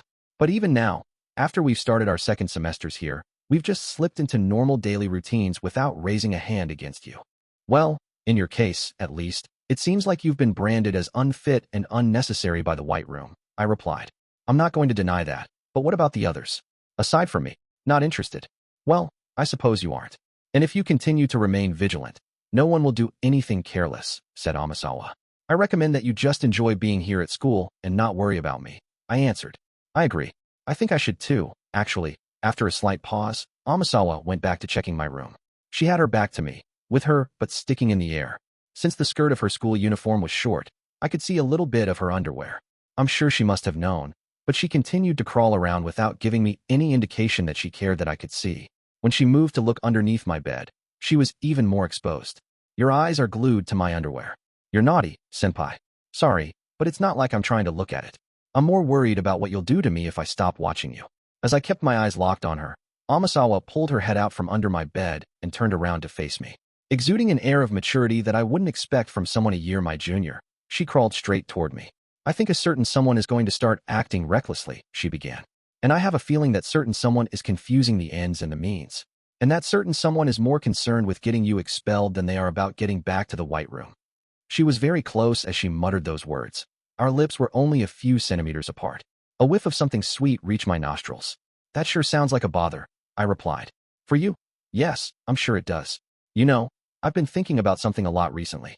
I've been thinking that maybe I should just tell you who that certain someone is and have you finish that person off. Maybe I'd be the one who'd get finished off though, I replied. Ha. That's hilarious. It wasn't hilarious at all. She pressed further. What do you think? Want me to give you a name? Amasawa drew about another inch closer to me and stopped, waiting for my response. I appreciate the offer, but I'll pass, I told her. Is it because you're not confident that you can win once you've heard their name? She asked. If that person's identity is discovered, the very first person they'll suspect is you, Amasawa. What would you do then? Yes, you're right, she agreed. I'll probably get a finger pointed at me right away. I don't need to jeopardize your school life just to find out who that person is. If she stood in my way as my enemy, then I wouldn't show her any mercy. But right now, Amasawa wasn't showing any sign of doing that. You're kind, senpai, said Amasawa. Besides, carelessly trusting her too much would also be a problem. If she was taking action while keeping several strategies in her back pocket, then I couldn't deny the possibility that her statements right now were meant as a trap. Well, I've been rejected, so I'll be leaving now, she declared. Did you come all the way here just to tell me that? I asked. Or was searching my room your main purpose for coming? Who can say? With a devilish grin, Amasawa immediately headed toward the door, but on her way, she turned her attention to the bag of burnable garbage in the kitchen. There wasn't very much in it. You know, I've visited your room several times now, but I can't help but notice you never have very much trash, she observed. I thought you'd be the type of person who filled the bag to the brim before taking it out. There was a lot of food waste, including vegetables and fish, I said. I just didn't feel comfortable leaving it all until next week, that's all. In that case, how about I take out your trash for you on my way back to my dorm, she offered. Sorry, but we're not allowed to take out trash before 8 o'clock at night. You're a stickler for the rules, I see. Amasawa's visit was unexpected, but that was at least one mystery solved. I can more or less see why you came here today, I said. You came here to offer me that proposal just now. You examined every nook and cranny in my room because you were checking to make sure no one else was listening in. The pretense of ransacking my room and trying to find out my private business was all just her being cautious. Amasawa would have been wary that the White Room student might have already set some kind of trap. Senpai, knowing you, I'm sure that you'll be fine. But if by some chance I'm expelled, just know that it'd mean that something unexpected will be coming for you. With those parting words, she made her way out of my room. After that, I decided to check my phone to see if there had been any changes. I saw that I had a new text from Akito. Haruka will be coming to school starting Monday. Some good news, at least for the time being. Apparently, Akito had successfully managed to persuade her as a mutual friend in their friend group. The problem, however, was that this message wasn't posted in the group chat including the whole Ayanokouji group. After I stared at my phone screen for a while, I saw that I got another message. Please watch over Haruka for a while. Quietly. The message was innocuous enough, but quietly was clearly emphasized. She was going to come to school, but she didn't want to talk to me. If I carelessly tried to strike up a conversation with her, there was a risk she'd stop coming to school again. That's what the message was getting at and why it was phrased that way, and the reasoning was easy to understand. As long as she was returning to school, then I had no complaints. Got it. I'll be very careful, I replied. Thanks. I hope things can go back to how they were before, he answered. For a little while afterward, I received a few more somewhat encouraging texts from Akito, but once the time was right, I brought the conversation to a close. Guess that's one more problem solved, I muttered to myself. This wasn't really a true solution. It was better to look at it as a tentative comeback on Haruka's part, and nothing more. After these past few dizzying hours, I was feeling far more drained than usual. Think I'll go to bed early tonight, I thought aloud. However, I needed to make sure I didn't forget to take out the garbage. April 4th Monday was H-Yuriance again. Saturday had been quite a full day with Michan coming to see me and Akito reaching out to let me know that Haruka would be returning. Even so, there wasn't any guarantee that either of them would show up. It all came down to how strong their determination was. And as for Kushida, I hadn't heard anything from Horikita all weekend. Even if Kushida did some to school, it was impossible to determine how she or our classmates would react. I arrived at school at the same time as usual. I took my seat and waited for the three of them to arrive. Once about a quarter of the class's students had arrived, I noticed that the girls were greeting someone with smiles on their faces. Michan, looking timid, had arrived. "Gee, good morning," she said. Michan had come to class, prepared to be made fun of, and looked up at everyone cautiously. In reality, there wasn't anything for her to worry about. The girls welcomed her to class without bringing up that sensitive topic. "Good morning, Michan," said Yusuke. "Gee, good morning, Hirata-kun," she replied. And even the boy in question met Michan's return with a smile, just as always. At this point in time, there was no telling whether Michan's love life would blossom or not, but even if it hadn't started, it at least hadn't ended either. Moving forward, it was possible that this could be a major turning point in both of their lives at this school. After various greetings, even though Michan was still looking somewhat nervous, the girls didn't leave her side. They all had fun chatting together, laughing about the things that happened at school last week. Once almost the entire class arrived, Haruka showed up too. She was accompanied by Akito. It seemed like he wasn't sure if she might run away at some point or not, so he followed her all the way to her seat, perhaps to stop her if she tried. Kisi was looking a bit hesitant too, but he worked up his courage, walked over to Haruka, and said hello. I had never imagined that there would come a day when I was glad that I wasn't beside those three once we had switched seats. Haruka glanced at me for just a moment, but she immediately averted her gaze and looked down at her phone.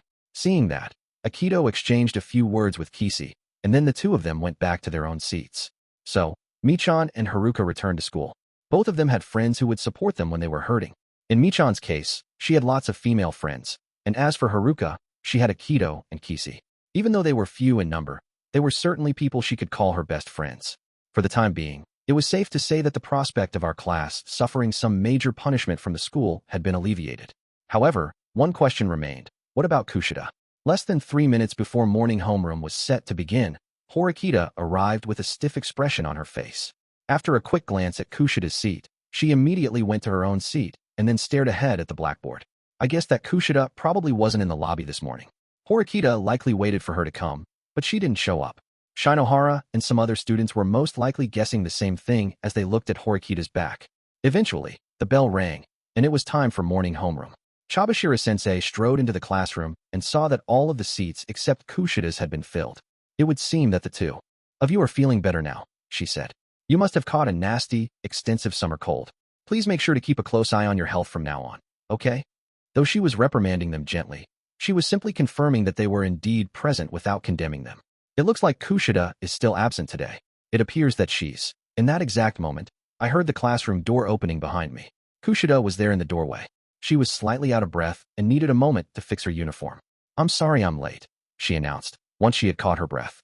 "This is the first time you've ever been late, Kushida," said Chabashira-sensei. "You've been absent for a long time. Are you feeling all right today?" "Yes. I'll be sure to be careful from now on," she replied calmly without any panic in her voice before proceeding to go to her seat. Kushida didn't say anything to anyone and simply looked straight ahead. A tense air filled the classroom, but because we weren't allowed to chat among ourselves now, everyone was silent. "I know that a lot has happened, but this has been the first time in a week that you've all been back together." Though Chabashira-sensei was still feeling anxious about the state of affairs in her class, she nodded in satisfaction. "It's almost time for the sports festival. I'm hoping that you'll all make great strides and give it your best." Later, once homeroom was over, the classroom immediately devolved into chaos. It went without saying that it was the result of Kushida coming back, of course. The students stared at her like she was a tumor. Would Kushida remain silent as this went on? Would she smile at them like she always did before? Or would she bare her fangs once more? I decided to leave the classroom for the time being, quietly getting out of my seat and heading toward the hall. I gently opened the door to the hallway. I wasn't going to carelessly expose the inner happenings of this class to the other classes. Just as I was thinking about that, I received a message on my phone. "I'm watching. Don't worry." I hadn't gotten to the hallway yet and was just peeking my face outside, but I noticed that Chabashira-sensei was there. She saw me and nodded. I suppose that meant Chabashira-sensei was following up on what she told me before about how she was going to do everything she could as a teacher. Right now in the classroom, anything could happen. No one could make a move. But just as Akito was about to pull out her chair, Kushida stood up instead, as if she were trying to get a head start on her. She did it in one smooth action, without any wasted movements, as if to warn Akito not to do anything unnecessary. Once Kushida started to move, the first place she went was to Michan's seat, which was close to hers. Michan, who had just finally returned to class, froze in terror like she was a frog being stared down by a snake. "Akito-san told me that you were absent because of me," said Kushida. "Oh, well, do you hate me?" "And no, I wouldn't say. You don't have to like me, Wang-san. I can't change the fact that I told everyone your secret. And I'm not planning on trying to be friends with anyone either." Well, I guess that goes without saying. She wasn't planning on being friends again. Although Kushida was speaking in a soft tone, her strongly worded message made Michan tense up even more. The eyes of many of our classmates were filled with frustration, anxiety, and doubt as they looked at Kushida. Normally, that alone would have been painful for anyone to bear, but it appeared to have no effect on her. "I'm not saying that I want you to understand how I felt at the time, but know that I did what I had to back then," she went on. "I apologize for making you one of my targets, Wang-san."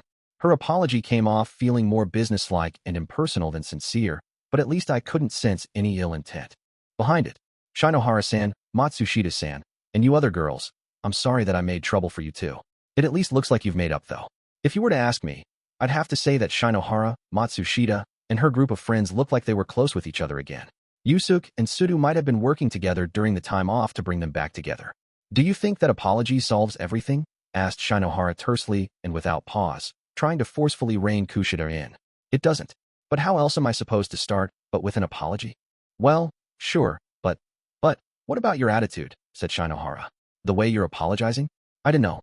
This is just how I really am," said Kushida. That false face she had been wearing all this time had come off. The angelic Kushida no longer existed. The fact alone surely had been conveyed to everyone in class without a doubt, and there was a general feeling of nervousness.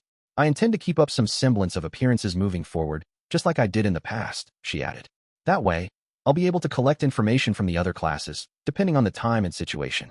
However, if anyone in this class says they want to interfere with me doing that, that's fine with me." No matter how much Kushida smoothed things over with people outside of this class and could put on appearances, if people in our class got in her way, she wouldn't be able to build a relationship with them. "I'll leave it to you all to decide whether you want to use the weapon I've developed or not," said Kushida. If Kushida was someone who valued having friends and feared being alone, then isolating her would probably be a good way of getting revenge against her. However, Kushida wasn't being passive here. She was on the attack. "I won't show any mercy to anyone who shows me hostility either. The fact of the matter is that I only revealed some secrets during the special exam. There are plenty of other people who have things they want to keep hidden too. Understand?" Kushida muttered that nonchalantly, speaking as though she were threatening the entire class and not anyone in particular. "But I'll promise you one thing. I will not reveal any secrets unless it's a real emergency." Also, I'm not doing this for the sake of the class either. I'm doing this for me so that I can graduate from Class A. This is my last line of defense. I'm not going to lose my worth as a person.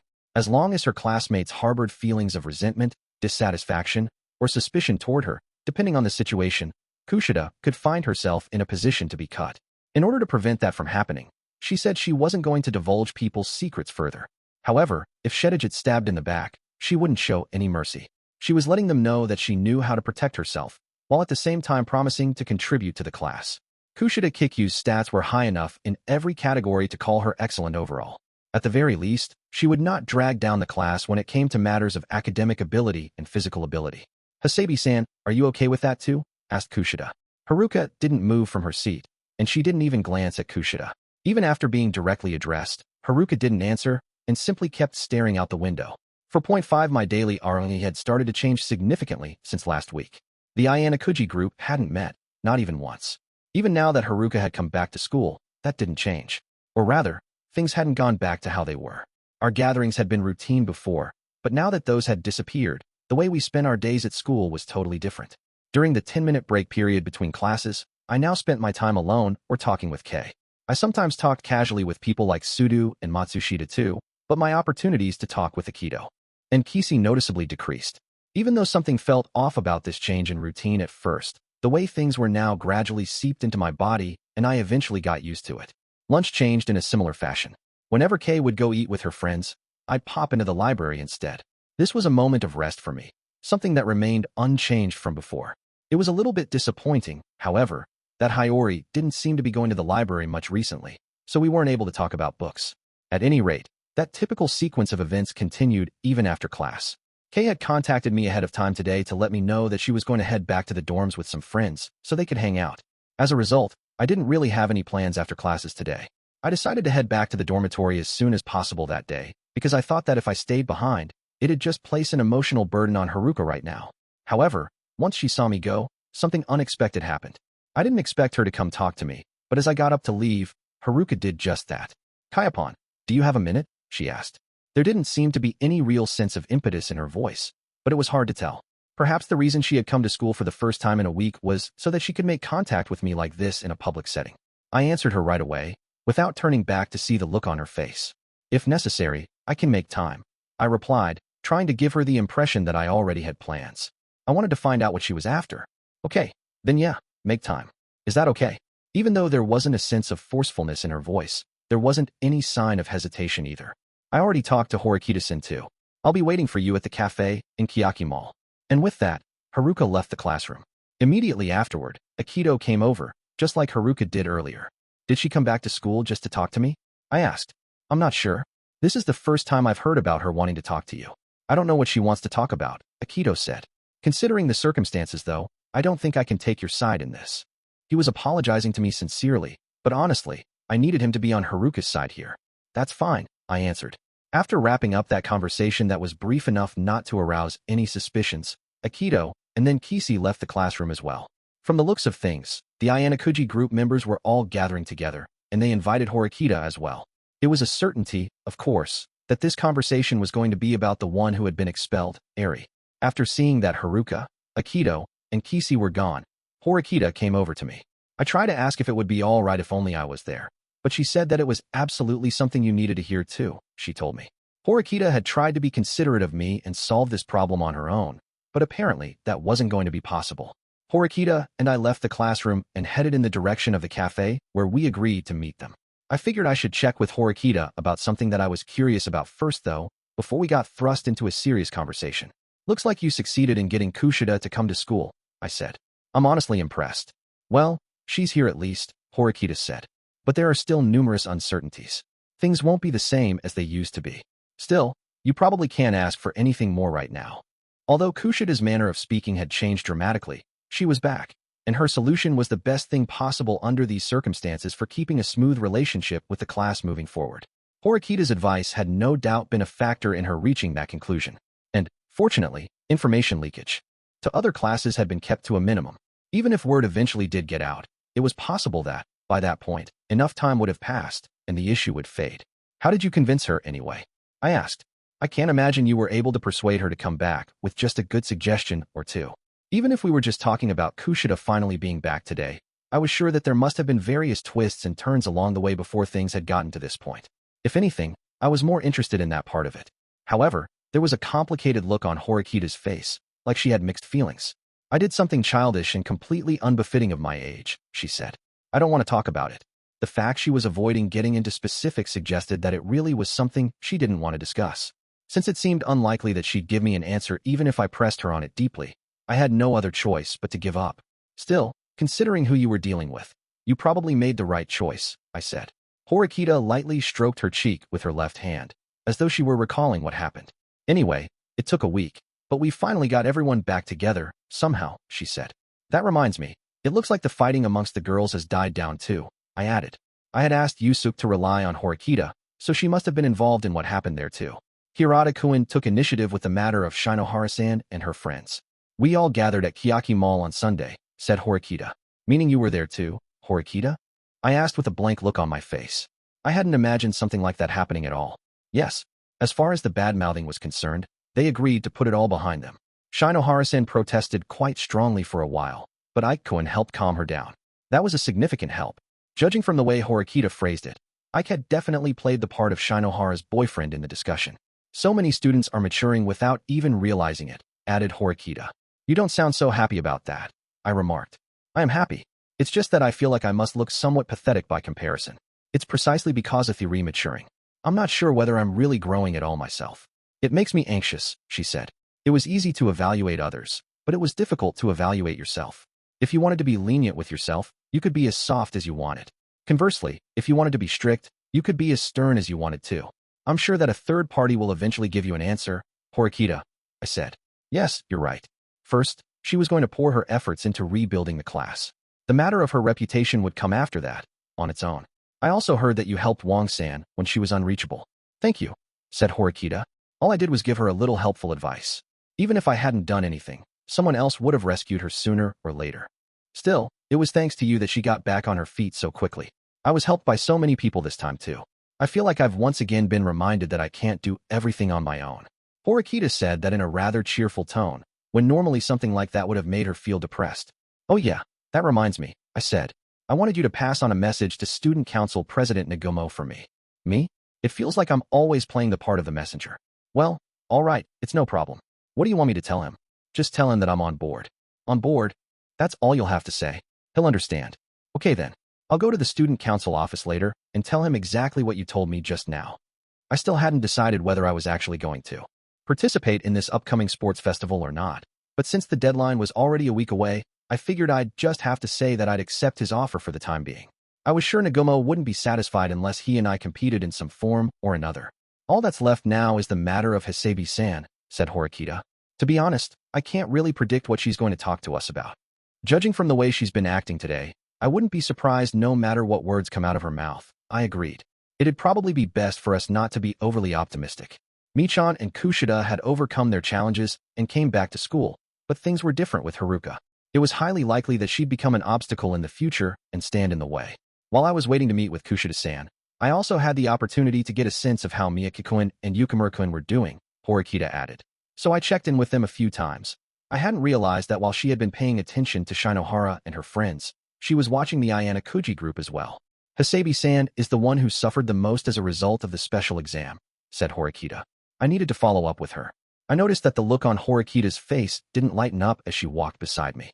It was probably because she hadn't achieved anything at all on that front. I met with her at the door, but she didn't say anything, she went on. Miyake-kun told me to just leave her alone, so I decided to keep an eye on her for the week. And that brought us to today, I supposed. I was sure that Haruka's arrival must have come as a surprise to Horikita. Still, in the end, Akito succeeded in persuading her to come to class, I said. All's well that ends well. That would be nice, but I don't think that's what's happening here, said Horikita.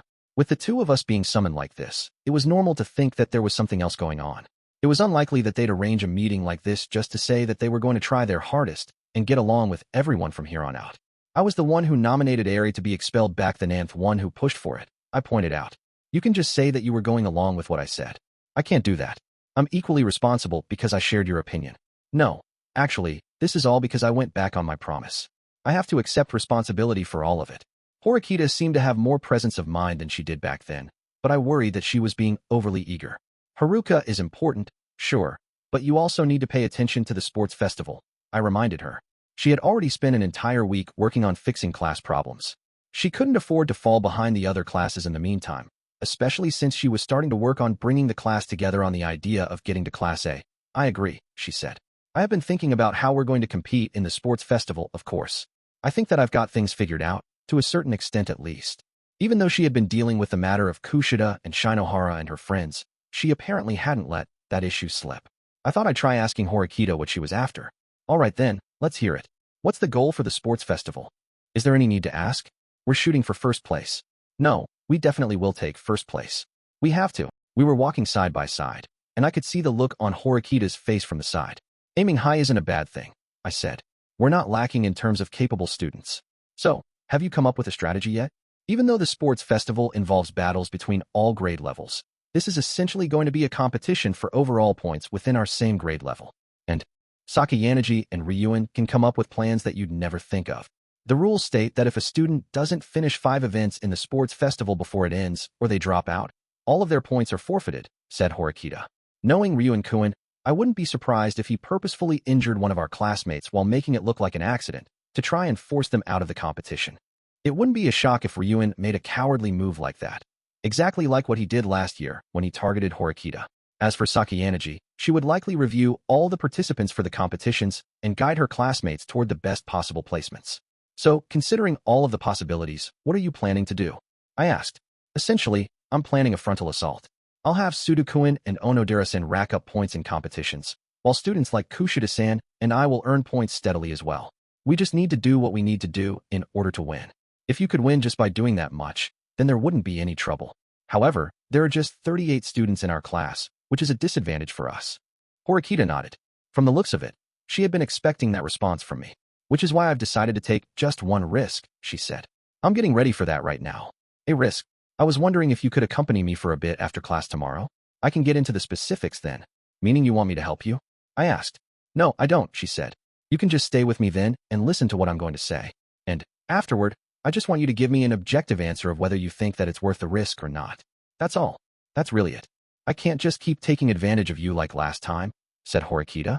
Since she already had some idea about what she was going to do, she wasn't looking for counsel or advice from me. In that case, I decided I'd just wait and look forward to whatever strategy Horikita came up with for the sports festival. All right, I'll listen to what you have to say tomorrow after class, I replied. Eventually, we arrived at the cafe where we found the 3 other members of the Ayanokouji group already seated and waiting for us. They didn't seem to be chatting at all, and there were 3 untouched drinks on the table, just sitting there. As long as we were using the cafe as a place to meet up, we each needed to at least order 1 drink. After Horikita and I had each selected something to drink, not really caring about what we chose, we walked over to the table. Sit. Haruka urged us to take the 2 empty seats as soon as we arrived. She started the conversation in a detached, matter-of-fact tone, without looking at either Horikita or me. It seems like you tried to come talk to me a few times while I was resting, so I thought I'd call you here so I could ask you what you wanted to say. It felt like she was addressing both of us, but Horikita was most definitely the main focus right now. What did you want to talk about? Asked Haruka. Well, that problem has already been solved, in a way, Horikita replied. The issue at that time was that you were out of school for several days. I guess that means you were worried, Haruka said. You were thinking that your reputation in class might have suffered. Well, sure, but that wasn't all I was worried about, of course, said Horikita. I'm sure you had a good reason for taking a week off. Right. I was sick. I told the school as much, so there shouldn't have been any problem, right? Miyache told me that there might be some kind of penalty for missing over a week though, so I returned to school today. Haruka didn't show any emotion in her answer. She didn't say it out loud, but there was an implied. So, what's the problem?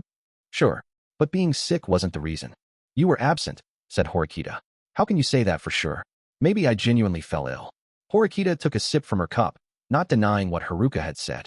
Whether Haruka's absence was due to her being sick was nothing more than a preliminary part of the problem. No matter what answer Horikita gave, it was unlikely that Haruka would be satisfied. It might seem doubtful to you, but it's true that I was sick, Haruka went on. But I wasn't physically sick or injured. It was just, mentally, emotionally. I had a hard time getting up. I couldn't sleep. I couldn't go to school. So I just laid there. Akito and Kisi appeared to just be listening calmly, but they weren't calm in the slightest. I could understand that they were suffering just like Haruka was, even though their pain wasn't as great as hers. That was why all they could do was stay silent and listen. Can you stop playing these stupid word games already and just tell me what you want to say? Said Horikita. Instead of taking things slowly and modestly waiting for an answer, Horikita was deciding to take a heavy-handed approach. That kind of attitude could backfire, but Haruka was unfazed. I had the impression that Haruka was pushing her emotions deep down, keeping them locked up inside. I wondered if Horikita beside me realized the same thing, and if that was why she said something so excessive. Are you satisfied, now that you've gotten more class points from that special exam? Asked Haruka. I'm not satisfied, no. There's still a gap of over 500 points between us and Class A. And besides, the ideal situation would have been for us to reach Class A without losing anyone. That's what I wanted, but, well, there's no point in talking about that anymore. Not at this point. No one wanted others to be expelled. And yet we fought on. And we had nominated Eri for very compelling reasons. There wasn't anything more to it. We had already reached that conclusion. My best friend was sacrificed as a result of your selfish decision, Horikita-san. Are you aware of that? For the first time today, Haruka came out and said what she really wanted to say. Yes, I am, said Horikita. Horikita had still been battling with her own feelings more than a week after the special exam had ended. You didn't have to ask her about that. You could tell that just from looking at her face every day. But still, that had nothing to do with Haruka. She wasn't going to forgive Horikita just because she was doing her best. And she wouldn't simply forgive Horikita if she produced favorable results either. Wow, you're such a great leader. You'll do anything to make sure our class wins, said Haruka. I'm still a ways off from being a great leader, said Horikita. You know I was being sarcastic, right? Of course I do. Didn't you promise that you'd only go after the traitor? The one student that kept voting in favor the whole time, asked Haruka. On that point, I think that my perspective was overly naive, Horikita admitted. But even so, I can't just act like that special exam never happened. All I can do is make the most of what I've learned for next time. Some mistakes cannot be forgiven, Haruka told her. I won't deny that. You're right. Do you really think that keeping that keeping Kushida-san in class was the correct decision? It was because I decided that it was the correct decision that I moved to keep her in class. I was fully prepared for the students to antagonize me over it, Horikita replied. I feel like I'm going to be having this conversation over and over. Yeah, I guess you will, snapped Haruka, her tone intensifying slightly after she saw that Horikita wasn't being apologetic or modest. I have no intention of making some half-hearted apology, Horikita went on. No matter how many carefully constructed speeches I give, the fact remains that I changed my opinion about having her expelled, and I decided that we should keep her. You have every right to hold a grudge, and I know that one day, I might suffer painful payback for this. But I decided that Kushida-san can still be an asset to our class, and I am gradually becoming more and more convinced of that. But even if Kushida-san is so brilliant, there are other kids in the class who are worthless, insisted Haruka. It didn't have to be Eri. Haruka was arguing that someone else should have been cut, but Horikita had not come to that conclusion herself. Haruka then continued speaking. I don't accept you. No matter how many people can accept you in the future, I never, ever will, Horikita-san. Haruka was still keeping her emotions bottled up as much as she could, but chose to show there was no sign of forgiving Horikita. Then I'll just have to do my best so that you can accept me, said Horikita. I literally just told you I never will, said Haruka. I am responsible for Sakura-san's expulsion. I won't deny that. I cannot deny that. But even so, what am I supposed to do? Do you want me to say that I'll drop out of school right now? That wouldn't bring back Eri, of course. The 100 points that we gained thanks to Eri sacrificing herself for the class's sake would be meaningless if Horikita did something like that. Or do you want me to get down on my knees and beg? Would that make you feel better? Asked Horikita. It might have looked like Horikita was being aggressive and heavy-handed, but that wasn't true. Horikita was suffering. But even though she was trying her hardest to put on a tough front and face Haruka. As I sat beside her, I could see the true meaning in Horikita's quivering gaze. Give me Eri back, said Haruka. I can't fulfill an impossible demand, said Horikita after a pause. That's all I want. I don't care about the class. I don't care about anything. Haruka grabbed a few strands of her hair and tugged as hard as she could, yanking them out. You made the wrong decision back then. If you're so upset about it, then maybe you should have fought, said Horikita. Immediately after saying something that sounded close to a provocation, she kept talking without giving Haruka a chance to respond. But that would have been pointless, right? Even if you had fought, there was no way that you could have pushed back on what was happening. You're right, agreed Haruka. I don't think I could have done anything either. Kayapon, you took advantage of Eri's feelings and mercilessly pushed her into a corner. A normal person absolutely never would have been able to do something like that. Haruka addressed me for the first time since this conversation started and was looking at me with contempt. However, it seemed she had no intention of actually discussing it with me because she turned her attention back to Horikita right away. Do you really think that Kushida-san is going to work for the class from now on? She asked her. She's probably just going to betray you. If and when Kushida-san drags the class down, then yes, I'd regret my decision. There was truly no guarantee that Kushida would necessarily be useful to the class. And if Horikita made a mistake in the way she guided the class forward, there could come a day where she regretted the choice of having Eri expelled. But even so, if I were to go back in time to that moment with what I know now, I'm sure that I would essentially do the same thing, Horikita went on, reiterating definitively that she would not change her conclusion. I would still decide to save Kushida-san and expel Sakura-san. The only thing I'd do differently is that I wouldn't have made that careless promise. That's it. Why? Why Eri? Muttered Haruka. I was sure that Horikita would have answered the question even if I stayed silent, but I decided to speak up and offer my own thoughts. It's an issue of perspective, I said. That exam provided a strong stimulus for the students who were at the bottom of the rankings in OA. If those students continue to hover near the bottom, then it's possible they could be expelled next. I think that the fact that they're now more acutely aware of the danger is a positive thing. That was why I had taken on the role of naming Eri. That sounds just like how Ryuin's class works, snapped Haruka. So what? If someone's not good enough, they get cut. That's right, I replied. I don't know what policy that Ryuin has in place right now, but it's a fact that it's something like a reign of terror. So far, our class's policies have been vague and far too lax. That kind of reminds me of when we first started at this school, Haruka said. No one could come together on anything, and everyone was just selfishly doing their own thing. If someone asked if the situation in our class now and the situation back then were similar, then sure, you could say that. But even though the situations looked the same, they weren't actually. But it's different now, I told her. It's inevitable that you'd want to prevent damage that doesn't need to be done. In this case, we just minimized the damage that happened. But that was the first time that Haruka raised her voice in this conversation. Horikita came to the conclusion she did because she sensed that Kushida would bring much more to the class than Eri would if Horikita made Kushida into an ally. I continued. And it was because I could see that possible future as well that I decided to respect Horikita's opinion and offer her my help. Generally speaking, there were no certain futures. You could only imagine and then grasp a future that you could see. People aren't all-powerful. Even though Eri's gone, when I look around, it's like the class has gone back to its usual routine, said Haruka. I understand your frustration, but I wonder, did you feel the same way when Yamauchi-kun was expelled? Asked Horikita. He brought that on himself. This was different, said Haruka.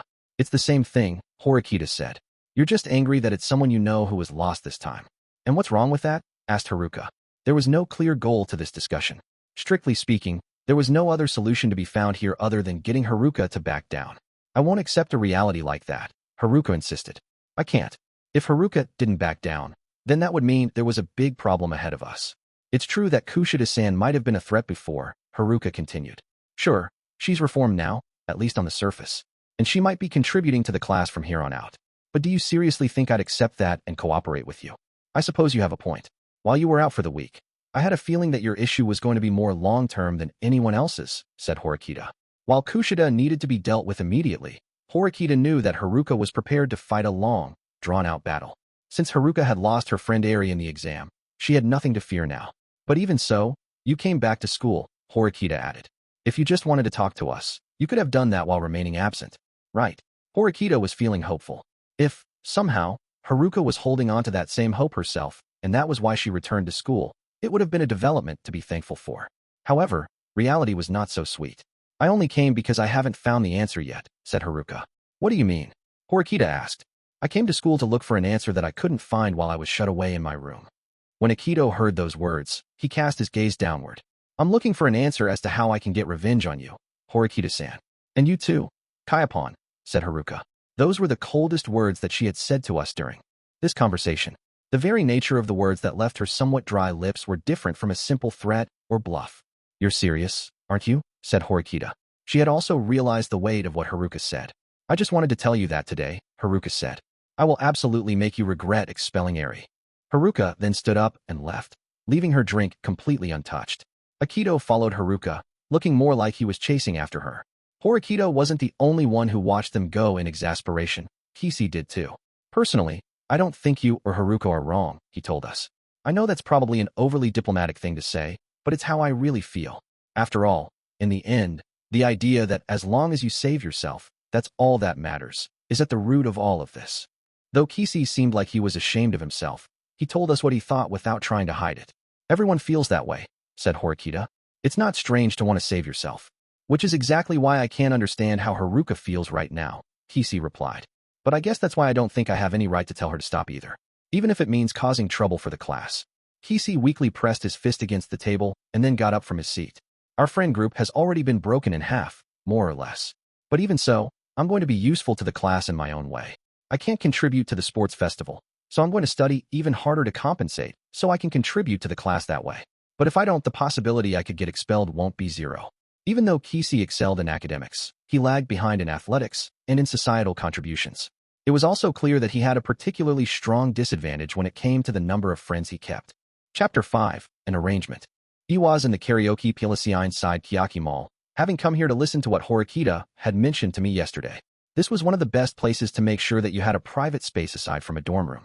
When I had set foot inside one of the rooms, I noticed that there wasn't anyone inside except for Horikita and me. If we're just going to talk, then it wasn't really necessary to come all the way to this karaoke place, was it? I asked.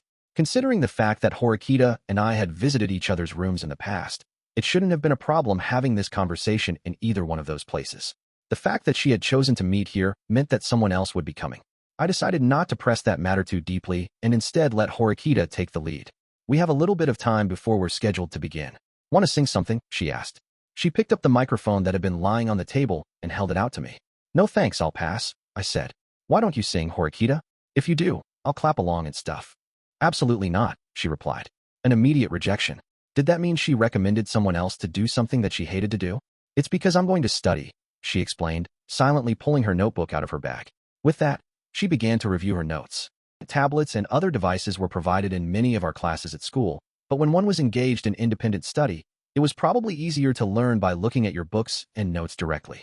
Since no one was singing, the room was rather quiet. Despite how weird this bizarre arrangement felt, I decided to just sit quietly on the sofa and let time go by. Before long, our meeting time had passed, and it was now 5:10 p.m. Horikita had been checking the time on her phone every few minutes since before the start of the hour. She looked up and let out a sigh. I'm sorry, she said.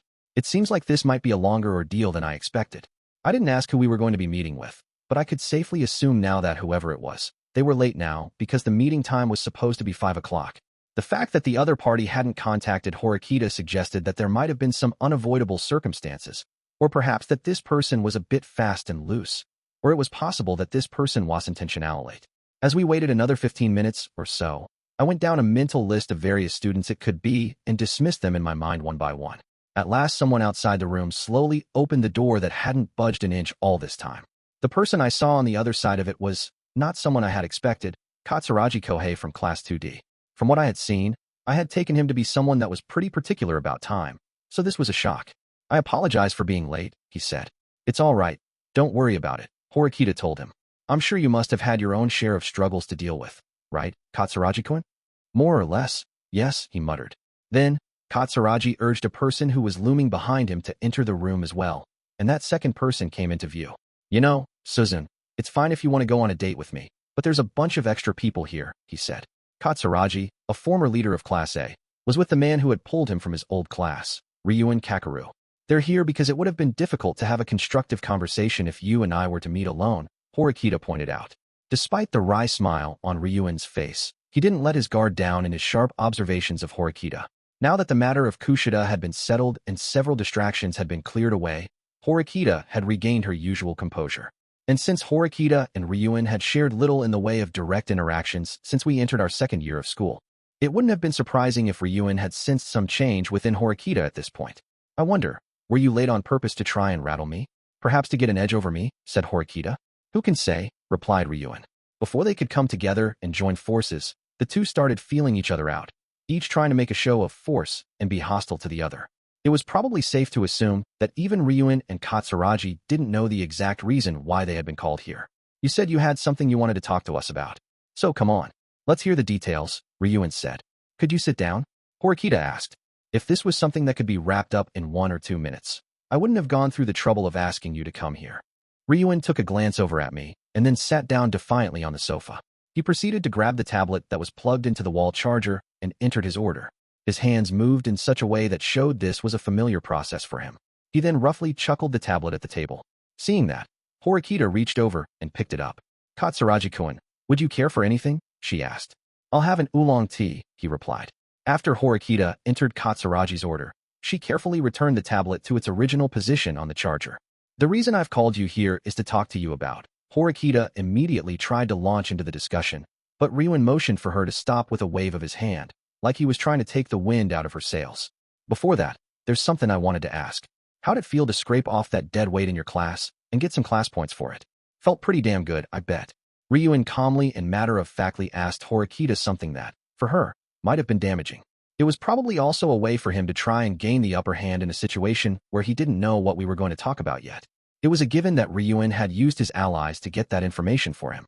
He was making this move based on the assumption that our internal affairs were still left unresolved. Horikita, sitting beside me, wasn't fazed. It's not as if problems haven't sprung up as a result, of course, she said. But, unfortunately for you, things won't turn out the way you're hoping. Most of the major problems have already been resolved. That was a lie, because at the very least, the problem of Haruka hadn't been dealt with. It was unclear just when that bomb would go off. Wow, you're sure spewing those lies pretty confidently, huh? Ryuin had also determined that what Horikita said was untrue, which was why he made such a leading statement. Horikita didn't care. You can go ahead and think that I'm lying. I don't care. Besides, you're not the sort of person who would simply believe anything I said in the first place anyway. Isn't that right? Who knows? Maybe I actually trust you more than you think. Ever think about that? Even if you meant that seriously, no. Even if you're joking, it's not funny either way. Horikita sidestepped his provocations. Katsuragi stared at her as though he were analyzing her, and slowly crossed his arms. And what about you? She asked. I thought for sure that you would have expelled someone. Aren't you worried that you'd lose comrades? Katsuragi replied. You're the only one who made the wrong choice. 3 out of the 4 classes had opted to protect their classmates. Katsuragi was trying to give Horikita the impression that she was the only one to have chosen unjustly, who'd made a mistake. It's unfortunate that we were the only ones who could make the correct choice, said Horikita. You didn't even take one step forward in the race toward Class A. That's enough on that subject for the time being, said Katsuragi, bringing that part of the conversation to a close. As he did so, there was a soft knock on the door. One of the staff members had arrived, delivering the oolong tea that Katsuragi ordered along with an orange juice. The juice was placed in front of Ryuin, but it really didn't seem like the kind of thing he'd order. Horikita and Katsuragi both unintentionally found themselves staring at the bizarre pairing of Ryuin and an orange juice. Incidentally, I couldn't help but stare too. Ryuin and orange juice? That just didn't seem to fit. While everyone was wondering what was going on, Katsuragi spoke up. Well, now that we have our drinks, let's get down to business. What is the purpose of this meeting? Asked Katsuragi, urging Horikita to speak. Horikita nodded, and as she looked between Ryuin and Katsuragi once again, she started to speak. I'm proposing a cooperative partnership for the upcoming sports festival in order to defeat Sakayanagi-san's class, she said. Katsuragi's shoulders twitched slightly, indicating that he was surprised. Immediately afterward, he returned to his usual calm demeanor, and after a pause, he asked her a question in return. What do you mean exactly by cooperative partnership? Cooperation could imply a wide variety of things, and the exact degree of cooperation required could vary greatly depending on how each person interpreted it. It made sense that Katsuragi would want to hear more details, but at the same time, he wasn't going to dismiss the proposal immediately. Ryuin, on the other hand, looked unsurprised and unimpressed. He simply watched quietly with a smug smirk on his face. In the upcoming sports festival, there's both competition between the grade levels and competition within each grade level, Horikita said. I wish to make the most of a system wherein we can win points and share them equally if we win team-based competitions, where multiple students are involved. Choir class, though? Asked Katsuragi. Would you mind telling me the reason? The leader of that class, Ryuin, didn't interject, not even once. He simply listened. First of all, it goes without saying that teaming up with Class A is out of the question. Helping that class earn points while we're trying to catch up to them would be completely backward.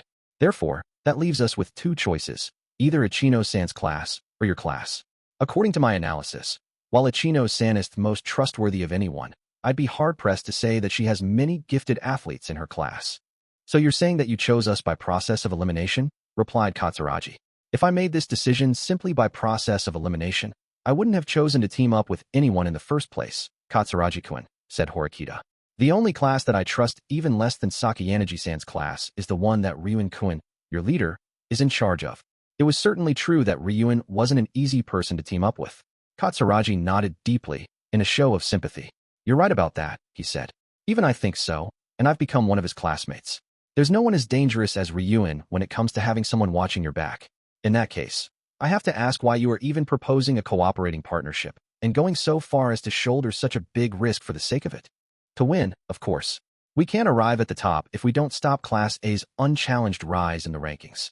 However, what would be the point if Ryuen ends up betraying your expectations in the end? Katsuragi pushed.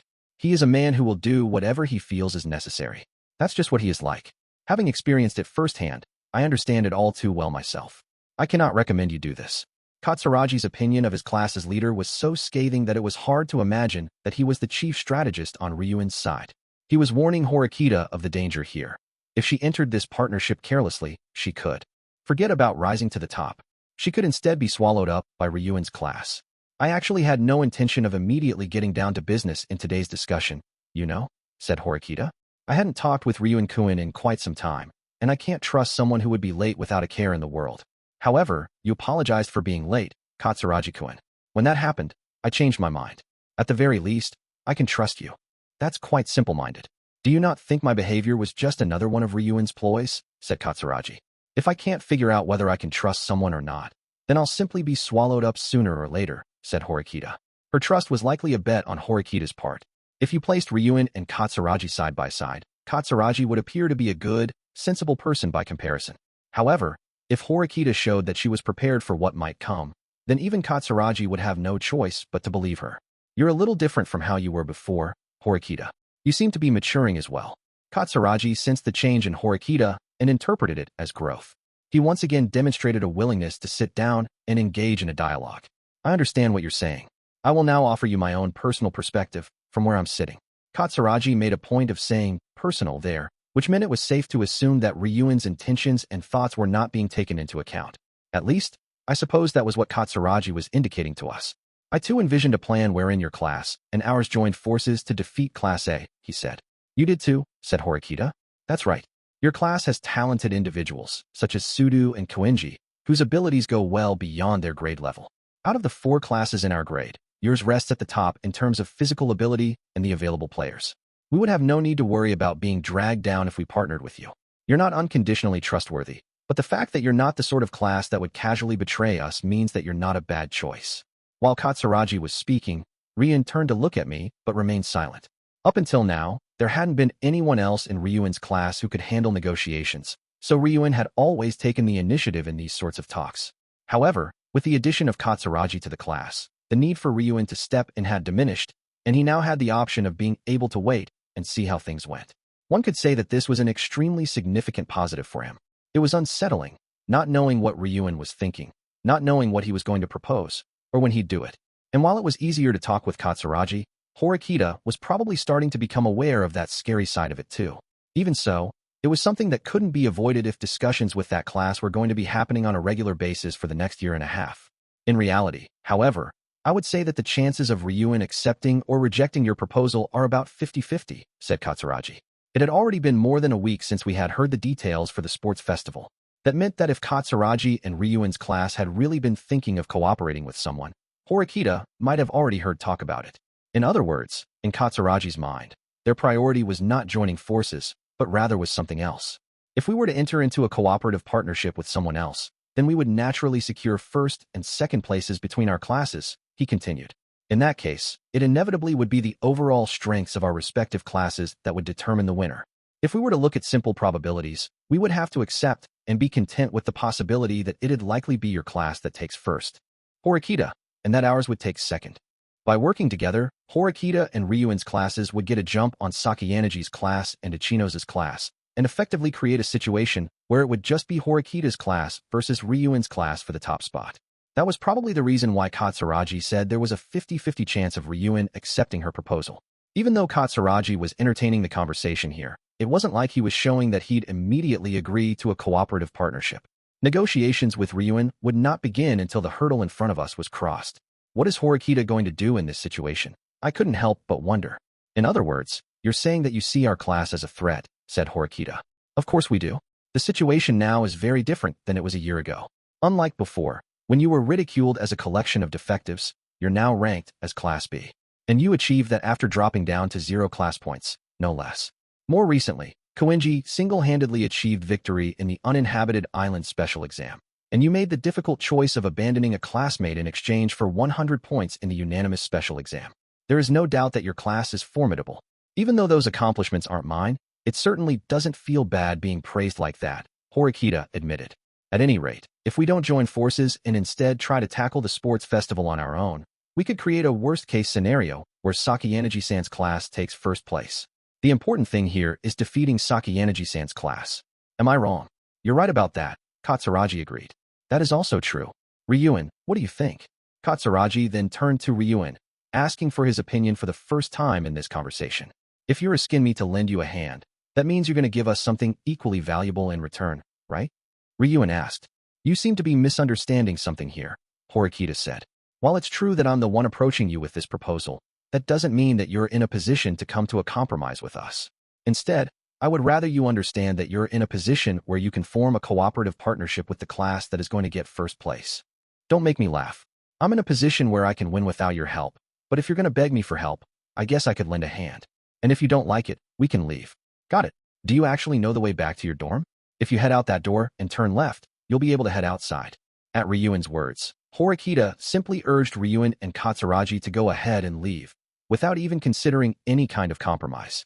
That kind of attitude was the essence of bargaining, but at the same time, Horikita was giving the impression that she wasn't betting everything on this strategy. Basically, she was telling him that negotiations would break down if he left the table now. The proposal to defeat Sakayanagi together would fall through. And if that happened, if Ryuen later came forward and said he wanted to join forces again, their positions would be reversed. You've got some balls, bluffing like that, said Ryuen. What are you talking about? Horikita replied. Just as Katsuragi-kun said himself, we have considerable talent on our side for the sports festival. Do you honestly think that you can outscore the likes of Sudo-kun and Koenji-kun if we go head-to-head? If we were going at it head-to-head in a fair fight, then sure, you might be right. But there are a lot of ways we can go about this. You didn't forget what happened last year, did you? Ryuen's statement clearly implied exactly what we feared. Him pulling a dirty trick where he made an attack look like an accident. This year, we're apparently going to be hosting outside guests, Horikita pointed out. Also, considering the rules off the sports festival, it sounds like we're going to be monitored very closely. We'd have to see how far you can get by using such cowardly tricks, won't we? There's always plenty of blind spots, Ryuen said. Don't go thinking, I'm only talking about what happens during the actual competitions. By that, Ryuen was referring to unsupervised places like locker rooms and restrooms, far away from prying eyes. I see you're the same as ever. That's quite a threatening line of thinking you have, but, well, I've heard enough. Horikita slammed her notebook shut with a plunk. She didn't sound particularly disappointed over how the meeting had gone. Ayanokouji-kun, thank you for coming with me today. Apparently, I didn't even need to ask you for your judgment in this case. It's far too risky, so I think that we should end things here. If you're all right with that, there's no problem on my end, I replied. Well, all right then, said Horikita, moving to put her notebook away. Ryuen didn't respond, and simply watched her. Meanwhile, Katsuragi made a move. Ryuen, it seems that Horikita has changed even more than we had imagined. After calmly analyzing the situation, he turned his gaze toward Horikita once more. If we don't bring our best to the negotiating table, we'll be the ones who get left behind. You didn't bring this discussion up with me because you saw the downsides of teaming up, didn't you? Ryuen asked Katsuragi. I didn't suggest that we propose teaming up, no? However, if the suggestion comes from Horikita, that changes things. Besides, I have a feeling that her class may exceed our expectations. From what they were saying, their evaluation of Horikita's class had gone up slightly thanks to the updated data they'd received. In other words, they had re-evaluated Horikita's class as one that was worthy of cooperation. You're just putting up a front, scoffed Ryuen. From what I can see, this is all for show. It's natural to try and make things work out in your favor when you've got the edge. And yeah, you're talking a better game than before, but the only reason it's working for you is cause you've got Ayanokouji there next to you. The full glass of orange juice was still sitting in front of him. In a flash, Ryuen picked it up and tried to toss its contents all over me. I immediately shifted to avoid getting splashed and evaded the wave of juice. A fragrant, yellow-tinted stain appeared in the spot where I had been sitting. Come on now. I'm sure you've noticed how freaking weird this dude is, right? Could you have dodged that? I probably couldn't have, no, said Horikita. Exactly, said Ryuen. A normal person would have gotten soaked before they could even react. A normal person couldn't avoid it at all. But this guy got out of the way with that blank look on his face like it was no big deal. It might be true that he has incredible reflexes, sure, but what does that have to do with the current discussion? Horikita asked. Don't you get it? Let me put it this way. Ayanokouji is your secret lethal weapon, Suzune. Of course you can talk so big with us right now when you're showing off the heat you're packing. And you deliberately ordered orange juice just to test that theory. Give me a break, said Horikita. I thought it was odd of him to do something like that. But then again, I supposed he always was the sort of person who did outrageous things. I had made the right choice to pay attention to the fact that he ordered something that didn't seem like him. I kept wondering when he'd actually take a drink too. Why did you avoid it? Horikita asked me. If you let yourself get splashed with the juice, we could have stopped him from making a comeback like that before he even started. Don't be ridiculous, I said. I obviously didn't want to get splashed with juice. That's just a given. Orange juice had a strong smell. It would have made me all sticky, and it wouldn't come off easily. Letting myself get splashed with it was too much of a bother for me to deal with unconditionally. Now, if it were oolong tea, then I might have allowed it. Orange juice was one of the best possible drinks to use if you were going to harass someone by splashing them with it. If you want to make this a fair negotiation, get Ayanokouji out of here. Then we can talk, said Ryuen. He was offering to continue negotiations on the condition that I was removed.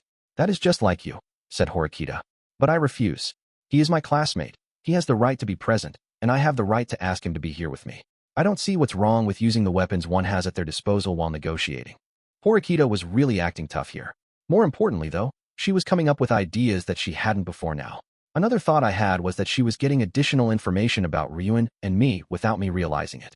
It was unclear exactly how much Horikita knew, but it wouldn't be surprising if she happened to hear about the incident on the rooftop with Kei. Horikita had told me from the beginning that it wasn't necessary for me to help and that I simply had to be present. While she kept her promise, she was still using me. Even after realizing that, I couldn't complain either. I am offering for my class, one that is in a superior position to yours, to enter into a cooperative partnership with yours, she continued. If that doesn't satisfy you, then you can just pretend this conversation never happened. I won't care. There was absolutely no way that Ryuen would cooperate with Sakayaneji. And supposing even if, hypothetically, he asked the Chinos to team up, it was unclear exactly how many useful players he'd acquire. If Ryuen made the wrong choice here, it would inevitably have an impact on his future. And even though chances of it happening were low, it was also possible that a Horikita-Sakayaneji alliance could be formed instead. It wouldn't be bad for Horikita if her class took first and Sakayaneji's class took second in a situation like that. However, if that was allowed to happen, then it would make it that more difficult for Ryuen to catch up with Sakayaneji. I am willing to join forces with your class, but it depends on if we can talk it out, Horikita said. Now, may I ask you what your answer is? Will you accept my offer? Or not? Katsuragi couldn't answer that question. It had to be the leader, Ryuen. After several seconds of silence, he offered his decision. All right, I accept this proposal of yours. However, Ryuen didn't stop there. He continued, but I got a condition to add. Since this is going to be a cooperative partnership, it's got to be more stable. Fairer. If either my class or yours gets first place while the other place is second, then that means there's going to be a difference of 100 class points between us. To make up for that difference, whoever gets first place will pay out private points to the other each month until just before graduation on March 1st. Add that to the agreement. He wanted to do the same thing he had tried before with Katsuragi. Ryuen had made an agreement with him in last year's uninhabited island special exam, where if one side earned more class points, then that difference would be made up with private points. Ryuen himself surely must have been aware that he was in a disadvantageous position, but he was still trying to push for a little something extra on top. Horikita, however, had anticipated this as well. It's certainly true that your condition by itself is fair, she said. But I refuse. The matter of who will take first and who will take second is a serious contest. We will only settle it through a fair fight. If things were already fair without adding that condition, then there was no reason for Horikita to go ahead and accept it if she already determined that she had a high chance of winning. Cuckoo. You're not going to let me line my pockets that easily, huh? But in that case, this deal doesn't look so good for us, does it? It'll be difficult to get Horikita to make any compromises, Katsuragi said. I believe she's going to remain firm in her offer. While Ryuen demonstrated no indication of formally signing any contracts, Katsuragi showed that he was still willing to be flexible. Not good enough, said Ryuen. If you're a skin for my help, then you're going to have to show me more sincerity. Sincerity? Horikita repeated. I think I should be the one asking out it, no? Say this strategy works well, and we make sure that Sakayaneji-san's class A comes in last place. They'll be penalized 150 points. There is already plenty for you to consider in this strategy where the two of us join forces. But you should know that we're taking a risk as well. She then continued her rebuttal. When it comes to whether or not I can trust your class, the clouds of doubt have been swirling around for a long time. If you focus your main players on team competitions, then it's inevitable that you'll neglect the individual competitions. It was entirely possible that Ryuen would instruct his people to betray Horikita and have them cut corners in the events. or even have them not show up for competitions that they promised to go to in the first place. Since all of the leaders, Horikita included, would have to attend their own competitions, it was doubtful she'd be able to monitor every single event taking place. And since cell phones and such couldn't be brought to the sports festival, it would be impossible to coordinate across distances. I'm trusting you. Someone who isn't reputable at all, she concluded. Taking on that risk alone is the maximum allowable concession that I'm offering you in this partnership. I will not budge, not 1 millimeter more. I was sure that this hit home for Ryuin as well, and he must have been aware how painfully true that was. No matter how appealing the players in his class were, the basic premise was that Ryuin himself could not be trusted. Horikita was essentially telling him to accept that, and then to shut up and cooperate. She's made a good argument, Katsuragi put in. I didn't trust your methods either. You just have to accept it. I never expected you to trust me, not from the very beginning.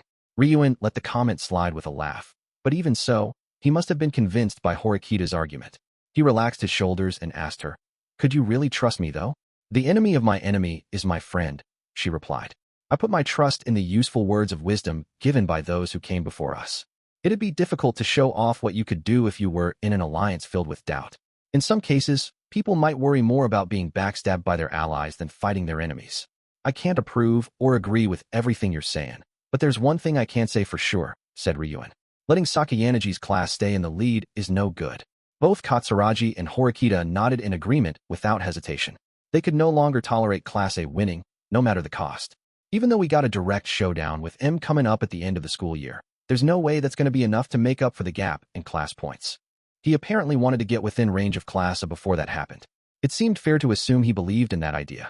"Ayanokouji-kun, you've been listening to this discussion quietly, but I think it's about time you tell me your opinion," said Horikita. I had to weigh Horikita's idea against the risks. She was asking me, objectively, if people would accept this strategy of hers or not.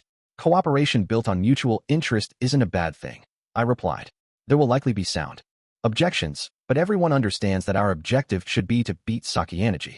Yusuke and Kei will back you up on that. Horikita was once again feeling confident in her proposal, but Ryuin slammed on the brakes. "I want to sign this contract, but not yet," he said. "Not yet? Do you think you can get anything else from me?" said Horikita. "Confirm one last thing. Was it you, Suzune, who came up with this proposal? Or was it Ayanokouji? You know, that guy over there watching this whole conversation with a blank look on his face. Which one?" He was aggressively pressing her to say who had come up with the idea of cooperating with his class. "Are you saying that if this offer isn't coming from Ayanokouji-kun, that you won't accept it? There seems to be some kind of secret relationship between you and him that no one else knows about," said Horikita, her comment tinged with implications. "I've witnessed firsthand how enemies can come to recognize each other's abilities, and I feel like I'm out of place here. When did I say anything like that?" Ryuin sounded irritated, glaring at Horikita as if to demand she hurry up and answer his question. "I'm just asking you to tell me which one of you came up with this." "I did," Horikita replied.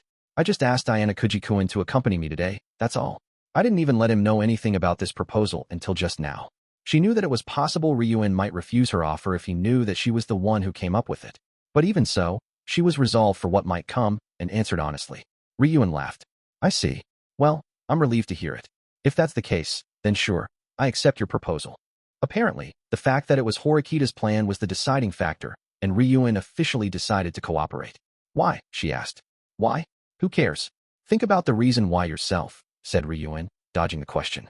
"Anyway, it'd be mutually beneficial to get a proper written contract done up, just in case." "No, scratch that. It'd be even better for you, especially." "I'll have one written up, of course," Horikita agreed. "I'll include Chabashira-sensei and Sakagami-sensei as well.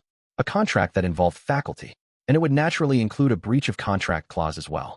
No matter how good Ryuin might be, he wouldn't be able to try anything if he was bound by rules that couldn't be broken." "All right, I'll leave the paperwork to you, Horikita," Ryuin said. "That okay?" "Yes. Actually, I was wondering if you might be willing to go over it a few times with me, Katsuragi-kun," said Horikita. When Katsuragi looked to Ryuin for confirmation, Ryuin responded with a look that seemed to say, "Do whatever you want." Ryuin's class was really lacking in trust, and Katsuragi's presence was very significant. He was smart, trustworthy, and he was able to express his opinions to Ryuin without an ounce of fear. The degree to which Ryuin trusted him to handle things and Katsuragi's peerless ability to judge a situation by watching were both nothing short of brilliant. Bringing him over to the class had truly been worth the large sum Ryuin had paid. "All right," said Ryuin. "Now that we've made this agreement official, let's take this sports festival for ourselves." And so it was decided that Horikita's class and Ryuin's class would team up for the sports festival. The goal was to work together, but naturally, the top priority was still to win as a class. However, this wasn't the end of the discussion, and Katsuragi changed the subject. It's all well and good that we've reached an agreement, but there are other things we should bear in mind, he said. It is quite possible that Sakayanaji and Ichinos will join forces as well. What do you intend to do about that? Two alliances going up against each other. That kind of development was certainly possible. It's no problem, said Ryuin. Even if Sakayanaji and Ichinos came together for the sports festival, we're still better. Besides, Sakayanaji would have to give up on even getting third place in that case. Think about it. Katsuragi, just like how you're so scared of ending up in second place by having us team up with Suzune, Ichinos would have the advantage over Sakayanaji if they teamed up too. With Tatsuka expelled, and you transferring over to our class, Sakayanaji only has 38 people in her class. And since Sakayanaji herself won't be doing anything, that's 37 people. Ichinos has got 40. A difference of 3 people is surprisingly huge. In terms of what their classes offered when it came to physical ability, Ichinos and Sakayanaji's classes were about even. However, in that case, the 3-person difference could be the determining winning factor between them. However, in Sakayanaji's case, she'll come up with a way to compensate for the lack of people, Katsuragi pointed out. Have you even seen rules? Ryuin asked. If someone can't participate in the sports festival, they have to wait in the dorms on standby. And since people can't use their phones, that means the brains of Class A'll be completely out of commission. Are you sure you understood the rules yourself? Katsuragi retorted. It's true that Sakayanaji can't move well, considering her physical condition. However, she can still formally participate in the sports festival and get a total of 10 points because of the 5 points given at the start and 5 points for participation prizes. As long as she satisfies the minimum requirements, she could stay outside and give instructions. There's no way someone as prideful as Sakayanaji would ever let anyone see her struggle with anything. Ryuin fired back. Sakayanaji would not perform well, no matter what the competition was. There was no avoiding the fact she, and only she, would stand out. Don't just assume things will conveniently work out for you, Katsuragi argued. Abstaining from a competition is a right that everyone has been given. If she officially registers for an event but abstains from the competition, she won't be humiliated. Wouldn't there need to be a good reason, though, said Ryuin. If she tries to register for an event while the school already knows about her physical condition, then the school would want some justification for abstaining. She'd have to keep running the 100-meter dash with her cane when everyone else is already done. I can't imagine she'd make such a spectacle of herself. Yes, it's true that normally, with her personality, she wouldn't want to participate and do such a thing, Katsuragi conceded. However, if she knew that we were teaming up, Sakayanaji would also consider the risk that she could lose. I'm just saying that we can't assume that this is a sure thing. I'm just going to come straight out and ask, what do you think the chances are that she won't participate? Give me a serious answer. I'd say 90%, said Ryuin. So, you say 90% according to your entirely unfounded and baseless assessment. Well, I would say an even lower figure would be more accurate. I would put it somewhere between 70 and 80% at best. Then be happy with those numbers, barked Ryuin. I can't. If you want to claim that this is a certainty, then aim for 95%. Ryuin and Katsuragi were engaged in a back-and-forth war of words, ignoring Horikita and me. This is stupid, scoffed Ryuin. But fine, if you're telling me to make it even more of a sure thing, then all right, I have some ideas. I'll just harass the hell out of Sakayanaji constantly until the sports festival. I'll tell her again and again that if she does participate, I'll make sure my whole class is watching her. If I do that, then I'll get that number up to 95%. He was suggesting that she would give in to threats against her personal dignity. However, both Horikita and Katsuragi rejected the idea. From an ethical standpoint, that is unacceptable, said Horikita. I agree.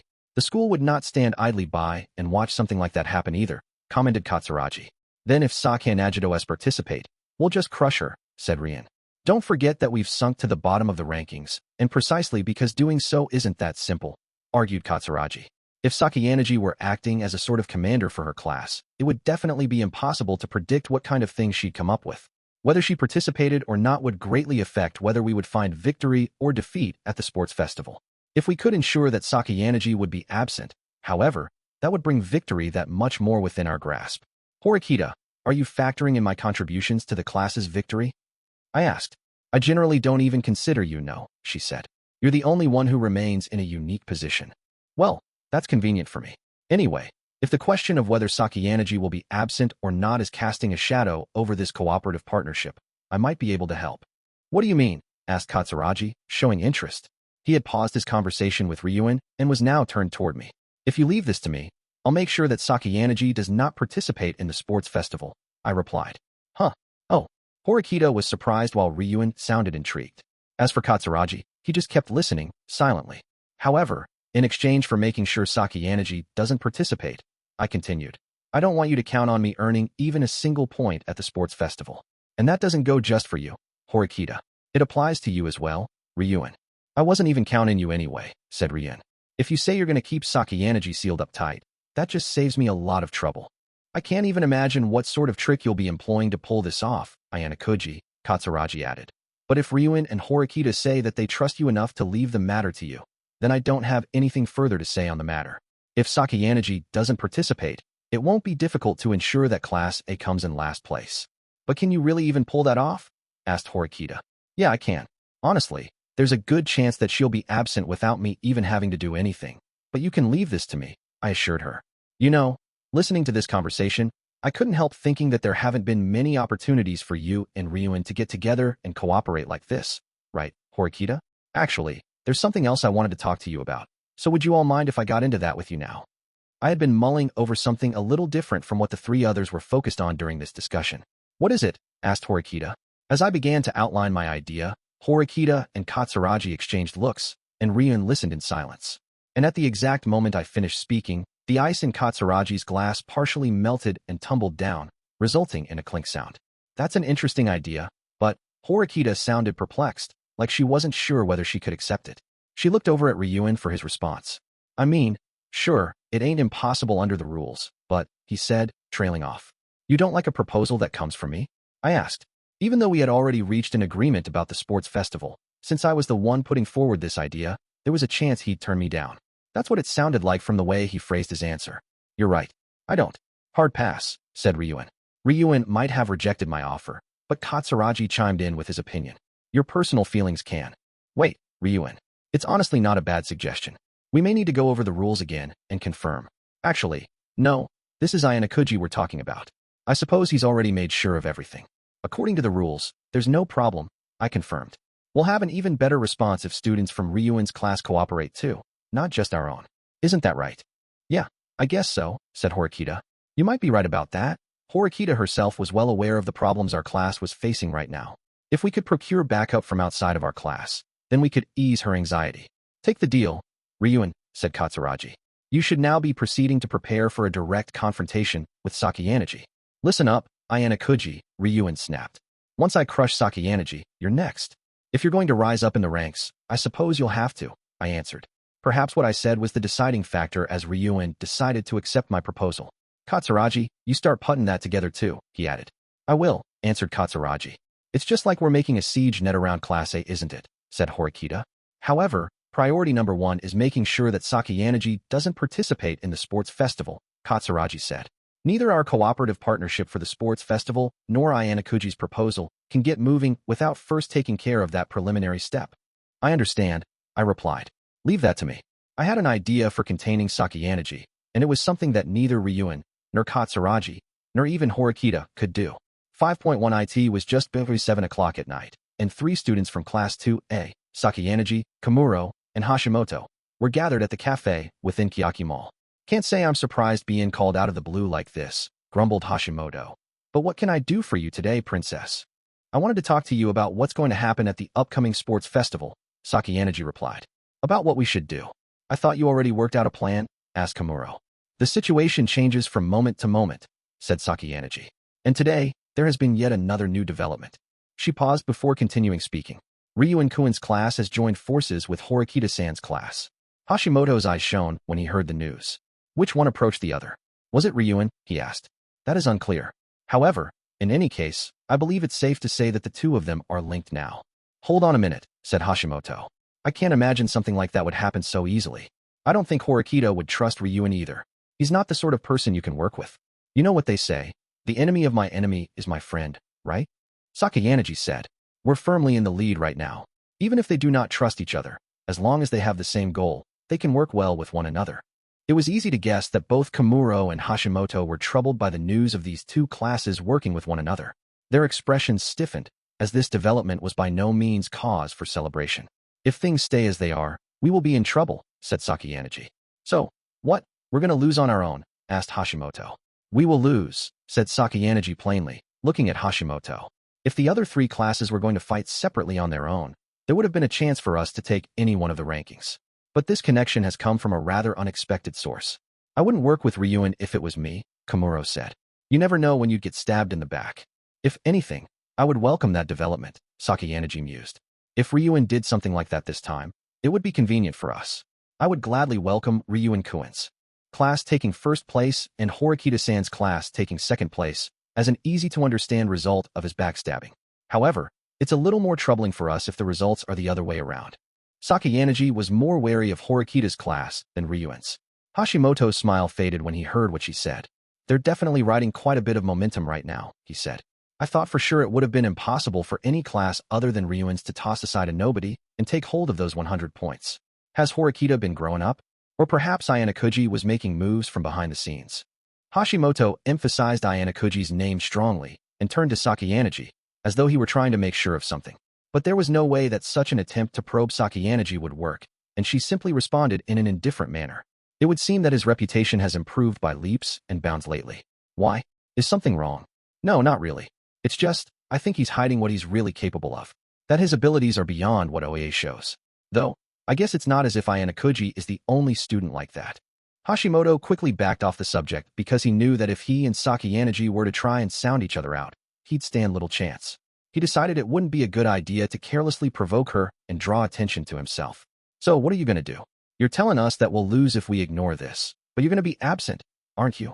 Said Komuro. She was asking, in other words, if they were abandoning the competition. Hashimoto was smiling before, but he found that point to be cause for concern, and his expression hardened once again. It was only 150 points. Even if Class A came in last, they wouldn't take much damage. However, they weren't going to welcome the idea of losing at all, considering the steady lead that they had built up over all this time and always keeping ahead of the pack.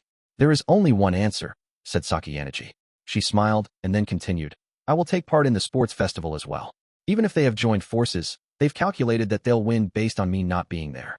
Let's show them that hope is but an illusion. Are you serious? Asked Hashimoto. Are you really going to be all right? It's nice that you're motivated and all, but are you sure? Asked Komuro. Both of them were visibly shaken by Sakayanagi's announcement that she would participate. Are you worried that I'll be making a spectacle of myself? She said. I can deal with that easily, and as many times as I must. Well, yeah, I guess knowing you, you'd be able to handle it, conceded Komuro. If you say you're participating, then this discussion will be a whole lot shorter. Of course, I won't be improving our class's overall athletic performance, said Sakayanagi. I can only pick up competitions that might otherwise be missed by others. I'm sure it will be a grueling fight for me to take first in those events, even if I do compete in them. Well, I think it's enough just being able to say that we're not going to come in dead last, at least, said Hashimoto. It won't be that difficult to make a crack in the glass relationship that exists between Horikita-san and Ryuin-kun, Sakayanagi told them. While they're desperately trying to coordinate on the day of the sports festival, let's interrupt them and push back a little, shall we? Sakayanagi was showing absolute confidence, and Hashimoto and Komuro trusted her. They had achieved incredible results time and time again, up until now. Well, that's a relief, I guess, said Hashimoto, but he looked puzzled. Still, I've got no idea how you get this info so fast, princess. You're not, like, walking around on your own, are you? Sakayanagi used Hashimoto and Komuro to gather intel most of the time. However, on this occasion, she was giving them information they hadn't heard before. I have still been tasked with representing Class A, as I'm sure you're aware, she replied. I'm becoming acquainted with more and more people, even some first-year students. Sakayanagi didn't seem to be panicking at all. Instead, she smiled softly, as though she were enjoying the crisis. 5.2 October was finally here, and the sports festival was fast approaching. Today, I went to Kiyotaka Mall after class together with Kei to take her out on a date. I was still getting oppressive stares from the third-year students as usual, but Kei didn't seem bothered despite the fact she, too, was getting wrapped up in the situation. She'd said she was already used to it, and it didn't seem like she was merely saying that for show either. Anyway, she apparently wanted to visit several stores today, and we stopped by the electronics store first. What are you planning to buy? I asked. Huh? Oh, I don't really want anything, actually, said Kei. Oh, well, I mean, it's not like I don't want anything, I guess, but I didn't come here today for myself. If it wasn't for her, I suppose that meant it was for someone else. It's your birthday soon, isn't it, Kiyotaka? I was thinking about making it a surprise, but then I thought it might be better to just get you something you wanted. Huh. Come to think of it, my birthday was coming up soon. I thought we could look around together and see if there was anything you wanted, Kiyotaka, she said. I see, I replied. I remembered that recently, she had been repeatedly asking me about things I liked and things I planned to buy. Considering how before she would just ask me random things without thinking about them too deeply, I guess that meant she decided to come here, find what I wanted directly, and offer it to me as a gift. Can you afford to spend the private points, though? I asked. I knew that Kay in particular didn't have a lot of money saved up. I know what you're trying to say, but hey, I can at least swing something for your birthday, she insisted. Don't be shy, tell me what you want. Kay seemed to be willing to buy me anything, but that wouldn't do. That said, I'd be lying if I said I didn't need anything in this situation. And I could see in her eyes that she wouldn't be convinced if I told her I wanted something very cheap. Instead, I hoped I could choose something that'd be relatively easy on her wallet. I can tell what you're thinking right now, you know. Kay stared intently at me, aggressively crossing her arms. I'm going to buy something you want. Okay, Kiyotaka. All right, I replied. This meant that at the very least, I couldn't simply let her buy something I didn't need in order to ease her burden. We walked along arm in arm, and Kay proceeded to press her cheek against me. I'm so happy, she sighed, squeezing my arm more tightly. You know, I don't have any secrets I'm keeping from you, Kiyotaka. You know absolutely everything there is to know about me. I never thought I'd have someone more important to me than my mom and dad. She was blushing, and she seemed to be truly happy. Her eyes narrowed in a squint as she smiled with her whole face. So, Kiyotaka, you can't keep anything secret from me either, okay? Sure. Secrets. Huh, what was she referring to? My family. The White Room. What I was trying to do at school. Friendships? Romantic feelings? If she was talking about any one of those things, then I hadn't done anything but keep secrets. I hadn't told Kay the truth about anything. As Kay and I were wandering around the store, looking around this way and that, we happened to bump into Sadhu. She seemed to be by herself. As soon as we ran into each other, her eyes focused on where my and Kay's arms were linked together. Wow, you guys sure look lovey-dovey, she blurted out. Well, I'll get out your way then. See ya. Why? Hold on, sputtered Kay. Kay tried to keep her from going, but Sadhu ran away as fast as her legs could carry her. Geez. Kay put a hand to her forehead, looking defeated. You're still worried about Sadhu? I asked. It's not like that, it's just, well, it doesn't feel good, I guess. In that case, we'll just have to refrain from going out arm in arm in public from here on out. I don't want to stop, huffed Kay. Even though she felt bad for her best friend, she apparently wasn't willing to compromise on this. As we walked through the rice cooker and kettle section, we bumped into Ishizaki and Albert. Oh, hey, sup, Ayanokouji, said Ishizaki, beaming. In that same instant, I felt Kay gripping onto my arm a little more tightly than before. Oh, hey, you're on a date with Karuizawa, huh? And whoa, you guys re-arm in arm too. It's like you're one of those guys with a real life. Ishizaki looked at me with envy, but my attention was more focused on Albert beside him. He was holding a large brand-name pod in his hands. It was a little strange to me that it didn't look that big, but maybe it was because Albert was so big himself. Oh, you're wondering about this thing, said Ishizaki. Ryuen-san's birthday's on the 20th, dude. We picked this out for him. Huh? The 20th? He's got the same birthday? Asked Kay, surprised. She looked up at me with alert eyes, seeming a little on edge. That's the first I've heard about it, I replied. Who's got the same birthday as Ryuen-san? Asked Ishizaki. When Ishizaki directed his gaze over in Kay's direction, she glared back at him and hid behind me a little. Come on, dude, tell me. In that instant, Albert lightly placed his hand on Ishizaki's shoulder, interrupting him. Ishizaki finally seemed to grasp the reason why Kay was so wary of him. Oh, that's it, dude, muttered Ishizaki sadly. Even though Ishizaki had been acting on Ryuen's orders, he still had been complicit in what happened, in calling Kay up onto the roof and engaging in what could be called bullying. It was natural that Kay wouldn't take kindly to someone like Ishizaki now. Perhaps Ishizaki was angry at himself for being so slow on the uptake. After clicking his tongue, he lightly smacked his own head with a clenched fist. Sorry. Man, I should have said that to you before and about what happened to you on the roof. Don't talk about that here, hissed Kay. Though Ishizaki tried to apologize, the fact was that he was still quite lacking in sensitivity. We were in the mall right now, and people we knew could show up at any moment. Kay probably wouldn't be too happy if someone tried to bring up what happened on the roof at a time like this. Just letting Ishizaki and Albert walk away would solve the problem for now. But as long as Kay and I were going to continue having a relationship, there'd be more than a few opportunities to run into Ishizaki like this. Why don't we change locations? I asked. Even in a place like Kiyaki Mall where people were often coming and going, there was no shortage of blind spots. Kay looked unhappy, but she didn't say anything. She simply walked along with me, still arm in arm. Albert put the item he was holding back on the shelf and followed Ishizaki in similar fashion. They must have been willing to apologize precisely because they felt bad about what they had done. When we neared the emergency exit, we were far enough away from the shop so students would be able to see us, but they wouldn't be able to hear us. If a familiar face appeared, we could stop the conversation and there wouldn't be a problem. I'm real sorry, said Ishizaki. I mean, for real, I went all this time without giving you an apology. I'm sorry. Whatever, huffed Kei. I'm still annoyed even if you're saying you're sorry. If anything, it makes me feel even more irritated. You guys got the crap beaten out of you by Kiyotaka. You're only apologizing to me because you lost. If Kiyotaka hadn't saved me back there on the rooftop, or if he lost against you and Ryuen, you wouldn't be apologizing to me now. Am I wrong? This is so annoying.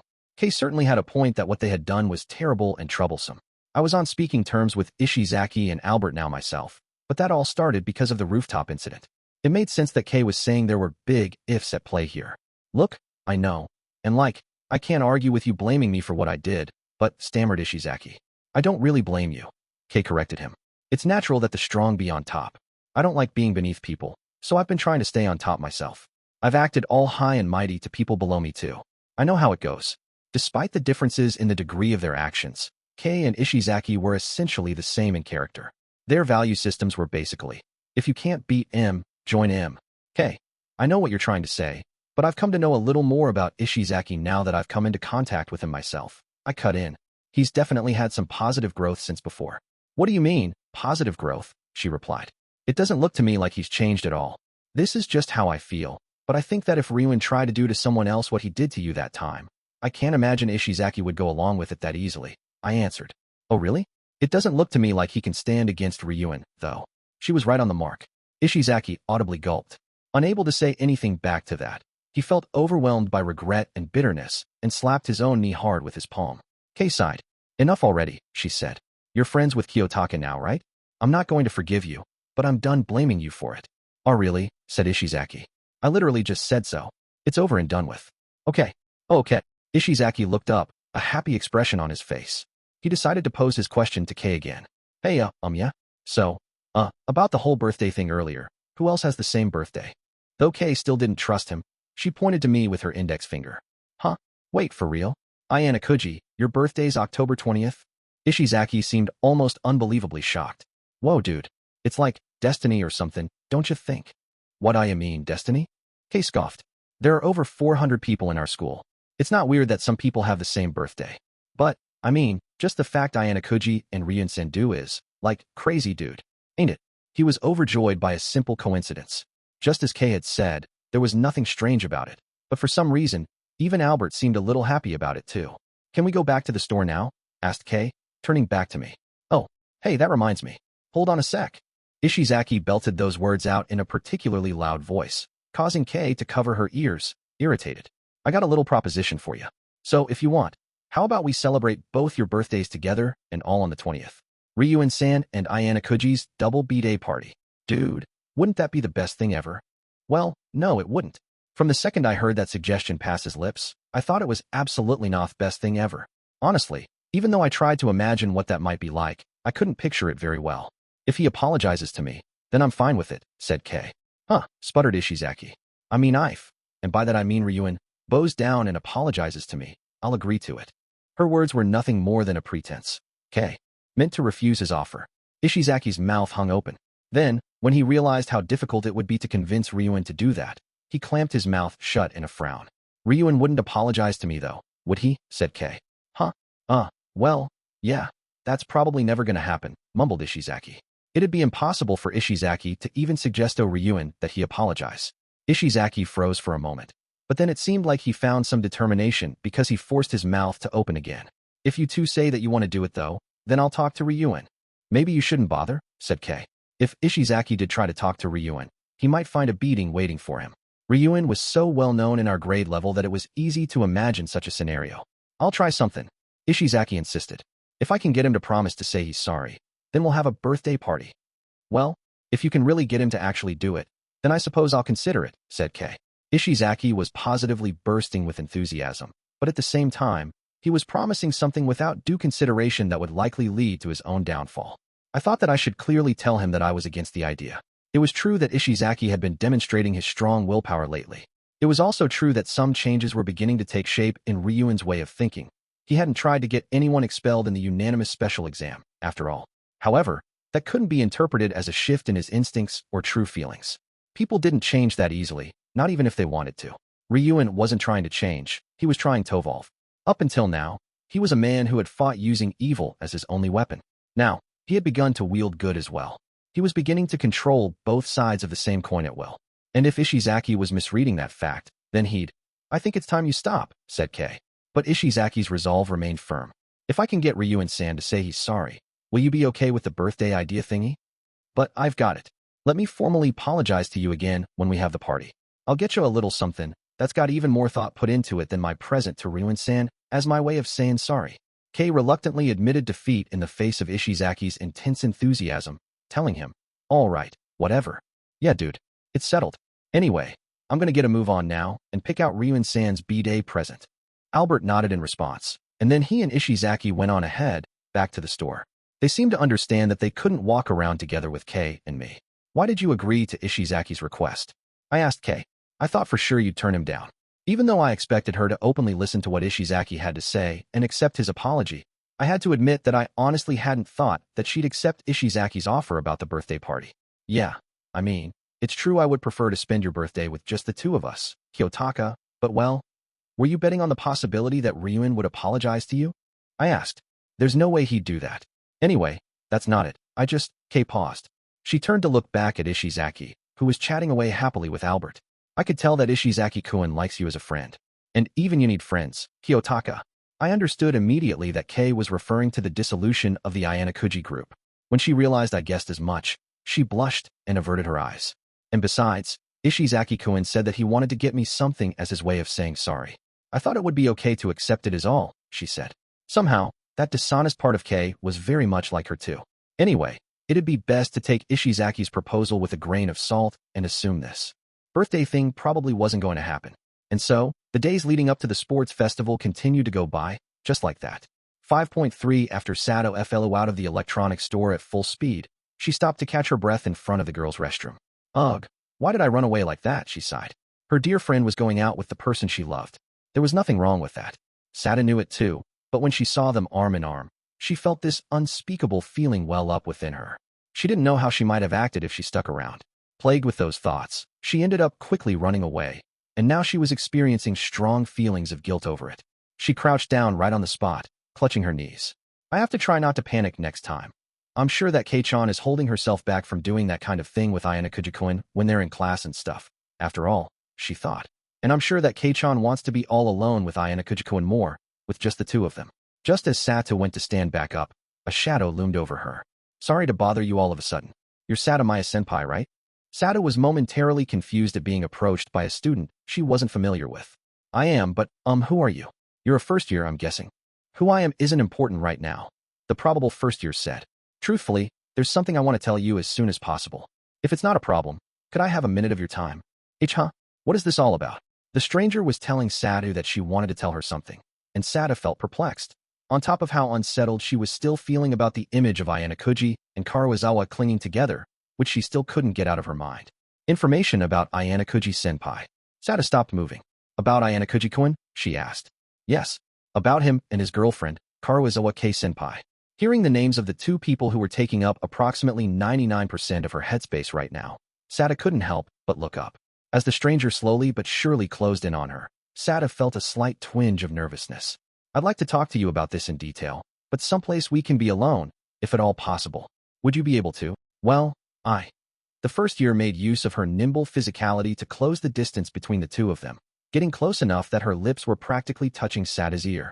"If Karuizawa-senpai were expelled, don't you think that would mean even you might have a chance, Sato-senpai?" Karuizawa was her closest friend right now, and Sato also had feelings for Ayanokouji. This stranger was suggesting that Sato had a chance to change their relationship and to change her own position. Sato felt overcome with all sorts of emotions. What are you saying?" she asked. "Whether you listen to what I have to say or not is entirely for you to decide, Sato-senpai," the first year added. "But if you don't hear me out, you will surely regret it for a long time to come. If you don't want anyone to see us, I don't mind if you come to my dorm room." The student must have been satisfied by simply telling Sato her room number, because after giving it, she turned and left, leaving Sato alone. Sada stood there, confused and struggling to process what was happening. However, one thought stuck out in her mind. Even I can have a chance. That student had suggested there was a possibility that Sada could date Ayanokouji. Sada felt her chest tighten, and at the same time, feelings that she didn't want to even know she had begun to crawl up from the bottom of her heart, slowly but surely. 5.4 Though there were some tasks still left to be done, the class proceeded with their careful preparations for the sports festival. Although some students objected to the idea of fighting alongside Ryuan when the time came to get ready and practice, there were no major disputes. People who were working together for team competitions spared no effort in working together so that they could win.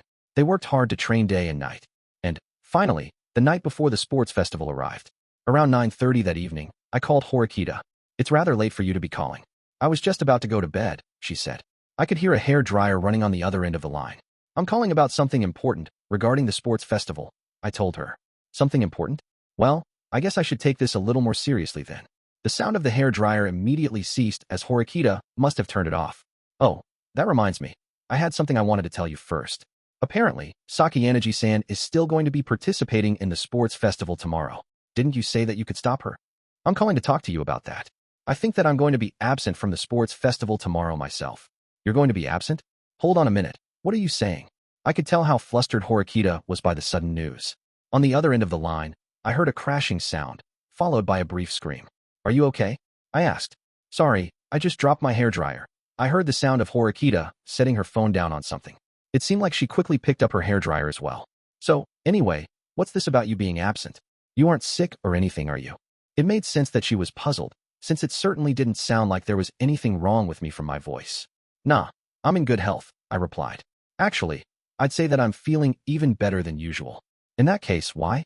If you're absent, that means we'll lose 10 points, doesn't it? Even if I'm not counting on you earning any, it still hurts to lose those 10 points, you know." Since she only had 38 students in her class, I could understand why she wanted to complain. "I'm not going to say that losing out on those 10 points doesn't matter," I said. "But it's necessary as part of my strategy." "Your strategy?" Of course, I wasn't referring to the fact that assassins sent by my father would be among the guests at the sports festival tomorrow. Rather, I decided to tell her something that I had been keeping quiet about until now. Let's just say it's related to the attack on Sakayanagi. It's something we can't avoid doing if we're going to make sure Class A comes in last place in the rankings in the sports festival. An attack on Sakayanagi-san. I told you before that there was a way to make sure Sakayanagi doesn't take part. I don't understand how you being absent has any connection with an attack on Sakayanagi-san. Horikita was about to ask me the reason why again, but she quickly reconsidered. "There's no way I can understand what you're thinking of doing right now. Besides, even if I tried to persuade you, you probably wouldn't change your mind about missing the sports festival, would you?" "You're right, I won't. I'm going to call the school first thing in the morning and tell them that I'm not feeling well. In that case, I guess I have no other choice but to trust in you." Though Horikita was exasperated, she was still giving me her consent. I had been planning for our class to at least take the top 3 places as a personal goal, but I guess now this means that I'll have to make sure we get another 10 points too. "Good luck," I replied. I ended the call and plugged my phone into charge. It was just before bedtime right now, but I was sure that Horikita wouldn't be able to sleep for a while because her mind would be racing, recalculating scores and so on. It might have been a little harsh, but she'd just have to mark this down as a necessary expense. With that done, I had one more person left to call. Once I gave that person the necessary information, everything would be set. Chapter 6. The Second Sports Festival. The next morning I watched from the faculty side as all of the students gathered on the field. Student Council President Nagumo was standing near a podium that had been set up, giving his opening address. The guests that had been invited from outside campus were watching over the students as well. There weren't that many guests though, just a few dozen or so. Even so, the students seemed uncomfortable at the sight of unfamiliar outsiders. The students were still in a state of restless excitement. They were about to thrust themselves onto the stage, so to speak, about to dive headfirst into the sports festival. The student council had told me in advance about the guests that were going to be invited, but the people present were much more imposing than I had expected. They were from political circles and similar who were involved in creating this school. There weren't any politicians present that I had seen on TV before, but I was sure that these people weren't very far off from being on television themselves. They were dressed in suits and wore stern expressions on their faces as they watched. It was almost as though they were monitoring prisoners. But even in a situation like this, President Nagumo remained unperturbed, making a dignified speech. He was fulfilling his role in a manner comparable to my older brother, giving the students the kind of wonderful performance my brother had in the past. After President Nagumo's speech was over and the students applauded, The baton was passed to the teachers, and we were once again reminded of things to note during the sports festival. Now, the time had come for the main event to begin. From this point onward, we were free to do as we pleased. As long as they abided by the rules, students could participate in any competition they were currently registered for. Alternatively, they could abstain from an event and choose to enter another competition instead if they decided as such after seeing what kind of opponents they'd be up against and that they'd be at a disadvantage, although they would need 2 points in order to do so. And we couldn't forget that students who had completed all of their competitions and were not planning on participating in any more had to go cheer in the designated area. If you were seen aimlessly chatting with people, resting, or slacking off in an unrelated area, you would be disqualified from the event and your points would be forfeited. My class had formed a cooperative partnership with Ryuan Kuen's class. We had made adjustments to spread students out as much as possible in individual competitions in order to avoid clashing with his students. As for team competitions, we had handpicked students from both of our classes who could win easily. We made sure there were equal numbers of students from each class, and we also made sure that the same number of points would be distributed to our 2 classes regardless of whether those teams won or lost. However, no matter how exceptional a student was, the maximum number of people you could enter in a team competition was fixed. There was a measure to prevent either side from using outstanding talents like Sudo Kuen and Yamada Albert Kuen for extended periods of time. Additionally, we had a contract in place that allowed for each person to enter into a maximum of 3 events so they could lend a hand in group competitions if needed. This arrangement was limited to events that could be registered for in advance, however, and we had made sure to include that in the contract. It would have been nonsensical for us to have disputes on the day of the sports festival and have students yelling and screaming at each other to help them out with this or that. Furthermore, we didn't have any firm restrictions against working together with students from Ichino-san's or Saki-Energy-san's classes. If there were any competitions where we could make use of their students, then for the sake of convenience, we were willing to allow some cooperation. I wasn't worried about there being any problems. Because Katsuragi-kun and I had bounced ideas off of each other back and forth quite a few times, there was less to worry about at the start, since at this point, most students would just be participating in competitions that they had registered for in advance. Having said that, I needed to remember to check in with my classmates every hour and make adjustments as necessary if any problems arose. The first event I was going to participate in myself was the 100-meter dash. The start time was 15 minutes after the event began, so there wasn't any need to rush. It was still a good idea to arrive early, though, and check out the competition that was already. "All right, Horikita, you and me are going to have a showdown," shouted Ibuki. She came running at me at full speed immediately after the crowd disbanded and the students were free to go about the grounds. She glared at me while stopping to catch her breath. "Are you an idiot?" I asked. "Why dash? What the hell was that for? What? You scared you're going to lose to me? Is that it?" "No." I rejected her in a split second. "What competition are you about to go to? Take a deep breath and then answer me that." "Huh? The 100-meter dash, obviously. That was the deal we made, and I wouldn't forget that," said Ibuki. "Yes, exactly. The 100-meter dash. And our agreement was that we registered for the first race. That means that we're going to start running right away. And if that's the case, why were you recklessly running here at top speed a moment ago? You know that we're going to have our competition soon, so you should be waiting patiently in the designated place. There shouldn't be a need to explain any of this to you." She must have realized it now that I had explained. "Damn it," she mumbled under her breath. "Hey, anyway, you still better race me. Relax. I was planning on it, without you even having to tell me." Ibuki-san wasn't an easy opponent to go up against. I won the 100-meter dash last year, but only by a slim margin. I would have normally wanted to avoid challenging her, but I was also greatly indebted to her. If Ibuki-san hadn't helped me recently, then it was possible Kushida-san still might not have come back to school. Even so, I couldn't lose to her. I knew she wouldn't want me to just let her win either, so I was going to give her a real race and we'd compete fair and square. Ibuki-san didn't seem to like walking next to me, so she put some distance between us as we headed over toward registration for the first event. I could feel a pleasant kind of tension building, and this would be a battle just between second-year girls. Not much had changed from when the advanced reservations were made, and my only potential rival was Ibuki-san, but it would have been foolish of me to interpret that as a stroke of good luck. If I had an easy battle ahead of me, that just meant that there would be stronger rivals to face in other competitions.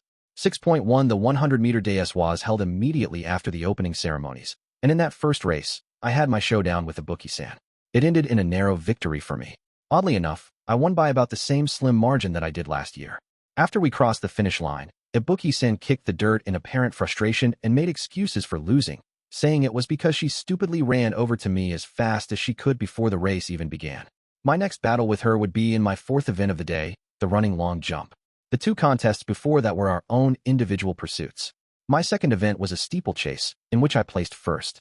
The third was a team-based tug-of-war contest, and my team won third place in that. So far, I personally had accumulated a total of 21 points. I had gained 5 points at the start of the sports festival, 10 points for placing first place twice in individual competitions, 3 points for placing third in the team tug-of-war competition, and another 3 points for general participation. I could confidently say that I was off to a great start. Then, at around 10 o'clock, it was time for my second showdown with the Buki-san, the running long jump. I finished my turn with an impressive leap, and my jump was recorded as 5.79 meters. Not bad. Setting aside the fact that this was a situation where there was no room for failure, I thought I might have just set a personal best. Ibuki-san was 3 spots behind me and was breathing heavily as she looked at my record. In all, there were 3 jumpers left. I felt that now that I was, at least tentatively, in first place for the event, I was one step closer to scoring points. As I watched the next contestant, I heard someone call for me from behind. Suzun, found ya. When I turned around, I saw Sudoku-kun running up to me with Onodera-san behind him. I had high expectations that the pair of them would be top scorers in this sports festival. From the looks of it, you're doing pretty good, said Sudoku-kun. You've won 3 competitions in a row since the day began, Sudoku-kun, I replied. And on top of that, you're looking totally relaxed. I'm impressed. Well, I'm trying. Anyhow, Onodera competed in 2 events and got first place in both of them too. Right, Onodera? Well, I just happened to get lucky in a few ways, she said. Onodera had no equal when it came to swimming, but she had made a good show of her talents in track and field events as well. When we first started school, I didn't have the impression that you were that fast. When did that happen? I asked. I was particularly curious about that because I had seen her in gym class. Well, to be honest, I don't like running all that much, she said. I've never really been interested in anything besides swimming. I guess it's just like, before, I just conducted it without really putting in an effort. She said she'd never do long distances, said Sudoku-kun. Well, it's super exhausting. I can't run that far, and it's not really good for you. Apparently, the 2 of them had been practicing together day after day ever since they decided to team up. It seemed they made an even more natural pair than I had imagined they would. Still, to tell you the truth, I'd love to go up against Koenji if I got the chance, said Sudoku-kun. He's won 3 events in a row and got first place in all of them too. It looks like he's going to keep the wins coming. Absolutely not, I told him. It's not a good idea for our classmates to try and destroy each other. You understand that, right? Sudoku-kun and Koenji-kun both had the potential to get first place. I understood that Sudoku-kun wanted to compete against him, but we had to prioritize the overall class. I know, I'm just joking, he said. Don't worry, said Onodera-san. I'll keep an eye on him and make sure he doesn't get out of line, so you can relax. Thank you, I said. The more I can leave to you, Onodera-san, the less I'll have to worry about. It's like you don't got any trust in me at all. Man, Sudo looked disgruntled, but when I turned to look him in the eye, he averted his gaze awkwardly. That was a sign he was reflecting on how he had behaved in the past. Well, I'm sure that you 2 are planning on competing in more competitions still, Sudoku-kun, Onodera-san. Good luck to you both. Yeah, I'm going to keep up this winning streak, said Sudoku-kun. That was encouraging to hear. Just then, I noticed that the final competitor in my event had taken the starting line. I stopped the conversation there and turned my attention toward Ibuki-san. Let's not bother her anymore, Sudoku-kun said to Onodera-san. How about we go check out the next event? Yeah, let's. See you later, Horikita-san, said Onodera-san. Yeah, I replied. I casually watched them go from the corner of my eye, but my gaze was mostly focused on Ibuki-san since she had started her run. I understood very well that her abilities were close to my own. In other words, it was conceivable that she could surpass my own record. I was feeling 2 emotions at that moment. I wanted her to fail, but I also wanted her to give it her best and make this a good fight. I was sure that she must have been feeling intensely pressured, but her movements were nimble and graceful. She leaped forward and landed on her feet, but she ended up pitching forward and falling. Even though she had a face full of dirt, she quickly looked up and turned her eyes to the scorekeeper. 5.81 meters. It was just 2 centimeters different, but even so, those 2 centimeters made her jump better than mine. I had lost. Yeah. Ibuki-san pumped her fist in the air, looking as gleeful as a child. If she had lost this competition, she would have lost our little best 2 out of 3 showdown already. Instead, she had made a brilliant leap and won. You see that? She yelled. I won. You lost. I could tell that she was happy, almost to the point of being obnoxious. It was actually making me feel a little irritated. I have to wonder if you had an advantage over me because you have slightly less air resistance than I do, I mused. If our abilities were about the same, then that would be the only difference. Huh, she blinked. Air resistance. Never mind. Don't make weird excuses. Just admit you lost. Don't get carried away, I told her. This just means we each have one win and one loss. We're back to being even. That's all. Even though I warned Abuki-san not to get overly excited, she still had a huge grin on her face that wasn't going away anytime soon. I suppose I should have regretted the fact that I missed out on getting first, but seeing her look so happy, I suppose I just couldn't help but. I won. I won. I won, she exclaimed. Yeah, no. It had regret not getting first. If anything, the amount of mental and emotional stress I was feeling suddenly increased. I now had one win and one loss. I would have loved to get to our third match right away, but there were several team competitions worth a lot of points coming up after this. I had to wait until the balance beam event later that afternoon to settle the score with her. 6.2 The sports festival started without Ayanokouji. An electronic scoreboard was set up on the field so that we could see how each class was scoring and confirm their respective results at any time. Although Ryuen-san's class started off at the top of the rankings, we, now Class B, overtook them in short order and took first place for ourselves. We had been holding on to it ever since. Our ideal final ranking would be Class D in second, Class C in third, and Class A in fourth. I was hoping that things would continue on like this all the way until the end without any trouble. Since I had some time until my next competition, I headed over to the cheering section to kill some time. There, I was approached by Yagami-kun from Class 1B. Great work out there, Horikita-senpai, said Yagami-kun. It seems like your class is putting up quite a good fight too, Yagami-kun. You're in a very close second in your grade right now. But you're in first place in your grade, aren't you, senpai? I can't believe that you started in Class D last year. Was that a compliment? I asked. Or was there some sarcasm mixed in? Heavens, no. I genuinely respect you. Not as much as Student Council President Nagomo, but still. Out of the corner of his eye, Yagami-kun saw the instant that Student Council President Nagomo cleared the finish line. I heard some third-year students talking earlier. Apparently, that's his fifth first-place finish in a row. Some girls cheered for him, and several of the guests turned their attention to President Nagomo as well. However, Nagomo walked away with a blank expression on his face without so much as a word to any of the cheering girls. He put some distance between himself and others, making it clear that he wanted to be alone. Knowing President Nagomo, I expected him to say something, but he doesn't look even the least bit happy, I remarked. Well, win or lose, he's already guaranteed to graduate from Class A, I suppose, said Yagami-kun. Perhaps he's just not feeling too enthusiastic? It was certainly true that the student council president had a solid position. From his perspective, the sports festival rankings really must have meant nothing. I wondered if he was aiming for first place in this event simply because he couldn't afford to be lax in front of the current students and the guests. I think I'll have a little chat with the president, I said. I see, said Yagami-kun. Well, my next event is coming up, so if you'll please excuse me. With that exchange behind me, I decided to approach the student council president. Another third-year girl was standing next to him and seemed to be talking to him. It was Kiryuen-senpai from Class 3B. I heard rumors about her from time to time from my interactions with other third-year students. I also knew that she had incredible scores in OA. Not wanting to interrupt their conversation, I decided to just give them a slight bow and wait. Congrats on your fifth win in a row, Nagumo, said Kiryuen-senpai. What did you come here for, he asked. No need to be so unkind, is there? I was just concerned for you. You don't seem to be very happy, even though you won. And it looks like more than a couple people are cheering you on too. Don't make me laugh, he scoffed. How could I call winning a contest like this an accomplishment? Well, it would have been easy for you to just gather up weak opponents to face so you could steal first place by force. But looking at the people you were racing against just now, it didn't seem to me like that's what you did. She was pointing out that he didn't appear to be cutting any corners in the event. I heard through the grapevine that Ayanokouji is absent today, she added. Is that perhaps the reason for the long face? Ayanokouji. His name was popping up again, even in a place like this. The student council president sighed quietly, without so much as looking at Kiryuen-senpai. I thought he'd satisfy me, but I guess I was wrong. Ah, poor you, said Kiryuen-senpai.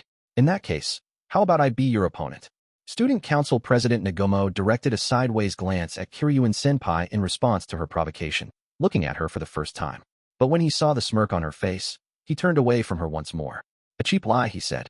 Even if I wanted to go up against you, I can't imagine that you'd actually compete with me. I'm right, aren't I? Foo. Guess I've been found out, she admitted. She shrugged her shoulders and drew closer to student council president Nagomo. After just one more event, I'll have fulfilled the minimum required of me. Once that's done, I plan to just relax and watch. Yeah, I expected as much, he said. You shouldn't care about your juniors anymore, Kiryuen-senpai advised him. At the very least, you have total control over your grade and your position in Class A is secure. And on top of that, you have your track record as student council president. That's enough, isn't it? I suggest you just quietly graduate. Wow, you're really giving Medvis, huh? Said President Nagomo. What brought about this change of heart? You've talked more in the past 6 months than the 2 years before Ayanokouji came into the picture. You may be right about that, she said. Relax, Kiryuin, he told her. I know that I'm done playing with Ayanokouji. You don't have to tell me that. He chose not to fight me. There'd be no point now, even if I pushed it. If Ayanokouji lost in a direct confrontation with you, he wouldn't be able to remain as composed and low-key as he has been all this time, Kiryuin-senpai said. You have to consider his desire to run away from that. He has a cute side to him too, I think. Fighting against Student Council President Nagumo? Ayanokouji-kun, I did wonder why he was called to the Student Council office the other day. I guessed it was to challenge him. That also lined up with the message that he had given to me. Kiryuin-senpai casually glanced over at me, but then she walked away without really saying anything in particular. Sorry to have made you wait, Suzune, President Nagumo said. You need something from me? Well, no. It's just that I was going to ask you the same thing that Kiryuin-senpai did. I replied. I saw that you took first place, but you didn't look happy at all. And also, you apparently had Ayanokouji-kun agree to compete with you in the sports festival. In the end, it didn't happen, he said. He's absent, so it's over. Ayanokouji-kun said that his absence wasn't due to illness, but part of his strategy to make sure that Sakayanaji-san was absent too. It seemed like Student Council President Nagumo was unaware of this fact, so I reasoned it would be best not to let him find out. When it's time for break at noon, come see me for a bit. I'll be waiting for you at. Even though he was asking me to do something without giving me many details, I couldn't refuse, and I accepted his offer. A short time later, it was time for lunch, and I looked over the lunchboxes provided to us on the field. I could choose whatever I wanted from the array of food. There was a varied lineup of options, ranging from light meals like sandwiches to more substantial meals like katsudon, meant for restoring your strength and stamina. I was both impressed and astonished by how incredibly scrupulous and thorough this school was. Students were required to completely finish eating whatever they chose, and they were allowed to select multiple items too. Most of the students just chose one thing, but I observed that there were some boys here and there who took multiple things. I also saw a larger student among them happily holding 3 or 4 items against his chest. He was a first-year student, and someone I had seen before. If he was going to eat all of that and still take on competitions in the afternoon, he was either underestimating the competition or was just that much of a big shot. Just as I reached for one of the lighter meal options, I was approached by Student Council President Nagumo again. Sorry to have kept you waiting, he said. What did you want to see me for? I asked. I do want to let you know that I have a meeting soon, so I would sincerely appreciate it if we could keep this brief. Sure. I just wanted to know about Ayanokouji. I heard he was out sick, but did he just suddenly fall ill or something? Although Student Council President Nagumo didn't mention anything earlier, he was apparently suspicious of Ayanokouji-kun. I decided to lie. Yes, he did. He informed me of his absence this morning and said he was quite sorry. After all, one person being absent means that our class is losing 10 points. But even so, if he's not feeling well, I can't force him to participate. Of course, that was the only sort of answer I could give. I was the only person who knew that he was absent for another reason. Well, if he really is sick, then I suppose that's good, said President Nagumo. What do you mean by that? I couldn't imagine that President Nagumo suspected anything from what I had said. I wondered if he had any reason that led him to think something was up. You heard what Kiryuin and I were talking about earlier, didn't you? That maybe he shut himself away in his room because he didn't want to be humiliated. I did hear that. I decided to give President Nagumo a safe answer, so as not to provoke him. I don't think I can say for sure that Ayanokouji-kun didn't do something like that, certainly. Maybe I'll cause trouble for your grade then, said President Nagumo. What? Do you mean? I asked again. Well, I'll just have to make someone else pay the price for him running away. Yeah. President Nagumo was muttering to himself instead of answering my question. Then, he gave me a casual wave of his hand, signaling to me that he was leaving. He walked away without taking a lunch. Pay the price? Make trouble for our grade? What was that all about?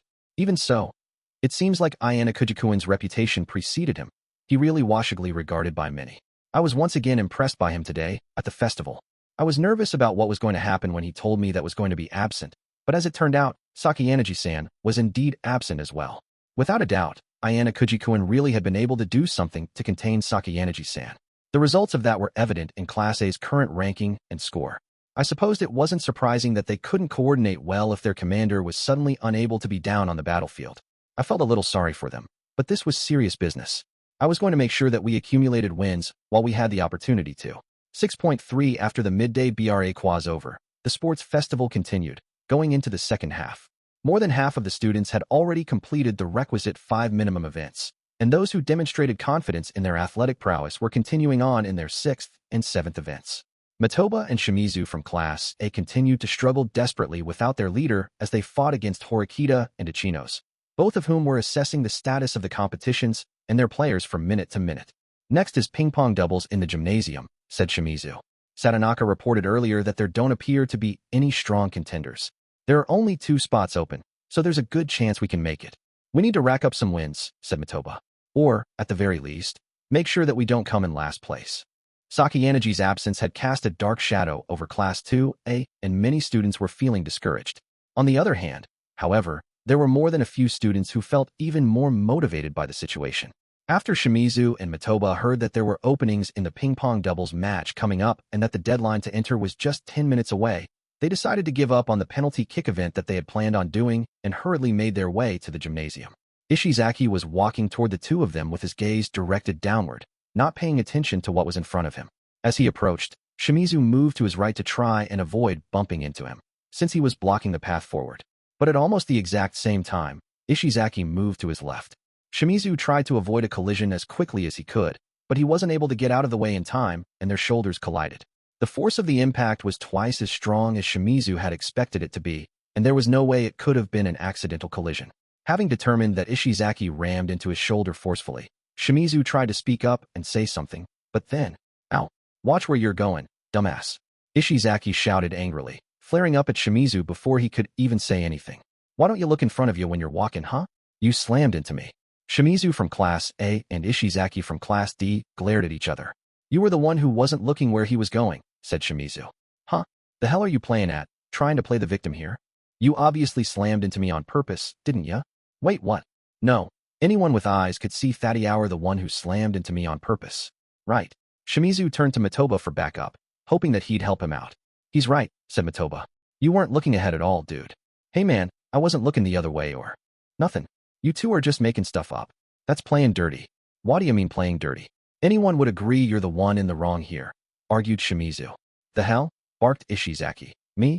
You guys were just too caught up in your little conversation so you didn't see me. That's all." Both sides continued to foist blame onto the other, and the clock ticked on with no sign of Ishizaki making any attempt to apologize. Matoba, even though he was convinced that Shimizu was in the right, was also in a rush to get to the next competition. He urged Shimizu to calm down. "Come on, man, just let it go. He's not worth it." "I can't let this slide, though," replied Shimizu. "Dude, I know, but we got other priorities right now," said Matoba. "Yeah, you're right." Matoba sympathized with Shimizu, but he also reminded him that they need to sign up for the competition and win. Shimizu reluctantly nodded in agreement. He glared at Ishizaki as he walked away. "Watch where you're going next time," he spat. "Ow!" Ishizaki suddenly cried out. "Huh." Just as Shimizu and Matoba tried to move past him, Ishizaki suddenly clutched his left shoulder. "I got all riled up so I didn't really notice it, but damn. I think you might have broken something," he muttered. It took a moment for Shimizu and Matoba to realize what Ishizaki was saying, but then they suddenly understood what was happening. Ishizaki had sprung a cheap trap on them. They exchanged looks and let out scornful laughs. However, the situation then took a sudden turn. "Damn, sounds like quite the commotion over here," said Ryuen, who just so happened to be present as this dispute was breaking out. "What's the matter, Ishizaki?" "Ryuen-san. Listen, these guys just slammed into me for no reason," wailed Ishizaki. Ryuen. "Uffed. Now a pain in the ass like you is involved? Huh?" Shimizu grumbled. "I didn't expect that you'd use such an obvious trap." "Huh? What are you talking about? I just so happened to hear this tussle going on and came to check it out and all." "Quit messing around. You've got a history of doing this kind of thing," protested Shimizu. "A history?" said Ryuen. A history, huh? Well, I guess it's true we might have a history of doing things like this, sure." "So, you do get it," said Shimizu. "But, even if I don't have a history as you say, that's got absolutely nothing to do with what happened this time. I mean, it'd be a big problem if my precious whittle follower Ishizaki here got hit, and maybe even, heaven forbid, injured by an underhanded move by one of you Class A folks." "Precious whittle follower, what?" Shimizu repeated in disbelief. "I bet you're the one who told him to do it. Isn't that right? Just cut the crap already, or I'll call a teacher and—" "Cuckoo," Ryuen laughed. "Yeah, I guess you're right. When you're in trouble, you just gotta call the teachers. Hell, I welcome it. After all, we're the victims here, yeah? Don't you worry. I'll make sure we get the teachers thoroughly involved. Ain't that right, Ishizaki?" "Yeah, I'm the victim here." "Seriously, how's he the victim? These guys aren't even taking the sports festival seriously. Hey, can you go ahead and call the teachers?" Matoba whispered into Shimizu's ear, having decided that there was no avoiding the inevitable. With that, Metoba sent Shimizu off running somewhere. Shortly afterward, Shimizu returned from his attempt to call the teachers, looking clearly depressed. What's wrong? What did the teachers say? Asked Metoba. Well, Shimizu hadn't brought a teacher back with him, but rather a student from his same class, Hashimoto Masayoshi. I saw Shimizu run in, and I could tell from the look on his face he was pretty pissed, said Hashimoto. I asked him what was up. If you guys talk to the teachers, it could make this into an even bigger mess. If you have, the teachers make a judgment call here. You might not be able to compete. But, protested Shimizu. Look, man, I know, but Ryuin's trying to make this into a big mess. Don't play into his hands. Hashimoto placed his hand on Shimizu's shoulder, urging him to relax. I'll try talking to them for the time being. Got it, said Metoba. We're counting on you to wrap this up quick. Metoba had no other choice but to leave the task of resolving the situation to Hashimoto. He decided to watch from a short distance away. After hearing the whole story, Hashimoto walked forward and approached Ryuin and Ishizaki calmly and slowly, despite the commotion. Let's wrap this whole thing up peacefully. Ryuin, said Hashimoto. What? Ryuin scoffed. You were the ones who hit us. We're just responding in kind, since they were apparently fixin' for a fight. I know, but if you don't pull back, we're really gonna be in a bind here. These guys are our breadwinners in the sports festival. You're keeping our main guys tied down. I hate to say this, but Ishizaki can't exactly offer that much in terms of getting your class points, No matter who you asked, it was obvious that Ryuin's side engineered this situation. Hashimoto was pointing that out, trying to make it clear to Ryuin that he had him figured out, so Ryuin couldn't push the matter too aggressively. Hey, don't look down on my guy, Ryuin said. Ishizaki's been pouring his blood, sweat, and tears into this day. He's been showing that he's got the potential to compete on equal footing with your so-called breadwinners. Ain't that right? Yeah, said Ishizaki. Hashimoto had seen Ishizaki messing around many times before and on a regular basis. He was completely exasperated by what he was seeing. Oh, for the love of... Man, you guys are always pushing the envelope. Hashimoto knew that he wouldn't be able to have an actual, proper discussion with Ryuin and Ishizaki about this, much less win, and so couldn't help but scratch his head in frustration. Gotta say, it's pretty clear to me now though, he added. You guys are seriously going to crush us in this sports festival. And I'm sure you're the ones who instigated this whole thing with the best first years sticking to us like glue to throw us off, huh? Hashimoto noticed early on that the more physically gifted first-year students had been following class too, as more talented students around, joining competitions that they were taking part in. However, it wasn't like Hashimoto had any way of stopping those junior students from entering events after he noticed what they were doing. The end result was that his class was now getting even worse results than he had originally expected. Look, we're trying desperately hard to keep out of last place since Princess is absent today, Hashimoto said. If we make you guys our enemies, we're not going to stand a chance. How about we just settle this peacefully and call it a draw? A draw, repeated Ryuin. While he had been acting relatively friendly up until that point, his demeanor changed completely. Ryuin's smile disappeared. I don't care what's going on in Class A. We're Class D. I'm doing everything I can to crawl up from the bottom of the rankings here. If you're getting in the way of that and think for 1 second that we can just shake hands and be pals, then we're going to have a big problem. Hashimoto had been wearing a faint smile during this entire conversation, but now he froze, feeling like he was about to be attacked. Okay, he said slowly. In that case, what do you want us to do? What if we offer something to show that we're sorry? I don't know and don't care. I don't want your money. I just want a sincere apology for him, is all. Ain't that right, Ishizaki, said Ryuin, turning to his classmate. Yeah, man. I guess the pain in my arm's gone away, Little bit. So apology would be good enough for me, said Ishizaki. Losing more time was the thing that would hurt them more than anything else. So, once Hashimoto had confirmed that Ryuin wasn't making any special demands for money or anything like that, he decided to accept their request for an apology. Give me a second to talk it over with my guys, said Hashimoto. Better hurry, Ryuin warned him. We've got our next competition coming up too. More than 5 minutes had already passed since this scuffle had started. If they apologized immediately, they might still have enough time to make it before the deadline if they ran to the gymnasium. But even so, the clock was ticking. Listen up. I know it doesn't seem fair, but the best thing you can do is sincerely say that you're sorry, Hashimoto told Shimizu. That's a load of crap, Shimizu snapped. You said you'd take care of it, so I stayed quiet and listened. But now you're telling me to apologize to him when he's the one who started this? No way. Then are you okay with not winning? Said Hashimoto. If you're stubborn and hold your ground here, all you're going to accomplish is protecting your pride. But if we end up losing the sports festival by 5 or 10 points, are you going to be happy with the decision you made? What's important right now is that our class wins, right? Just think of this situation like stepping in dog crap by accident. It sucks. That's all it is. With just one brief apology, he could jump back into the competition. That's what Hashimoto was urging him to do. Damn it. Why do I? Shimizu was intensely irritated, but after he regained his composure, he reluctantly agreed. He started walking over to apologize to Ishizaki. Hold up, Shimizu, Ishizaki said. Matoba over there is just as guilty as you. He assumed I wasn't looking either. Matoba, said Shimizu, turning to his classmate. All right. The two students had no other choice but to stand side by side and apologize. They both gave Ishizaki a slight bow. We're sorry, we were in the wrong. So are we good now? Asked Shimizu. Hey, Ryuen-san. You know, I don't really feel like these guys really mean it, said Ishizaki. Well, of course not, Ryuen agreed. They ain't actually willing to bow and apologize for real. They're only bowing a little bit. They clearly don't wanna. Deep down, they're practically spitting on you, Ishizaki.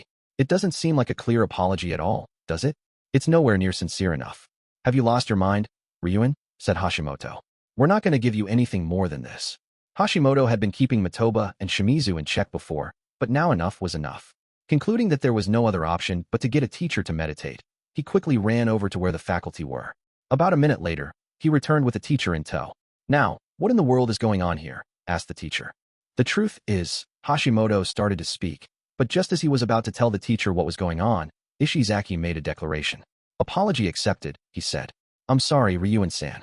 I deeply appreciate all the advice you gave me, but I think it's pretty childish to make a big fuss over this, about just a little bump on the shoulder. I mean, I think we should just pretend this whole thing never happened now that these two guys have apologized to me. That okay? Hey, it's all right, ain't it? Ryuen said. If you're satisfied, then there's nothing else for me to say when it's not my business. Ryuen and Ishizaki moved to bring the argument to a close just as the teacher arrived, and the teacher was now trying to make sense of the situation. Since Hashimoto brought help back with him because he felt that it was a necessary step in solving the problem, he was puzzled about what was going on. The teacher drew a conclusion. After only having seen this part of the incident, you two bumped into Ishizaki and apologized. And he accepted your apology. Do I have that right? Asked the teacher, making it sound as though the situation had been resolved already. Hold on. That's... Just as Shimizu was about to protest that version of events, Hashimoto stepped in. Yes, that's what it seems like, from the sounds of it. It's been resolved. Well then, that's good. Anyway, try and avoid causing any more trouble during the sports festival, okay? Shimizu and Matoba were about to explode in anger, but Hashimoto urged them to leave so that they'd get away from Ryuen and Ishizaki. Get going while the teacher is still watching. Okay, said Hashimoto. Shimizu and Matoba looked back several times to glare at Ishizaki and Ryuen, but they eventually made their way toward the gymnasium and blended into the crowd. Ryuen and Ishizaki dispersed at the same time. When Hashimoto saw that no one was left nearby, he let out a deep, sad sigh. Geez, doing something like that in front of this huge crowd of people. Seriously? He is not somebody I want to make an enemy of. Hashimoto was terrified, but at the same time, he was smiling happily to himself as he said that. 6.4 IT was 3 p.m., and the sports festival was nearing its end with less than 1 hour left to go. We had entered the final phase of the event and essentially had to defend our position in first place. We were only 17 points ahead of Class 2D, who was closing in behind us in second. Ryuen was even more persistent than I had imagined, and I reasoned it would be best to assume that he had some kind of unseen strategy in play. Even so, there hadn't really been any particular issues between the second years, and we had functioned well as an alliance so far. Still, if we didn't rack up more points in the next hour, there was a strong possibility that there could be an upset in the rankings. I was standing in a corner of the gymnasium, staring intently at the list of remaining competitions along with their rules and schedules. Then, a visibly irritated Ibuki-san came over to me. Showdown, showdown, she shouted. That's an odd thing to say, I replied. I already won our contest with 2 wins and 1 loss, didn't I? But I wasn't even there for that one, she protested. I don't care. It's not my fault that you didn't show up at the designated time. Ugh, I just got the time wrong. That's right. Our third competition, the one that would have been the deciding factor, was the balance beam event. Registration for that event closed at 1:20 p.m. and Ibuki-san had been unable to participate in the event as she hadn't made it in time to sign up. Of course, I didn't miss registration. Although I failed to take first place, I did end up getting second, and I earned 3 points for my efforts. I know you're not happy about it, but in the real world, that's called a loss by default, I told her. It's still just 1 win and 1 loss. You didn't settle things with me yet. Ibuki-san continued screaming in my ear. It looked like she wasn't going to be backing down anytime soon. I've participated in a total of 9 events, I said. I can sign up for 1 more event, but I haven't decided yet. That one then, exclaimed Ibuki-san. Tell me what you're going to do. If you're going to beg me to compete with you, You need to fix that attitude and ask me more nicely. Gore, you want to compete with me, right? Or don't you? P please, H have a showdown W with me. Ibuki-san was shaking with anger as she pleaded with me through gritted teeth. She was so upset that it seemed like she was going to start spewing fire from her mouth. There. Happy now? I suppose so. That did make me feel a little better. The situation was changing every minute and spaces for competitions were filling up. Should I do as I originally planned? Or should I aim for even more points to get a higher score? Out with it, yelled Ibuki-san. Tell me what event you're going to do. Can you be quiet for a second? I asked. No, I can't, she replied immediately. She was repeatedly making a gesture with her hand in an attempt to provoke me, holding her palm out flat and bending her fingers back. I didn't want to deal with her, but if I ignored her here, she'd only get even more annoying. I was originally planning on entering the shuttle run, I informed her. I'm considering that one. Shuttle run? That's the one where you run back and forth endlessly till you drop out, right? Yes, the very one. It's also called the round-trip marathon run. I think I remember doing something like that in junior high. All right, that'll be perfect for our final battle. Bring it. She nodded in satisfaction, turning to run over toward registration. Then she looked back at me, noticing that I wasn't moving. What are you doing? She asked. If you want to do it, go ahead, I said. Wait, hold on, you're doing it too, aren't you? It doesn't make any sense unless you're doing it with me. I just said I was considering it. I haven't made my decision yet. What? She balked. To be honest, I think that I want to do volleyball as the final event I compete in. Volleyball? Ibuki-san repeated. But volleyball needs 6 people, right? I mean, it sounds like you just came up with that on a whim, not like you actually planned for it in advance or anything. Trying to get people together for a team now is probably impossible. Volleyball was one of the events that was announced today at the sports festival itself. It was an event where men and women competed separately, but it was open to all grade levels. My class had originally planned on skipping the event because it required you to have 6 competent players, but other classes may have been thinking the same thing. I got the impression that the people currently registered were rather lacking. There are only 10 minutes left to register, but there's still space for 3 teams, I said. And from the looks of it, there aren't many strong players on the currently registered teams. If we can win this competition, then it would be worth abandoning the shuttle run in favor of it. Since we're not going to have any other choice but to quickly throw a team together though, our chances will largely come down to how capable the students we can get are. If we can get 1 or 2 students who are sure of themselves, then we'll have a better chance of winning. Wait, hold on. What about what I was asking you for earlier? Unfortunately, you're going to have to give up on that. Ibuki-san was visibly aghast. I expected her to get angry again, but she instead appeared discouraged and resigned. This was all because she had gotten the registration time wrong, as she had stated earlier. Well, guess that means our showdown isn't happening, she sighed. It's all over. You're not going to play volleyball. I asked. I'd need 5 people to play against your team. There's no way I could get that many people. Pass. Because you don't have any friends, I reminded her. Hey, you're not any different, she retorted. I would think that you at least have classmates that would help you if you asked them. Yeah, I don't know about that. I wanted to settle things with you, but I guess it'll have to wait for another time, said Ibuki-san. For the record, our contest technically had been settled. I won, but oh well. Aren't you going to register for the shuttle run? I asked. The only thing I'm interested in doing is settling our contest, she replied. I am not planning to go out of my way to help Ryuen. Well, that's convenient for me, I said. The fewer points you score for your class, the closer my class will be to winning. I thought it would have been better to just let this be without carelessly provoking her. Or that's what I thought. But for some reason, Ibuki-san didn't seem to be leaving. What are you still doing here? I asked. If you don't get enough people for volleyball, you're going to do the shuttle run, right? The deadline for volleyball registration was 2:20. The shuttle run registration deadline was 2:25. I had deliberately refrained from mentioning that, but Ibuki-san had apparently noticed it regardless. Apparently I said too much. I didn't realize you could actually use your head. Ugh, shut up. Anyway, this means I'm going to hang around you for a bit. I suppose this meant that in the worst-case scenario, if I couldn't get enough people for volleyball, I'd be facing Ibuki-san in the shuttle run event. Well, that might not be so bad that I figured I'd take a look at the girls from my class who were over in the cheering section right now to see if there was anyone I could recruit.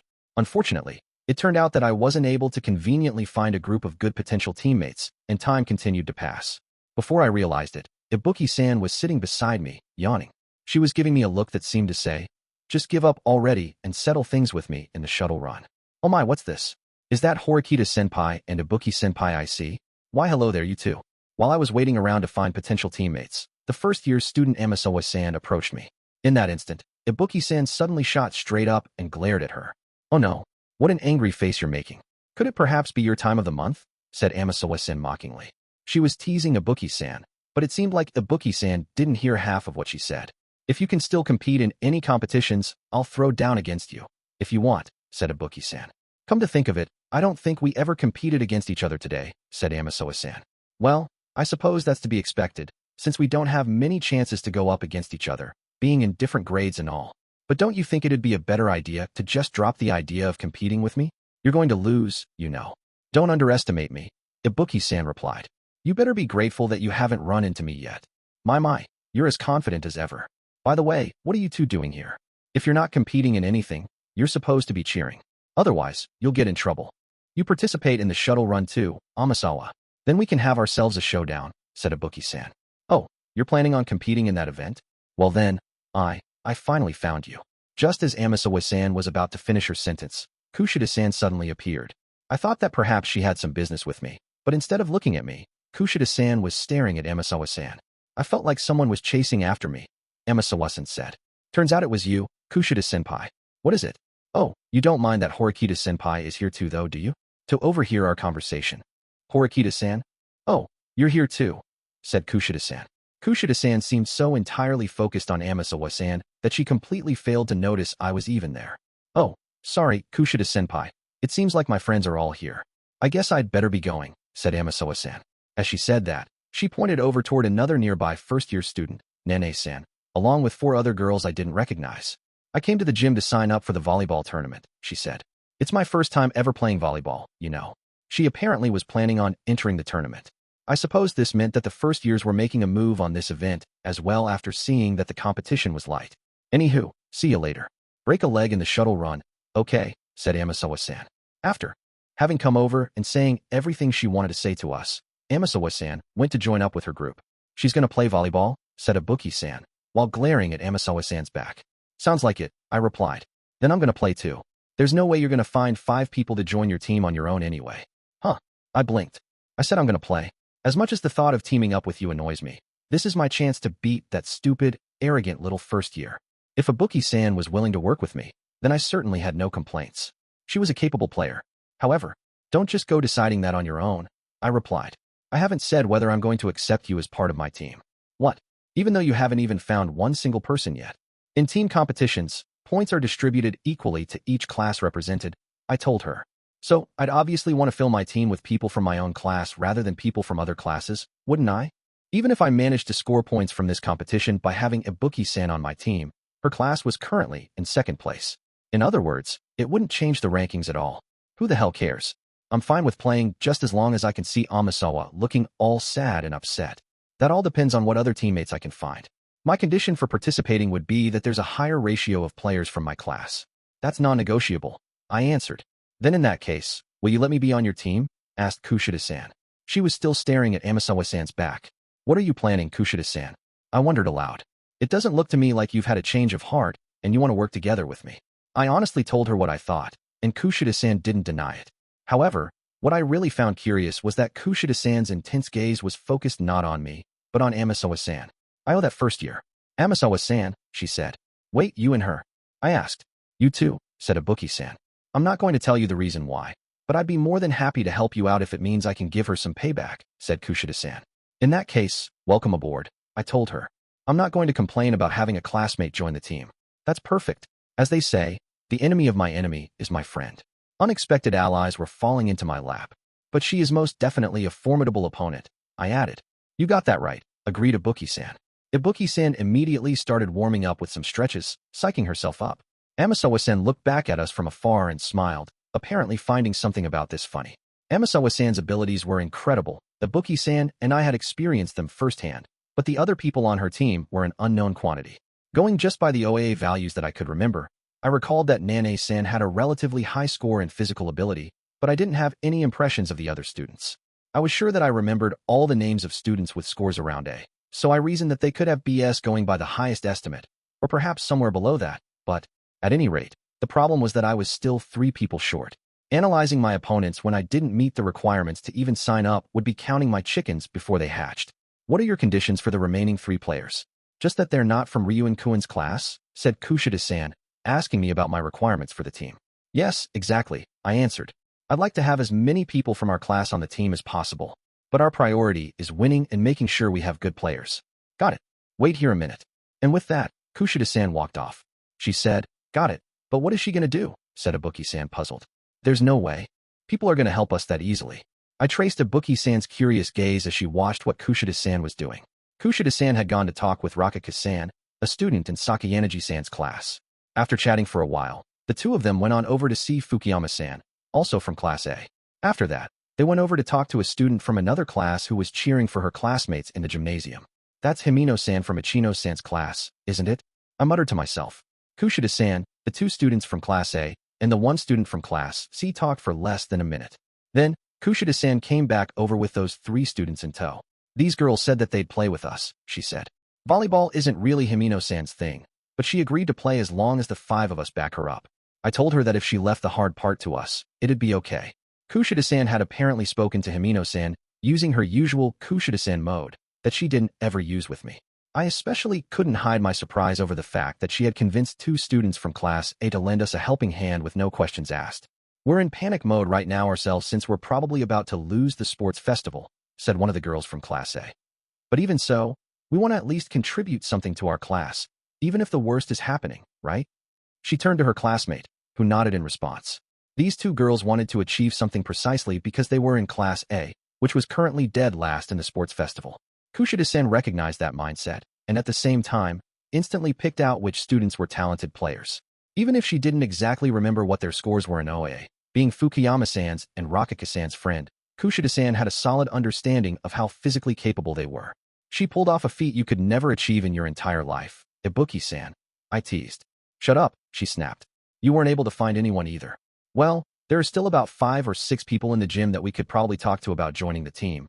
But this is probably the best possible team we could make right now, I said. At any rate, while it was doubtful whether we'd actually be able to register still, I had managed to get a full team together for volleyball. Sure, one person on the team was from Ryuin-kuen's class, but that was okay. Winning the volleyball competition and earning 10 points from it was overwhelmingly more valuable than competing in the shuttle run, which would only net me 2 or 3 points. And even if we lost this competition, the gap between my class and Ryuin-kuen's class wouldn't change either, which was another benefit. Ibuki-san and I were positioned at the front as the top players on the team, and we had Kushida-san, Rakaka-san, and Fukuyama-san as capable players backing us up. Himino-san rounded out the team, and although she might drag us down a little bit, we had more than enough skill to make up for it. 6.5 we took on our first MATC without any difficulty. Right now, we were watching Amasawa-san's team play. Nane-san was the one who really took control of the match. She was head and shoulders above than the other players both offensively and defensively. This Nana's girl pretty much flew right under my radar, but don't you think Thatch isn't really that big a deal as we thought she'd be? Ibuki-san was, of course, referring to Amasawa-san. You're right. I don't get the feeling Amasawa-san is so good that we need to be wary of her, I agreed. I assumed she was joking about her lack of volleyball experience, but now I'm not so sure. It was possible she had been deliberately holding back so far, but I didn't get that impression from what I saw. The students that they were playing against weren't all that good, and Amasawa-san was still better than them both on offense. In defense, I didn't see Amasawa-san as that much of a threat. However, after the midpoint of their match, the situation gradually started to change. Ibuki-san had been watching the game somewhat listlessly up until that point, but she started to pay attention more closely as well. In less than 10 minutes since the match had begun, Amasawa-san was visibly showing signs of improvement. She had incredible adaptability and intuition, the likes of which could not be explained away as mere innate physical ability. But just as Amasawa-san was beginning to show us a glimpse of her talents, Nane-san spiked the ball, ending the game. They'll be playing us after our next game, I remarked. She might be even better by then. Just a couple matches worth of experience is nothing, said Ibuki-san. We can totally beat her.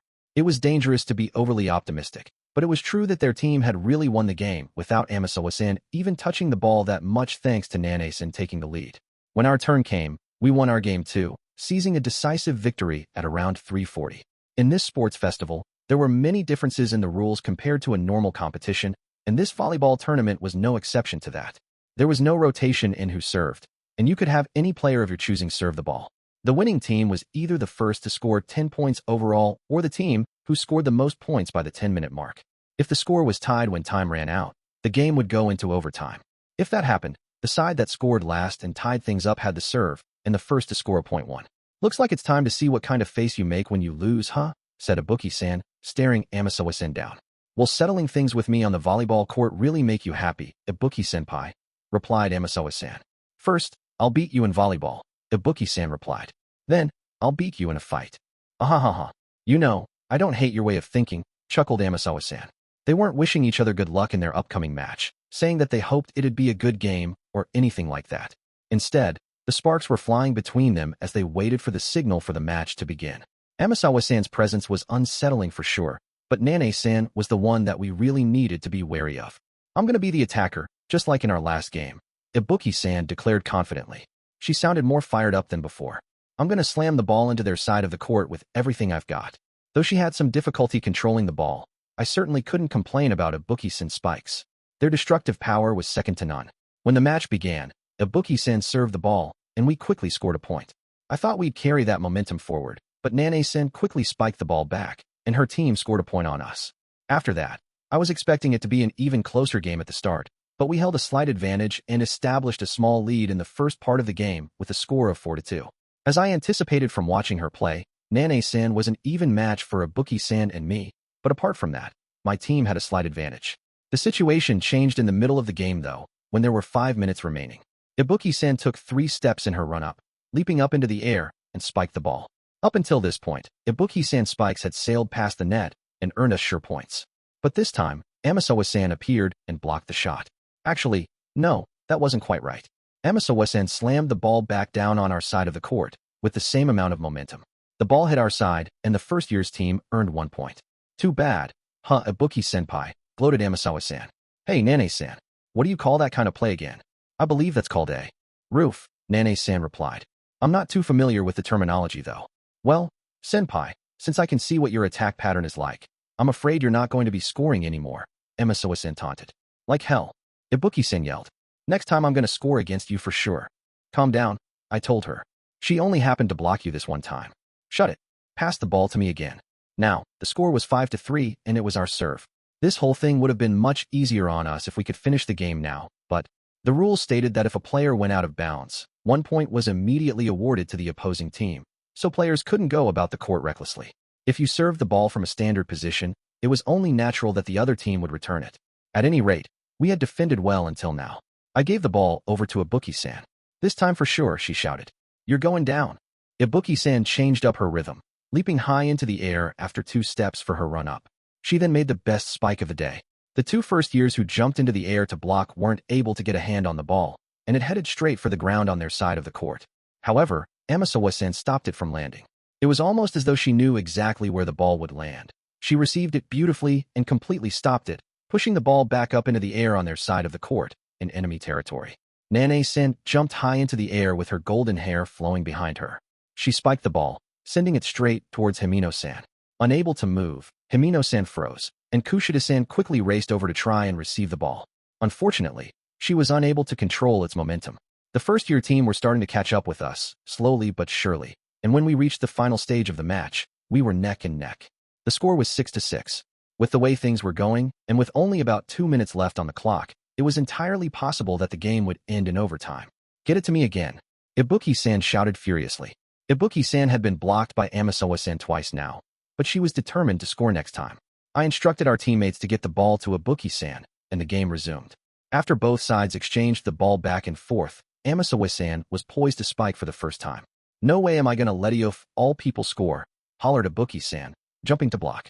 But, immediately afterward, I saw Nane-san behind Amisawa-san. Too bad for you, teased Amisawa-san, smiling. She had faked us out with a decoy. They had been planning to have Nane-san spike from the very beginning. Ibuki-san was caught completely off guard. She tried to reach for the ball, but she couldn't get a handle on it. The ball was heading straight for the ground on our side of the court, traveling at a sharp angle, but Kushida-san slid over in the nick of time, making a risky move to receive the ball. Ibuki-san, she shouted, setting the ball up for her. Everyone's attention turned to Ibuki-san, and the first years rushed to take the necessary positions. Amisawa-san readied herself to receive an attack from Ibuki-san with a completely relaxed look on her face. Ibuki-san took aim, looking to risk taking a spike despite the tough situation, but she couldn't find a good opening. Even so, Ibuki-san had the ball and had to do something with it, so she gritted her teeth and instead set the ball. I took in Ibuki-san's determination and unleashed all the power that I had been conserving all this time into spiking the ball. It slipped right past Amasawa-san as she attempted to block and went straight for Nane-san, who was ready and waiting. However, Nane-san was too exhausted to scoop the ball back up, and she ended up causing it to sail out of bounds. If Nane-san had been at full strength, she might have stopped it beautifully. At any rate, the score was now 7-6. We secured a 1-point lead when time was nearly out. And whether their team liked it or not, there was only a minute or so until time ran out, and we had the next serve. Okay, now I think it's time I take this seriously, said Amasawa-san. It was almost as if she was suggesting she was just playing around until that point. Nane-san deftly blocked Ibuki-san's next serve. The ball was robbed of its forward momentum and was sent sailing high up in the air, and we all stared at a single point where it was likely to go. I'm going for it, I shouted. The ball was rocketing toward me with intense speed. Despite my efforts to focus my reflexes, my reaction was delayed, and the moment I tried to reach for the ball, it was already too far away for me to reach. The sound of the ball hitting the floor echoed violently through the gym. Out, shouted the referee. I suppose that my delayed reaction was a blessing in disguise, so to speak. The ball had partially landed on the white line that indicated what was in bounds on the court. Ah, said Amasawa-san. Sorry, Nane-san, it went out. It sure is hard to control the ball perfectly, isn't it? Phew, that was a close call, I muttered. Still though, we definitely shouldn't underestimate her potential after all. Even though I had to tip my hat to Amasawa-san's unfathomable ability and intuition, we had essentially narrowly escaped from certain death just then. The 1-point gap between us widened to a 2-point gap. Shortly afterward, their team scored another point on us, but just then, the whistle blew. Nane-san was just tossing the ball into the air when she heard it and looked suddenly startled. Amasawa-san had just been about to knock the ball over toward our side of the court again, but she simply landed back down on the ground without taking a swing at the ball after all. Ah, time ran out, she said. And things were just starting to get interesting too. There wasn't the slightest hint of regret or frustration in her voice. She was simply saying that she had fun playing volleyball, and that it had been a good game. After having a quick chat with Nane-san, she left the court. Even though their team lost our match, they still earned points for taking second place in the volleyball tournament. Of course, since we had taken first, we successfully managed to claim a large number of points. You know, I'm not really happy with what just happened. It's like, it doesn't feel like we won, said Ibuki-san. They were pushing back on us pretty hard at the end, I replied.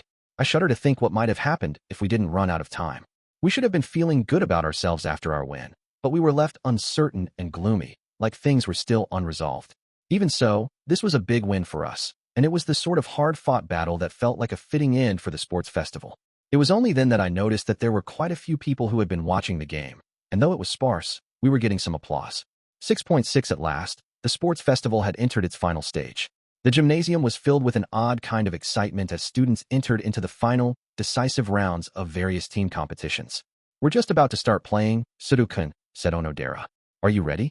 Sudo and Onodera had teamed up to take part in many competitions together as a pair during the day's event. They were now about to begin the finals for their 10th competition, mixed boys-girls tennis doubles. Yeah, replied Sudo. Onodera felt like there was something slightly off about the way he responded. Sudo sounded distracted. Even so, she continued on, making conversation. I have to say though, don't you think we make an amazing team? So far, we've been in 4 competitions as a pair, and we've won 4 times. I'm sure everybody in class is going to be surprised, said Onodera. In the 2 tennis matches before the one they were about to begin, one was against students from their own grade level and another against third-year students. But Team Onodera won both, without any trouble whatsoever. They were now poised to win 5 straight team competitions if they took the finals here. If one included individual competitions Sudo had taken part in, he had won 9 in a row, which meant he was on the verge of his 10th consecutive win. Onodera hadn't placed first in all 9 of her competitions, but she had still maintained her position. Even though Sudo indicated to Onodera that he had heard what she said, his gaze was directed elsewhere. Is something up with that first year? She asked. You've been staring at him for a while. Huh, said Sudo. That's Housen, right? He's so huge it's hard to imagine he's a first year, and he's got that kind of crazy vibe about him.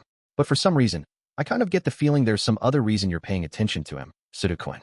Is something going on? Nah, it's nothing. Don't worry. Housen and his partner had just been playing as well, and they won in a landslide victory. That one meant that Housen would be Sudo and Onodera's opponent in the finals. Sudo continued staring at him as he replied absent-mindedly to Onodera, but Onodera was staring at Sudo from the side.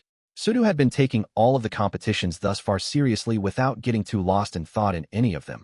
But this time, he was clearly shaken. It wasn't just today that Sudo and Onodera had spent together.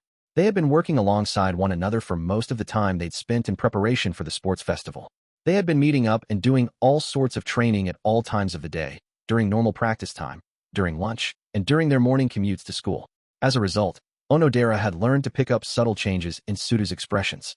Though Sudo was an unparalleled athlete, he did have a number of flaws.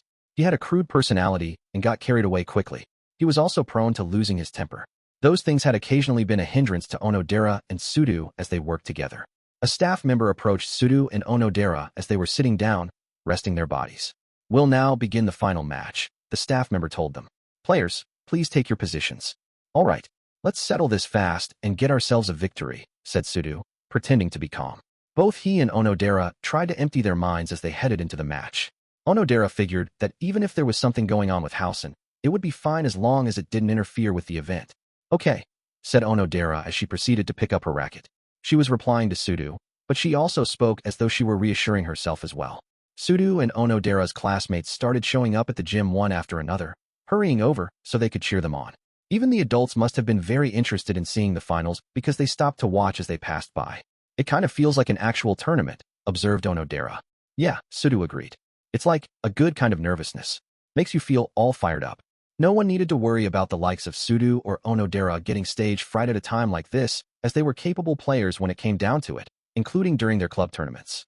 However, never thought I'd be going up against you of all people in the finals, Sudo Payson, remarked Housen. "Housen," replied Sudo. The mood in the air changed when Housen spoke to Sudo from the other side of the net. "You really think you can beat me in tennis?" Housen sneered. "I'm going to destroy you. So I hope you're looking forward to what's coming." The doubles tennis match then began. There was a time limit, and there were 4 points to a game. The match had a total of 3 games, and the first 2. Secure 2 wins was the overall victor. The right to serve didn't change on a per-match rotation. Rather, because of the short length of the game, there was a special rule in place so that the side that scored earned the right to serve. Also, players on a given team didn't need to alternate, and any player could repeatedly serve at their own discretion. The match started with a furious assault from Housen. With his huge frame, he delivered vicious serve after serve, shooting the ball straight to the other side of the court with ease. Sudo's serves, on the other hand, were lacking in comparison, and they were returned one after another with Housen's team scoring. In less than a minute, the score was 3-40-0, love, with Sudo and Onodera's team on the losing end. "No way," said Onodera. "This is happening way too fast. He's got to be an experienced player, right?" It was no wonder she was flustered. When Housen hit the ball, it slammed into the court with such speed that it was legitimately terrifying. "What's the matter, Sudo?" crowed Housen. "Looks like you ain't a match for me, are ya?" "Damn it." Sudo tightened his grip on his racket and raised it up in the air, intending to smash it on the ground. "Sudo-kun, no," said Onodera. Don't you know that whenever you lose your temper like that, you start making mistakes?" But Sudo was rapidly getting more and more stressed out because he didn't have a way to vent his frustration. Housen, watching the situation from the other side, snickered at the sight. "I mean, I can't exactly talk a big game myself as I haven't been able to return his serves either," Onodera said. "But you're clearly playing worse than you did in our previous matches. Don't you think so?" She rightly pointed out that Sudo was moving with less precision because he was so fixated on the first year. "I can't let you serve as you are right now, Sudo-kun," she added, ball in hand. She wanted Sudo to be on defense as she served. Onodera launched the ball with the kind of power and sharpness that one might not expect from a girl, much less one with no tennis experience. Housen quickly managed to close the distance between himself and the ball and responded with beautiful technique, as if the racket were a part of him. Sudo reached out to return the ball, but despite his valiant efforts, he managed to just nick the ball with the edge of his racket, and it landed on his side of the court. The first-year team won the game without Sudo and Onodera scoring a single time. "Guess you ain't too hot after all, Sudo?" Housen sneered. "You're like a whiny little yappy dog. A loser." Housen was deeply enjoying this game, but the girl he was partnered up with couldn't hide how frightened she was. Still, during the game, Housen handled almost everything himself, and it was practically a 2-on-1 battle.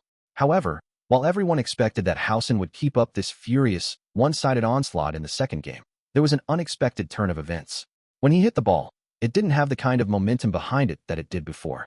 Onodera managed to react to it and send it back. At that moment, she wondered if perhaps Housen was getting tired. But as those thoughts were running through her head, Housen swung wide and smashed the ball hard, sending it flying as fast as a speeding bullet. It shot straight for Onodera, who was protecting the front of the court. After the ball grazed her cheek, she winced in agonizing pain. Out of surprise and fear, she unintentionally dropped her racket, letting it fall to the floor. "The hell?" Sudo snarled at Housen. You did that on purpose, didn't you? What? Hey man, it's only natural to aim for your opponent's body in tennis. Housen scoffed, proudly asserting the legitimacy of his move. You aim too far from the body, and the person's gonna send it back. Come on, you're just whining over one little shot, anyway. Damn it, huffed Sudo. Onodera hurriedly picked her racket up off the floor. Don't worry, it just grazed me a bit. Besides, he's right. In tennis, you're supposed to aim near your opponent, right? Yeah, that's what people who play tennis say. But this is the sports festival, ain't it? Sudo complained irritably, as if to say he couldn't care less about how people normally played the game. It was once again Sudo's turn to serve, but it was a fault and landed outside of the court. On his second serve attempt, the serve was in bounds, but Housen returned it easily. The ball didn't have much force behind it, and Onodera caught it beautifully with her racket and sent it back. After knocking the ball back and forth 2 or 3 times, Onodera came to the front again, returning it back. But after closing the distance between himself and the net, Housen swung down hard and spiked the ball directly back at her. Kaya! Onodera stiffened, unable to swing her racket in time at the blazing fastball, which was just as speedy as the one that had terrified her before. The ball grazed her side this time, but Sudo gritted his teeth and went for it, managing to hit it back. All the same, Housen continued his relentless volley and focused only on the area around Onodera. It was as if he were toying with her. Eventually, the score came to Team Sudo with 3 points, 40, and Team Housen with 2 points, 30. Onodera still kept trying her absolute hardest, but after being shaken by another ball sent near her face, she twisted her left ankle and collapsed on the spot. Onodera, shouted Sudo. Onodera wasn't able to stand up. Sudo raced to cover her and returned the ball back to Housen. Sudo only barely managed to get the ball to land in bounds, but it still counted, and so Sudo's team had taken the second game. But Sudo wasn't thrilled at his victory. He exploded in anger. What the hell is your problem? He yelled. Can't you play fair? Dude, how many times do I gotta tell you this? Scoffed Housen. It's just that your chick there sucks at this. She plays like crap. What a useless partner. Onodera was unable to get back on her feet, but she spoke up quickly from where she was sitting on the floor to try and calm Sudo down. Don't, Sudo-kun. It'll just be a repeat of before. I know, but how the hell can I let him keep doing this? It's true that even the judges are suspicious of him, she said. But Sudo-kun, you understand that your mindset is getting in the way of your skills, right? It was clear that Housen had changed the way he was playing, focusing on tormenting Sudo instead of trying to win. The first year figured he already had this tennis competition in the bag. Housen's goal had simply been to instill fear in Onodera, trying to get her to injure herself with just a single misstep. You gotta calm down, Sudo-kun, Onodera said in a kind but firm tone, despite the pain she was in. Sudo, still angry, shot Housen a glare, but when he saw Onodera wincing in pain, he remembered what his priorities ought to be. He quickly rushed to get Onodera patched up since she had twisted her ankle. Ah, too bad. You lose. Oh, but wait. We have one more game to play, don't we? Guess that means you're gonna see hell, huh? Housen casually mocked Onodera and Sudo with a yawn before turning to his partner. That son of a... He's going that far just to harass us. He totally did that on purpose. But are you okay? Sudo asked, worried, as he looked at Onodera's left ankle. Yeah, more or less, I think, she replied. But wow, I really am pathetic, huh? I got scared of the ball and tried to dodge, but I ended up slipping and twisting my ankle. She gave a self-deprecating smile as she lightly tapped her leg, which was wrapped in tape. Hey, don't beat yourself up over it, Sudo told her. That guy pisses me off so bad I could die, but he is an incredible athlete. Even Sudo was terrified of the high-powered volleys that Housen could unleash with his superior physical strength. Unless you were an experienced tennis player or an active part of the tennis club, there was no way you'd be able to get over that fear so easily. You know, I've always really admired you, Sudo-kun. Ever since I started school here, said Onodera. Huh? Wait, what's this all about all of a sudden? Just sit tight, and let me keep patching you up. This might be a good thing, actually. Me getting hurt, I mean. It means that you've been given a little time to cool off, Onodera noted. You've got a lot of guts, Onodera. Wait, hold on, you admired me? Even the old me. Yeah, she admitted. But back then, you were the #1 person I didn't want to associate with. You used to be soprically. Ugh, muttered Sudo, embarrassed. But still, even though other people around you criticized you for your behavior and your inability to study, I do respect people who really try their best at club stuff. Sudo-kun, you've got a lot of talent. And you try really, really hard, said Onodera. How do you know? Asked Sudo. I know, she insisted. Sometimes when I headed back to my dorm late after club, I passed by the gym. And every time I took a peek inside, wondering if anybody was still there, I always saw that you were the last one practicing. You'd always clean up afterward too. You took it very seriously. What? You saw all that. Sudo said. I'm kinda embarrassed, but You're never going to be appreciated by others, Sudo-kun, not with the way you are right now. Huh, he said, blinking. You got mad for my sake. I'm not saying that I'm upset about that. I don't hate it. But it still doesn't change the fact that you tend to lose your temper. If you don't change that, then someday it might land you in more trouble than ever before. Well, it'd be better for you if you fix that bad habit of yours. Why yeah, I know, but said Sudo. You make even more mistakes when you're frustrated, right? Onodera said. Even in sports. Well, yeah, I do, Sudo conceded. Like, my success rates for shooting go way down and stuff. It's the same for me, she told him. When I get frustrated, I try harder and harder to get better, but then it just seems like I end up slower than normal. Not much good comes out of it. Wait, Onodera, you're like me too? One time after I lost this big, important competition, I got so frustrated. What do I do now? And when I got to the locker, I was so mad I forgot to change, and just kind of went berserk. I ended up hurting my hand. It was pretty rough. Onodera looked back on those days with some degree of fondness, but she also seemed embarrassed about it. She stuck her tongue out playfully. I realized back then that nothing good came out of being angry, she said. Anger just comes back to bite you. How were you able to get your anger under control? Asked Sudo. Well, actually, from a magic spell that my senpai taught me. A magic spell? Sputtered Sudo. Yeah, and I'll teach it to you, Sudo-kun. A magic spell to get your anger under control. How does it work? Well, you know, anger flare-ups are actually kind of surprisingly short. They're generally a few seconds at most. So, whenever I feel like yelling angrily, I just let it out inside, in my mind. Then, I'll take a deep breath and count to 10. So, like, you just count to 10 whenever you get mad? Sudo blinked. That's it, Onodera nodded. I think that'll really make all the difference. You should give it a try. Okay. Though Sudo was skeptical, he committed what Onodera told him to memory. I wanted to team up with you because I admire you, Sudo-kun, she added. Don't betray the faith I have in you. Onodera, after they finished. Wrapping Onodera's ankle, she tested how it felt, and then stood up. It's all right, she said.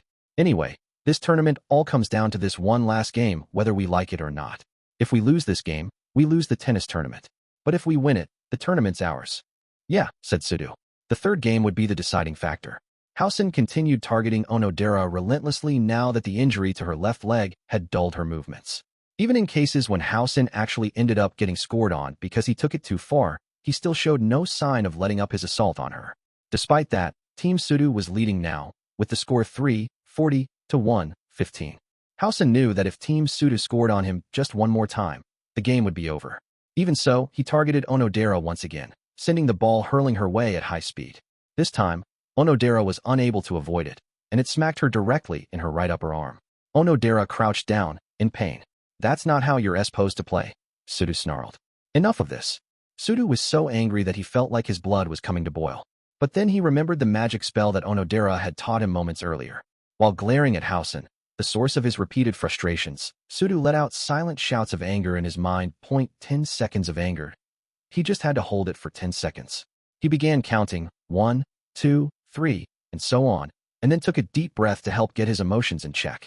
8, 9, 10. Sudo took those insults that he wanted to hurl at Housen and kept them inside, swallowing his words back down. Although his irritation hadn't completely disappeared, he succeeded in taking a step back, calming down, and looking objectively at the situation. He took stock of everything. The judge's suspicious eyes, Onodera's gaze, the fact that this was a game that needed to be won, and their remaining time. Sudo knew that if he got into it with Housen again, he'd naturally be put in check himself. Onodera, do you believe in my strength? He asked. Of course I do, she replied after a moment. I'm playing together with you because I believe. Sudo took a deep breath and centered himself again. Then, he tossed the ball up into the air and made the best serve of the entire day. Without missing a beat, Housen returned Sudo's ball, and from that point on, Sudo and Housen began knocking it back and forth, like something out of a sports manga. Both players kept hitting the ball with incredible intensity, not letting up one bit. But one time, Housen was a little lacking in his return, and Sudo didn't miss his chance. He smashed the ball back into Housen's side of the court. Yeah! Sudo, still holding onto his racket, let out a victorious war cry that carried all throughout the gymnasium. We did it, shouted Onodera. Having been dominating for so long only to slip up and lose in the endgame because of his carelessness, Housen was immensely frustrated. He slammed his racket onto the court hard, snapping it in two. We won, Onodera. It's all thanks to you. Sudo, still in a total adrenaline rush, excitedly ran over to Onodera and hugged her intensely, sharing his enthusiasm. WHWHWHWA. Onodera didn't understand what had happened and was flustered. Why, ouch. That hurts, Sudu-kun. When Sudu heard Onodera shout out in pain after he hugged her tightly with his thick, burly arms, he quickly regained his composure. Sorry. My bad. Perhaps Sudu was just so happy that he had been able to control his anger in addition to achieving victory, but he had the biggest smile of the day on his face at that moment. Congratulations on the victory, Sudu-kun, said Onodera. Thanks, Onodera. We definitely would have lost if it weren't for you, though. That's not true. If anything, I probably held you back, she replied. I don't want to say it was a good thing that you got hurt and all, but when it happened, and I lost my temper, I really thought we were going to lose then, Sudu admitted. But you brought me back from that. I see, said Onodera. In that case, I guess, that means we're good partners, huh? Yeah, you're super easy to play with, and you're dependable. You're, like, the best partner, Onodera, for real. Oh, I sure hope that Suzun's around here somewhere and she saw our win just now. There were quite a few guests and students around, though, and Sudu wasn't able to find Horikita right away. Suzun, huh, murmured Onodera. Huh? Where? Exclaimed Sudu. Do you see where she's at? Oh, sorry. Wrong person, I guess. Damn. Welp, maybe she's out on the field or something. Hey, how about we get dinner together sometime?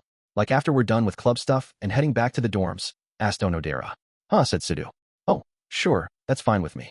Anyway, though, help me find Suzun. Where the heck are you? Suzun. Sorry, but I'll pass on that, said Onodera. Despite the fact the game was over, Housen must not have been satisfied, because he strolled up to Sudu. Sup, Sudu. Don't get carried away after winning a game like this, got it? You do realize that if I had actually taken this seriously, I would have beaten you into the ground, right? He said. I think I want to settle this with you outside, so follow me. Hey, hold on just a... Onodera was about to step in and say something to Housen now that he was here trying to pick a fight, but Sudu quietly held her back. Truth is, I got some beef with this guy from a little while back, Sudu said. I ain't surprised he's trying to get in my face. But, protested Onodera. Onodera wanted to protect Sudu and keep him from getting into trouble, but Sudu just smiled back at her. He then turned to Housen. Sorry, but I don't feel like going along with whatever this is, he told him. Huh? Who said anything about you going along with it or not? Housen scoffed. Startin' now, you're gonna be my punching bag. Sorry, not interested, dude. After Sudu rejected his demands for a fight, Housen shoulder-checked Sudu and drove his clenched fist right into Sudu's abdomen. Struck by Housen's powerful punch, even though Housen hadn't even wound up his arm for it, Sudu fell to his knees. Sudu-kun, exclaimed Onodera, worried. However, Sudu gestured to her to stay back with a wave of his hand and slowly got back onto his feet. A teacher rushed over to see what the matter was, but Sudu simply said that nothing had happened, and the teacher left. Ow, dude, I already know you're good in a fight, Sudu said. I can't complain too much because I was in the wrong back then too. But you know, if you go any further with this, I'm really gonna have to let the teachers step in. God, you're pathetic, sneered Housen. So what?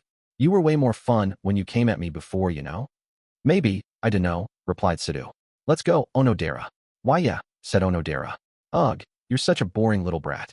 Don't you ever get in my face again, snapped Housen. If anything, Housen telling him that actually came as a relief to Sudu. It meant that if he didn't do anything to bother Housen himself, there wasn't going to be any more trouble. Sudu learned that by not giving in to his anger, he had been able to turn the situation around into something much more positive. You know, I guess I ought to be grateful to Housen too, he said. When I see him like that, trying to pulverize anyone and everyone around him, I realize how seriously lame I must have looked. It makes me cringe so hard, it hurts. I can't really put this into words too well, but when I tried that trick you taught me, it's like something inside me just suddenly stopped. It's like, why was I so angry all the time? It's almost like there was some evil spirit that was in me and now it's gone. While Sudu was grateful for winning all 10 competitions he had been in consecutively, he was just as appreciative of the sports festival overall. And, of course, of Onodera too. Chapter 7, The Guest. It was around 11 o'clock in the morning, and I could just faintly hear the cheers from the other side of my closed windows. It sounded like the sports festival was in full swing. I didn't want to assume everything was going smoothly, of course, but even so, the class was certainly putting in the effort to win it. Horikita's class could hold their own well against the other classes and other grade levels too.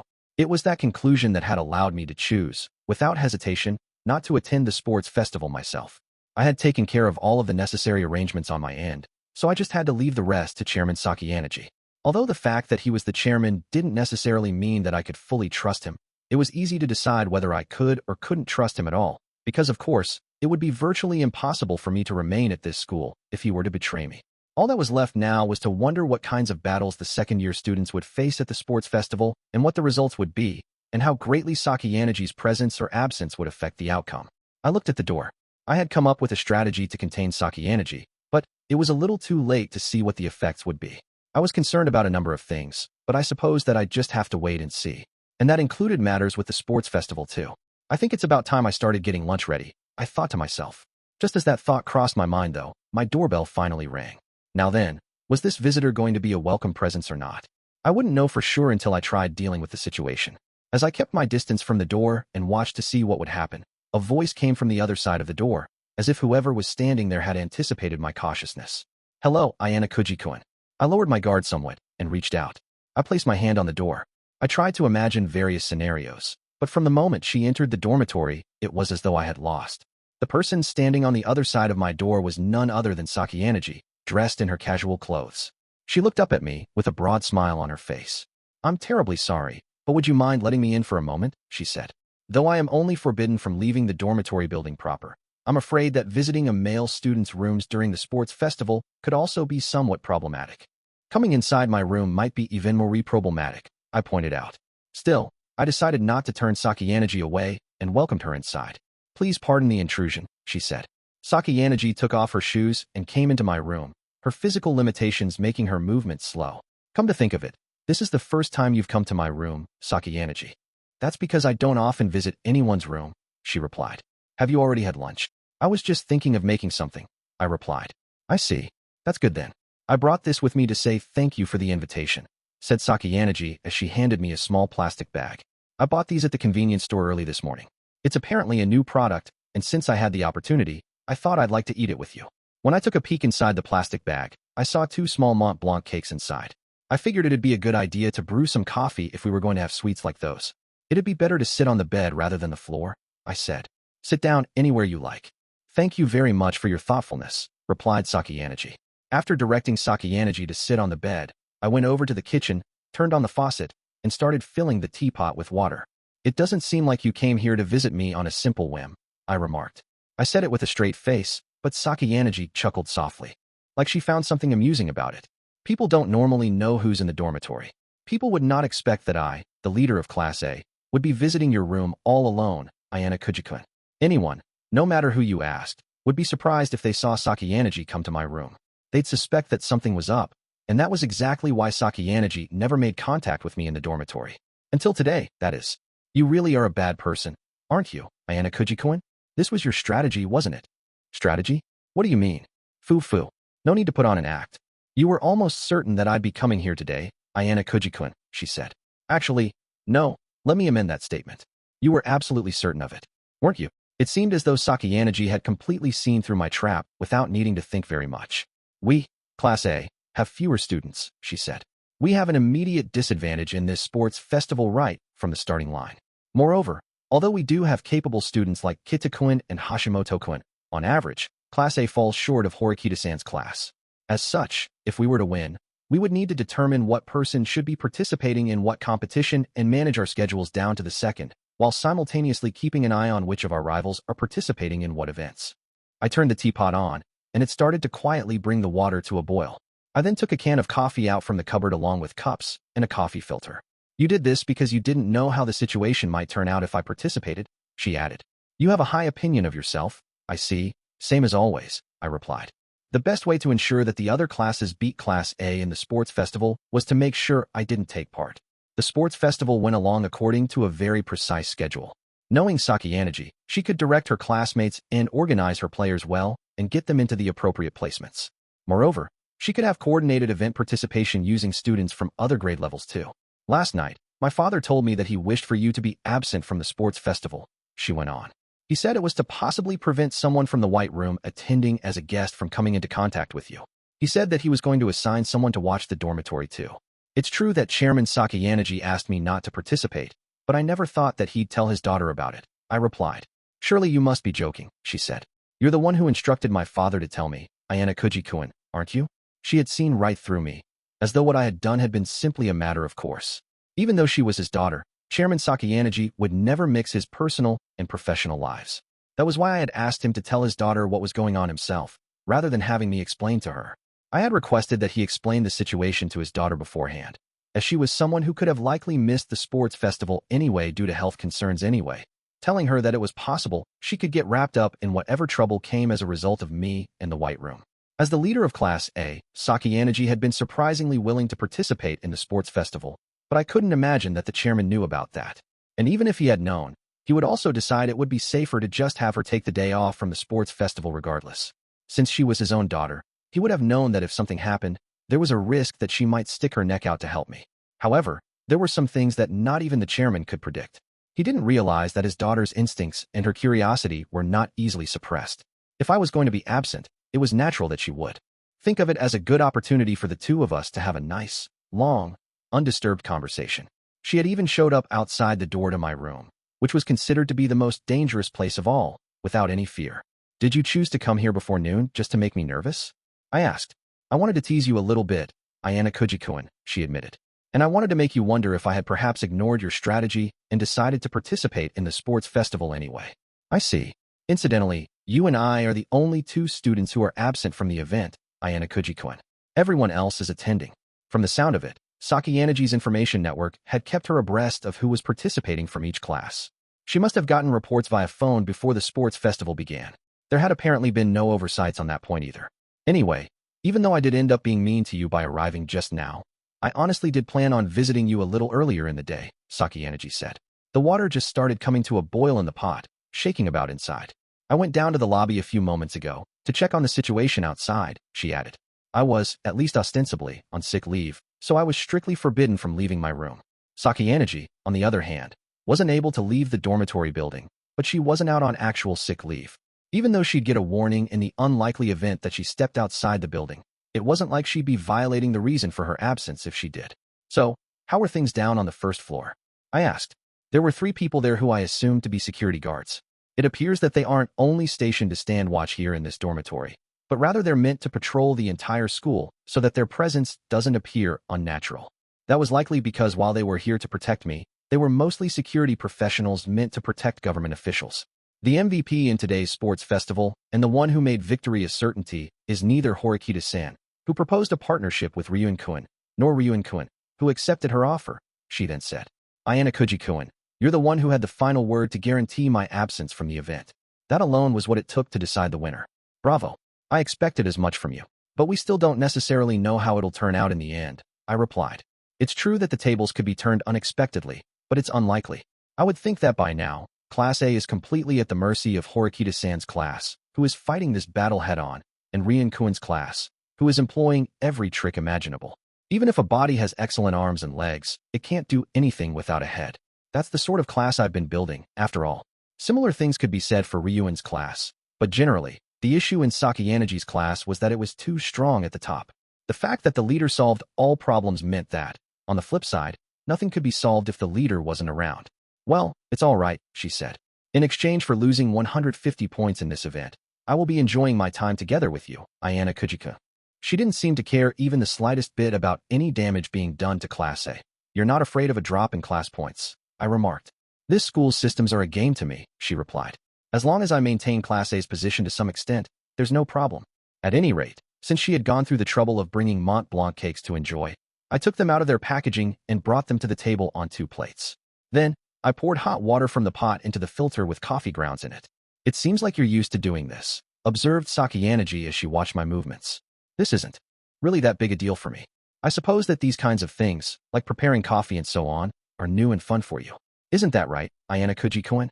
Sakayanagi knew as well as I that these were the sort of things we never did in the White Room. The same goes for everything at this school, really, I said. I just wanted to do normal things is all. At any rate, I was curious about what Sakayanagi had said moments earlier. It seems like you have a sense of purpose in maintaining Class A. Is that pride on your part, Sakayanagi? I asked, as I placed milk and sugar packets on the table. At first, I didn't have any real commitment to Class A, she said. But when I learned that you were here in this school, Ayanokouji-kun, my objective changed. I thought when you eventually led your class and moved up to Class B, we might be able to have a serious fight. Don't you agree? To put it in simpler terms, she was basically saying that she was waiting for me from atop her throne. Class D lost all of its class points in the first semester of our first year, she went on.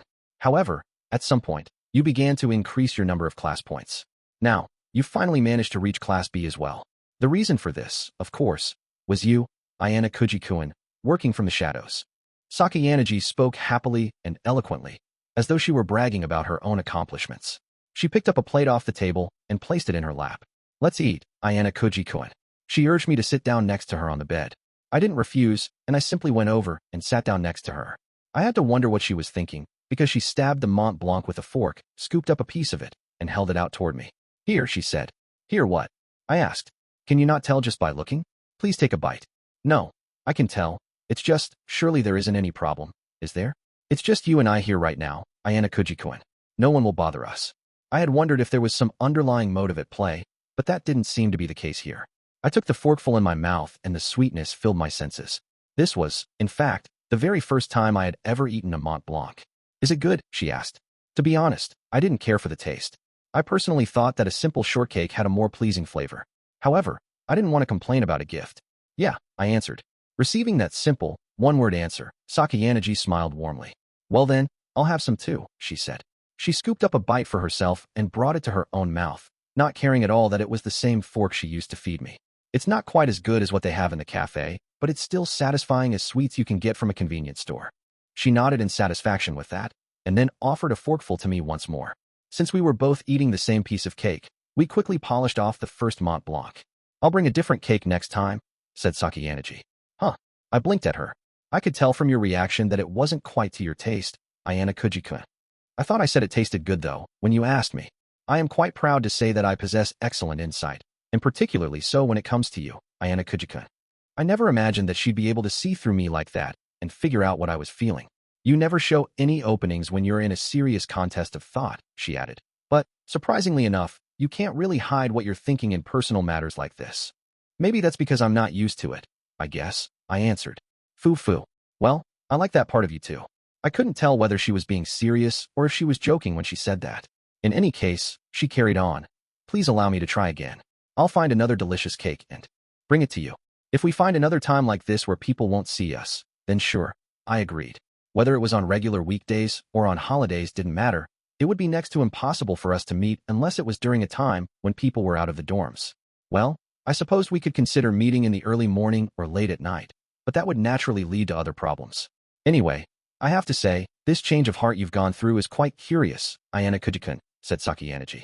Why is it that you have started pursuing Class A in earnest instead of just occasionally helping out here and there in school? Wasn't your original intention simply to quietly observe? I guess there are things that not even you understand, I answered.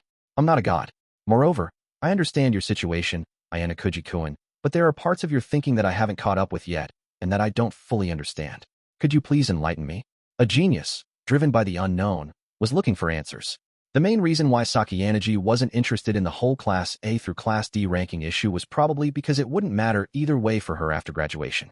As the daughter of the school's chancellor, and someone who was already quite academically gifted herself, Sakayanagi would be able to achieve most everything on her own already.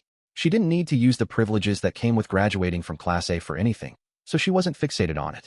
I could say that the same applied to me as well since I would be going back to the White Room after graduation. Though we were headed in different directions, I understood very well that the privileges of Class A didn't mean anything for either of us. I guess it might seem strange, yeah, I conceded. I can't imagine you're doing it, so you can live it up extravagantly with a surplus of private points like Koenji-kun. He's probably in a similar position to us, anyway, I said. He was the type of person who could get by on his parents' influence and his own talents. Koenji contributed to the class occasionally to help get class points on his own whims. I suppose you at least have the right to ask the reason why I'm contributing to the class, I said. After all, you did walk right into my obvious trap and practically threw away a win at the sports festival. If you risked losing 150 class points and gained nothing in return, there would be no way forward for you. But if Sakayanagi could leave a trail of breadcrumbs, she could leave her opponents wondering if the same strategy would work again. To respond to what you're thinking about, yes, I'll come here once again if the same thing happens, said Sakayanagi. Don't just say my thoughts out loud. Foo. Basically, what I'm doing is the same thing you're trying to do, Sakayanagi, I told her. You're trying to find the answer to what Guinea Usmians by defeating me. I guess what I'm trying to prove, in my own way, is that the education of the White Room is by no means perfect. I didn't get the impression that Sakayanagi was surprised by this.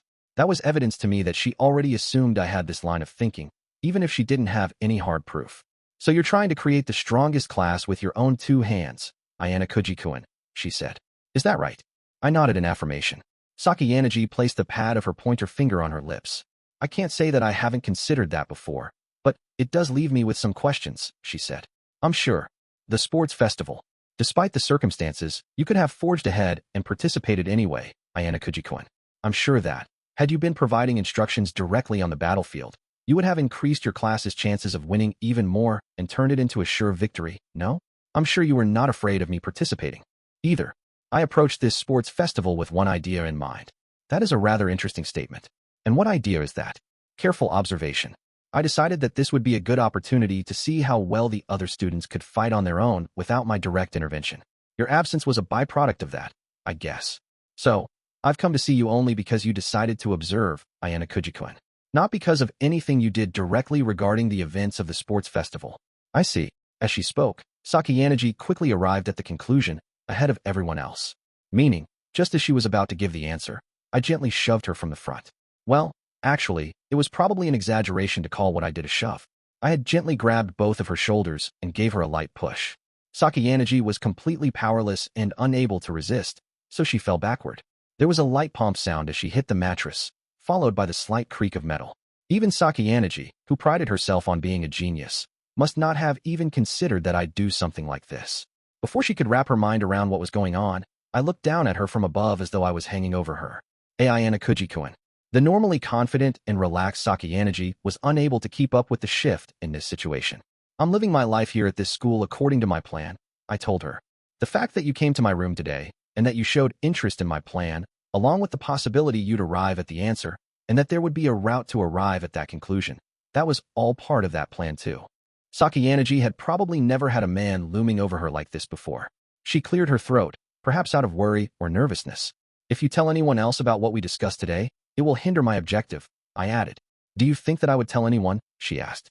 Well, we can't say that there's zero possibility of that, can we?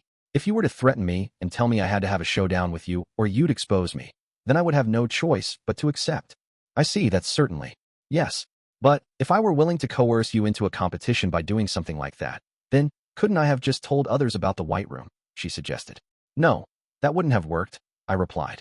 Even if you made knowledge of a facility like that public, it's just not something other people would understand. It also wouldn't be a risk to me personally. Ayanokouji was raised in an educational institution called the White Room. Most people would probably just give you a confused look if you said something like that. There wasn't any way to find more information on the internet either. If Sakayanagi made claims about the White Room, it might cause some small degree of confusion, but I obviously wouldn't do anything about it. But what I'm trying to do isn't yet at the stage where I can let people know about, I added. So, you could use it as a means to extort me. When I drew slightly closer to Sakayanagi, a deep shadow fell over her as I blocked the light from the ceiling. So, I suppose this means that I found out about your plan by chance. What will you do? She asked me. A secret for a secret, I replied. A threat for a threat. You and I are the only people in this dorm right now, which means that no one would come to your rescue if something were to happen. Even if you scream, it wouldn't carry beyond the hallway. Surely you're not considering going so far as committing a crime to protect your plan, are you? Said Sakayanagi. A crime? No. You and I are going to come to an agreement to share secrets, I told her. I took out my phone and turned on the camera. The only way for you to refuse this agreement would be for you to run off on your own, I added, considering the condition of her legs. Well, no, even if there weren't any problem with her legs, there was no way for Sakayanagi to get out. How would she respond in this hopeless situation? Do you think you can beat me? She asked. Beat you? I repeated. Even if things are going the way that you expect them to, Ayanokouji-kun. Can Yuriala say that you have the upper hand? That's what I mean. Sorry, but you don't stand a chance of winning against me. You can catch up and overtake people by learning more, such as with a slight difference in experience. But in fact, you might learn that you've been learning things the wrong way, you know, she asked. Even when she had been driven into a tight corner, Sakayanagi continued to think as calmly and rationally as possible. She must have been feeling flustered, but it was impressive that she had been able to deal with the situation thus far. I tossed my phone down toward the bottom of my bed, and then slowly moved my hand toward Sakayanagi. I grabbed her shoulder, and then I brought my hand to the nape of her neck.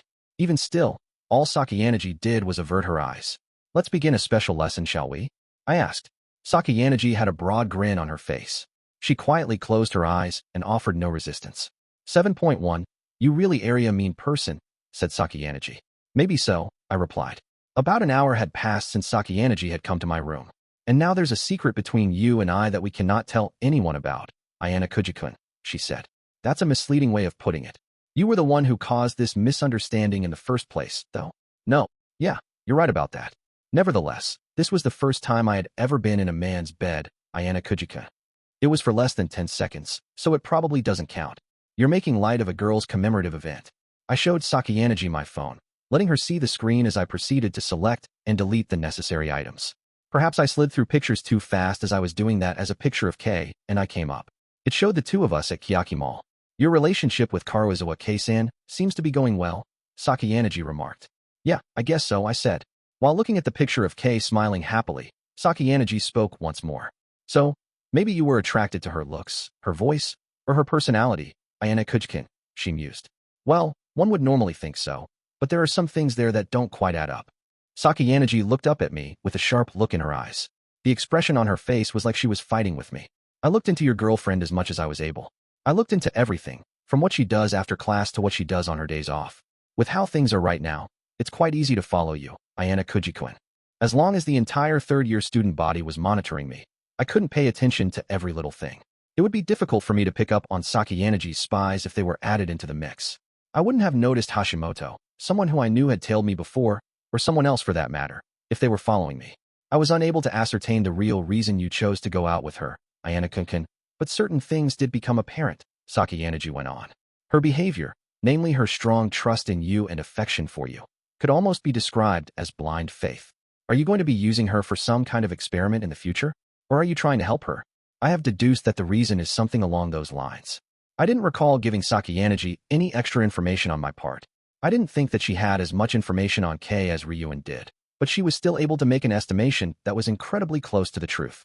Was that what your special lesson for me was about? She asked. I have to say, I'm getting tired of using the word brilliant, but honestly, you are, I replied. Unlike with Kei, Sakayanaji and I were able to communicate and understand each other without using words. Ding dong. My doorbell suddenly rang. It was a completely innocuous, ordinary sound. It was just around 12:30 p.m. now, around the time that students would be finishing their meals. A visitor had suddenly shown up outside my door when there wasn't supposed to be anyone in the dormitory. After Sakayanaji and I exchanged glances, we simultaneously turned to stare at my front door. There were supposed to be 3 bodyguards in the lobby on watch. Did someone force their way in? If someone had the incredible skill to subdue those armed guards, that would mean more problems. If that were the case, though, whoever it was, they would have likely barged into my room without ringing my bell and waiting around like this. My doorbell rang once more. It would probably raise suspicion if I ignored it any longer since this person was operating on the assumption that I was resting in my room. It was also possible, though unlikely, that this person was a school official. Who's there? I asked, without moving from my position on the bed. Stay where you are and listen, responded the visitor. Whoever it was, he must have been able to tell from the sound of my voice that I was sitting far away from the door.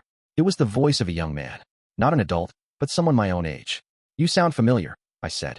However, the visitor's identity wasn't coming to my mind. Judging from the voice, he sounded like he was a student. And while I couldn't place exactly who it was, he was definitely familiar. Of course, if you were living on campus, you would inevitably hear a large number of different voices all the time. Even so, I immediately recognized that I had definitely heard this voice somewhere. You called me once, I added. When I made that remark, the person standing on the other side of the door remained silent for a short while. Impressive, he said. You remembered my voice after only hearing it once. The fact that this was coming after my father paid a visit to this school also made an impression on me. You didn't say anything that sounded like you wanted something from me back then, I pointed out. It was good that I didn't, said the visitor. Something unfortunate happened afterward. I haven't made contact with you since then, but anyway, I'm sure you're probably curious who I am, but it doesn't matter. I am neither friend nor foe to you. In that case, why'd you come? I asked. I'm sure you're thinking that once you've eliminated Tsukishiro and any students from the White Room, peace will return. I came here to advise you that such thinking is a mistake. Foo, Sakayanaji chuckled. This sounds like quite an interesting conversation. Would you mind if I joined in? Sakayanaji Irisu. Huh. The young man on the other side of the door showed no sign whatsoever that he was perturbed by Sakayanaji's unexpected comment. In fact, he was able to identify her immediately just after hearing her. Had he figured that out by narrowing down the list of everyone absent today? Or did he recognize her voice? At any rate, if you want to stay at this school until graduation, do be on alert, said the visitor. You say you're neutral, but you're giving me support, I said. Your presence is causing a negative impact. I just want to prevent anything further. His voice then trailed off. Apparently, This person must not have intended to stay for very long, as it sounded as if he had walked away already. That voice, Sakayaneji mused. Where have I? Do you have any idea who that was? I asked. Like you, I'm afraid I don't have a clear answer to that question, Ayanokouji-kun. However, I just had a feeling that I've heard that voice from the other side of the door somewhere. So, in other words, I could take what Sakayaneji said to mean that she remembered hearing that voice someplace else, but someplace different from where I heard it. It wasn't recent, she added. 5, maybe 10 years. It's a fairly old memory. If that's the case, then the chances of that person being a White Room student are slim to none, I said. Yes. If I met whoever that person was when I was small, that's true, she agreed. It was understandable. Then, how he reacted when he learned that Sakayaneji was here in my room. Not only was he not surprised, but he reacted as though she were someone he was acquainted with. But whether I was dealing with Amasawa or that man, this occurrence wasn't something I cared about. As long as there wasn't any harm being done to me at the moment, then I wasn't inclined to bother. 7.2 The sports festival, which I wasn't present for, ended in almost an ideal manner. The class 2 was in total excitement over the final results, the likes of which would have been unthinkable at any other time in the past year and a half. The gap between Horikita's class and Class A had narrowed, and Horikita's class now had undeniably significant assets thanks to a growth in class points through the uninhabited island exam, the unanimous special exam, and the sports festival. Several days had passed since then, and it was now just after the middle of October. The sports festival rankings were as follows. Horikita's class came in first place, Ryuan's class came in second place, Ichino's class ended in third place, and Sakayaneji's class was in fourth place. Of course, it wasn't as though any one person was responsible for these rankings. It was the will and the strength of the class as a whole. Furthermore, Sudo and Onodera each took first place respectively for individual scores.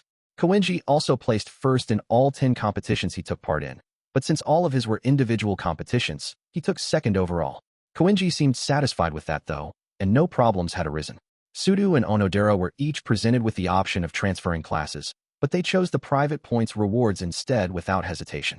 While there were still some points of concern with Horikita's class, they were most certainly heading toward Class A. Kei apparently had plans to meet up with a friend today, so I decided to stop by Kiyaki Mall and head back to my dorm room after that. As I walked back alone though, Horikita came up to me. I'd like to speak to you for a moment, if you don't mind, she said. As long as we can walk and talk, then sure, I replied. I'm heading back to the dorms. That's fine. Since she had gone out of her way to come talk to me when I was on my way back to the dormitory, it must not be been something she wanted too many people to overhear. I learned a great deal from the unanimous special exam, said Horikita. And what would that be? I asked. The sports festival was over, but her problems hadn't all been solved. While there were some instabilities remaining, the class was starting to move forward again. In the midst of all of that, Horikita was troubled but was apparently learning from it. I wasn't wrong, she said. In making the choice to keep Kushida-san, I can see once again that I made the correct decision. Horikita demanded results from her, and Kushida responded by contributing to the class, even earning points in the sports festival. She was once again being a diligent honors student in her daily school life, and although her societal contribution score in OAA had fallen slightly from the top in the beginning of October, it was probably only a matter of time before she regained her position. If I were to make an unforgiving comparison, Kushida was contributing far more to the class than Eri could. Of course, it wasn't though the decision was one that only came with benefits. I know, Horikita continued, and I know that there are still some matters of concern, especially the issue of Hasebi-san. I honestly don't know what to do about her. But if there is another special exam like that one, I think that I'll be able to handle it better when the time comes. And your basis for saying that is? I asked. I made an ill-advised promise to the class during that test in order to reach a unanimous decision, she said. I said that the traitor would be expelled, and then I went back on my word.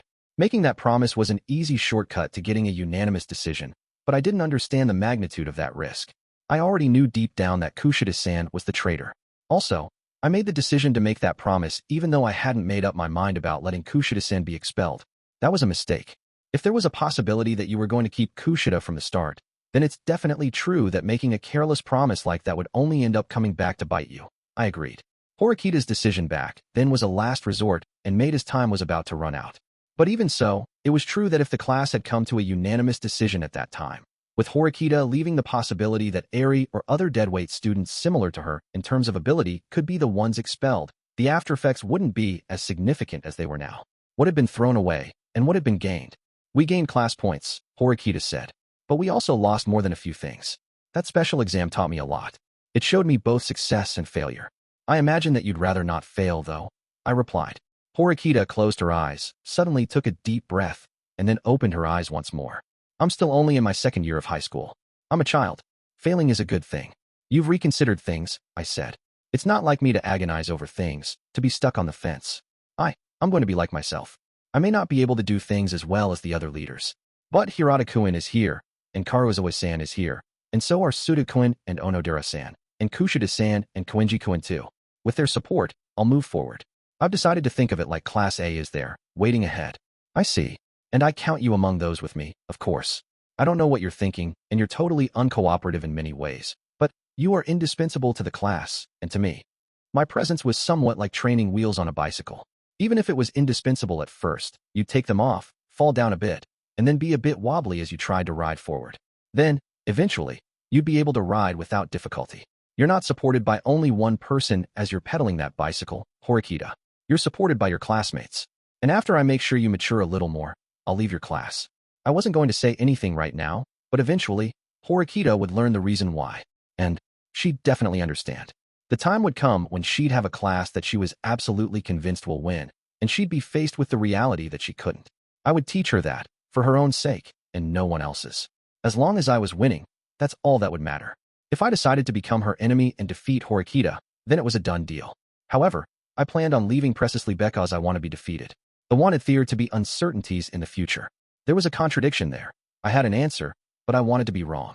Chapter 8. The Arrival of Autumn. Miyake had been waiting for her near the school entrance. Hasabi approached him and lightly tapped him on the shoulder. Sorry to keep you waiting, said Hasabi. Nah, no big deal. I didn't wait long, Miyake said. If anything, I was just kind of bored. Hasabi had been absent from school for a week, but since she came back, she had been showing up to class every day. You're sure you're okay quitting the archery club? She asked. It's more like I was sticking with it out of force of habit anyway, or just inertia. So, you quit because of me? Asked Hasabi. It's not like that. I quit because I wanted to. That's all there is to it. Anyway, I don't really care about that. I'm glad you came back to school. Hasabi only participated in 5 competitions, the minimum number required. Although she didn't see much in terms of results, she had at least contributed the bare minimum to the class. Still, she rarely spoke to anyone other than Miyake, and she was even somewhat estranged with Yukimura as well, who had agreed with Sakura's expulsion. Miyake continued to stay by her side without a word, as though he had no other choice in the matter now. At first, I thought I wanted to destroy everything, she said. I thought it'd be fine if I could just get back not just at Kayapon, but at all the rest of our classmates who abandoned Eri too. They're bad people, and I'm one of those bad people. Well, I understand how you feel, said Miyake. Someone had to be expelled in that situation, but it should have been Kushida-san. That was what they originally promised. That was the correct decision. Right. Yeah, replied Miyake. I won't forgive Kayapon. I won't forgive our classmates.